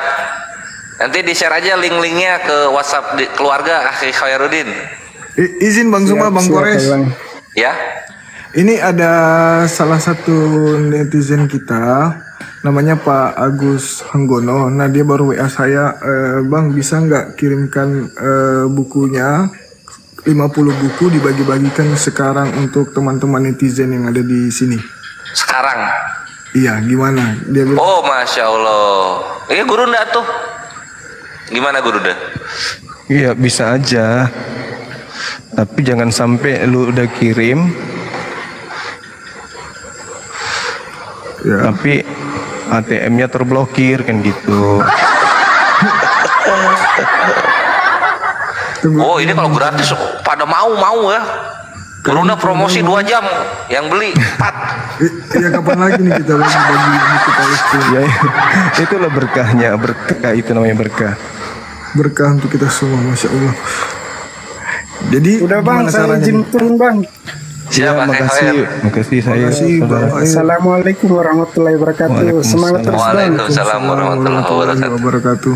Ini Jar, gimana kalau untuk bukunya ini dibagi-bagi 50 buku, teman-teman nanti bisa chat aku, terus kirim alamat, tapi untuk ongkir bayar sendiri kan ya?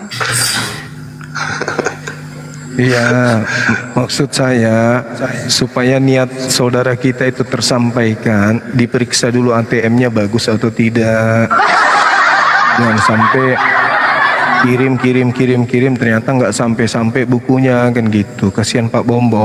Iya betul. Soalnya huruf-huruf yang ada di buku kita itu dipasang satu-satu, nggak mudah loh. Betul. Jadi buku ini memang gratis dikirimkan ya. Ongkirnya itu 100.000 satu buku. Waduh.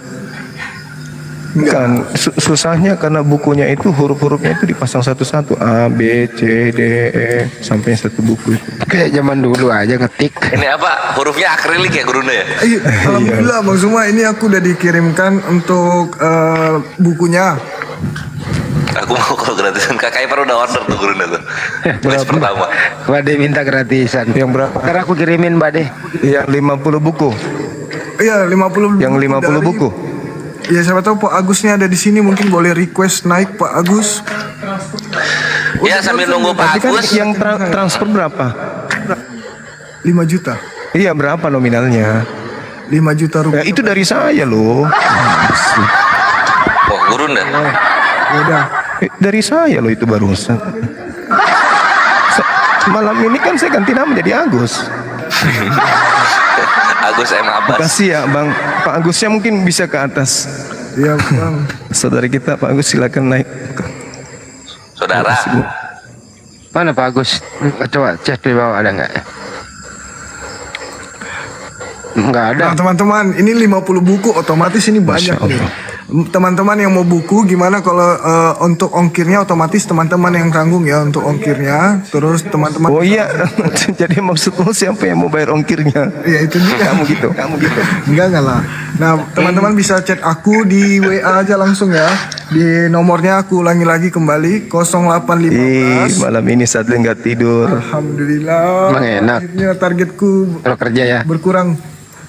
Begitulah kalau kerja dengan ikhlas. Alhamdulillah. Saya sebutkan kembali nomor WA-nya ya, 0815 ditambah 2728 ditambah 2822.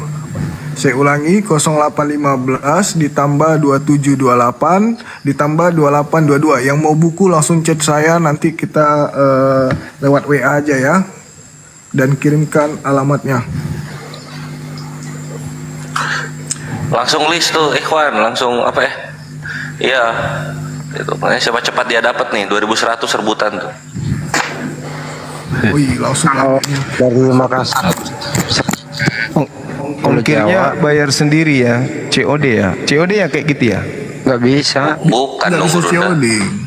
COD ketemuan penjual pembeli. Bisa COD untuk ongkir, bisa COD aja, nanti ongkir bisa COD ya, teman-teman. nanti bayar di tempat tujuan gitu. Yang penting jangan pas datang bukunya pura-pura nggak membuka pintu. Masa orang Indonesia Langsung banyak ngechat aku. Gila. Tunggu ini. kerjalah kau, emang enak. Kerjalah kau kayak gua dulu itu. Waduh. Saya dulu lebih 100, saya balas itu 100. Warahmatullahi wabarakatuh. Waalaikumsalam warahmatullahi wabarakatuh. Waalaikumsalam warahmatullahi wabarakatuh. Ini sadly baik banget loh Ikhwan, karena nanti Ikhwan dicekin ongkirnya berapa di sana, tinggal bayar. Dan ini Akhi Sadli ngecek 100 orang nih. Dia tidur duhur ini. Saya dulu gitu 100 lebih aku cek, Li. Kalian Ya, kita dengarkan dulu Pak Agus. Tuh tamu kita, Bang Pak Agus Suprapto. Terima kasih banyak Pak. Pak Agus Suprapto, panjang umur, sehat selalu, dimudahkan rezekinya dan keturunannya menjadi tokoh agama dan tokoh negara kita. Amin ya rabbal alamin. Amin, amin, Allahumma amin. Ya, ini sekarang kita ke tamu ya. Tamu tadi Bang apa nih? Bang Han, ya Bang Han. Bang Han Islam atau Buddha? Enggak, dia mau pesan 2000 buku katanya barusan. Oh, mantap weh 2000 buku. Assalamualaikum warahmatullahi wabarakatuh. Waalaikumsalam warahmatullahi wabarakatuh. Terima kasih Bang Zuma. Jadi makasih Bang. Atas os.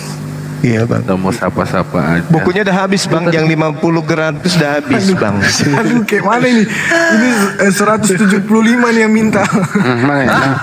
175 kok udah tahu 175? Chat WA-nya 175 gimana nih? Ini hanya yang ku berikan 50 pertama ya teman-teman. Ya itu di ini dong dari apa? Dari menitnya, dilihat menitnya. Ya dari menitnya. Oh, iya. Sudah ditutup close, nggak ada lagi. Nggak, lihat fotonya mirip Pak Bom Bom, jangan dikasih. Diundi aja Li, diundi. Aku cuma tanya Bang, Sudah itu stop, ringkasan guys. tentang buku Palestina apa itu ya? Ringkasannya aja Bang Zuma. Iya betul. Ringkasannya Iya benar Bang. Oh, di sini mungkin bisa dijabarkan gitu. Cerita kisah cerita sejarah, siapa dari sejarah itu kita bisa tahu Bang, yang berhak memiliki tanah Palestina itu sebenarnya siapa gitu loh. Oh, garis besar itu ya. Iya, garis besar itu. Ya. Seperti itu Bang. Tertarik juga sih, tapi Ada rencana Bang Han mau borong? kalau borong sih kan belum ada kemampuan. Saya di Bogor, belum bolak-balik ke Jakarta.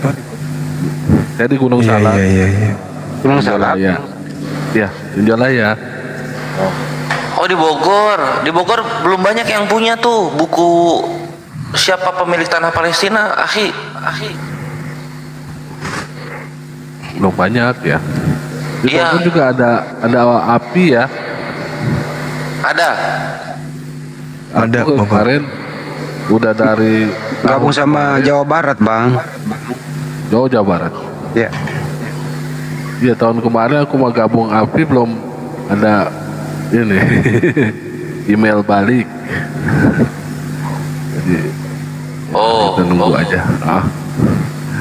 Kita tunggu. Ya nanti diurusin sama Akhi Agung. Akhi Agung udah jarang kelihatan di ini ya, di live chat. Sibuk. Itu aja, kita mau nyapa di sini semuanya kawan-kawan. Oh iya, Bogor masuk Jabodetabek ya. Oke, sorry. Jabodetabek. Bang Zuma, terutama Bang Zuma, sehat selalu ya Bang Zuma. Amin, makasih ya Bang. Salam satu Tuhan. Salam Aku satu juga ada Tuhan. temen nih, mungkin kalau misalnya ingin apa, jadi dia itu Muslim lalu pindah lagi, ada kemungkinan dia pindah balik, bisa nggak kita ajak ke sini untuk diskusi? Karena Bisa banget, bisa. saya Bisa. caranya gimana ya? Saya WA ke Bang Sahabat ini ya. Iya, ke admin.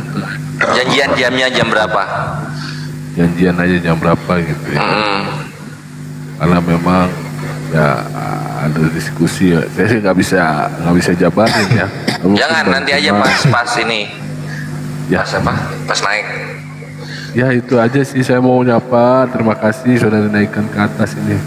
Itu juga Komal tadi, terus saya lihat ada Bang Zuma lihat, terus ya itu ternyata di terima kasih atas waktunya sudah diberikan. Kalau mengenai buku nanti mungkin di perjalanan kali ya kita kontak-kontakan. Siap. Terima kasih. Assalamualaikum warahmatullahi wabarakatuh. Waalaikumsalam warahmatullahi wabarakatuh. Akhi. Salam satu Tuhan. Allahu Akbar. Allahu Akbar. Masya Allah. Allahu Akbar. Tambah lagi tuh tamu kita tuh. Kian Santang tanya dari agama mana? Ya, Kian Santang, ada yang mau ditanyakan? Agamanya kadang-kadang dulu kayak si siapa namanya yang aki-aki itu Gurunda. Siapa ya? Ibnu Kalam. Kemana itu Ibnu Kalam tuh, masih hidup? Tapi ini jadi pendeta nih. Tapi ini serius loh, kita Bang Joma doakan bareng-bareng ya bahwa Ibunda Kian Santang dalam keadaan sakit. Oh iya. Ya. Kita doakan beliau sembuh segera. Amin. Ya, semoga Ibunda Kian Santang Allah segerakan sehatnya, Allah cabut penyakitnya dan segera berkumpul dengan anak-anak yang dicintai. Amin, amin, Allahumma amin. Al-Fatihah.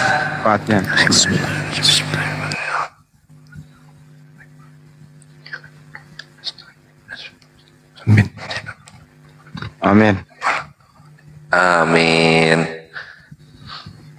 Makasih banyak Bang Adi, Bang Kores, Gurunda. Iya. Aman. Norek masih yang dulu aku, akhi, aman.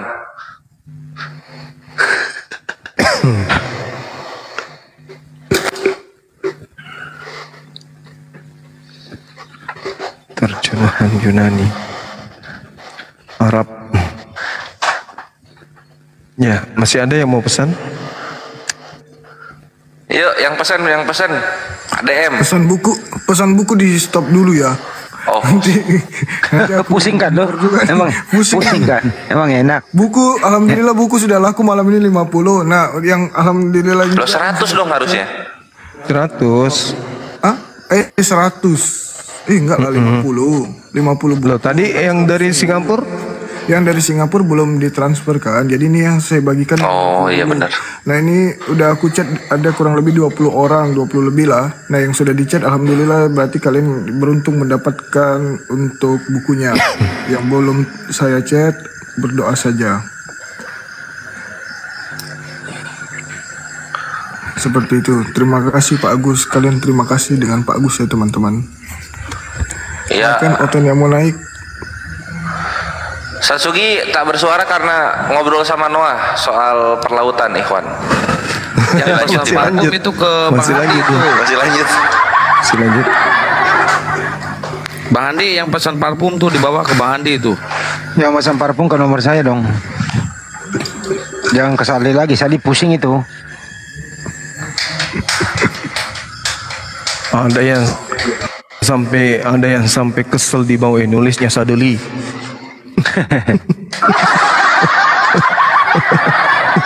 Saya nggak dibalas Sadeli. Assalamualaikum warahmatullahi wabarakatuh. Waalaikumsalam warahmatullahi wabarakatuh. Ayam Black juga mau tuh. Ayam Black. Kasih Bang sudah dinaikkan dia. Saya dari Sulawesi Barat menuju Tegal. Oh, Sulawesi Barat, Sulbar. Oh, Mamuju.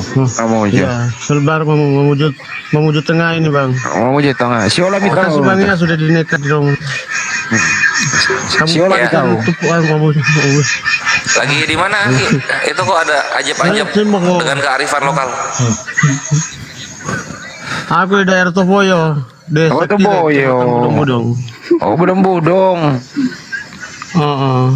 Si Karapek Boyam saya tahu. Si Karapek Boyam saya tahu. Ya aku di Mamuju. Ini Roy. Di Mamuju deh. Malunda. Oh, Malunda le. Iya. Terima kasih ya sudah dinaikkan. Iya, terima kasih. Sama-sama. Saya cuma kita copyright Bang Andi itu ada suara apa di belakang dia. Mau pahami ya bahasa Mandar Bang. Coba. Sikit dek. Iya, potong mundur tuh ya. Iya, em tuh usah nggak aku. Dalam budak ada. Sampai kaki pelok namang kak. Hebat-hebat ya bahasa Yunaninya.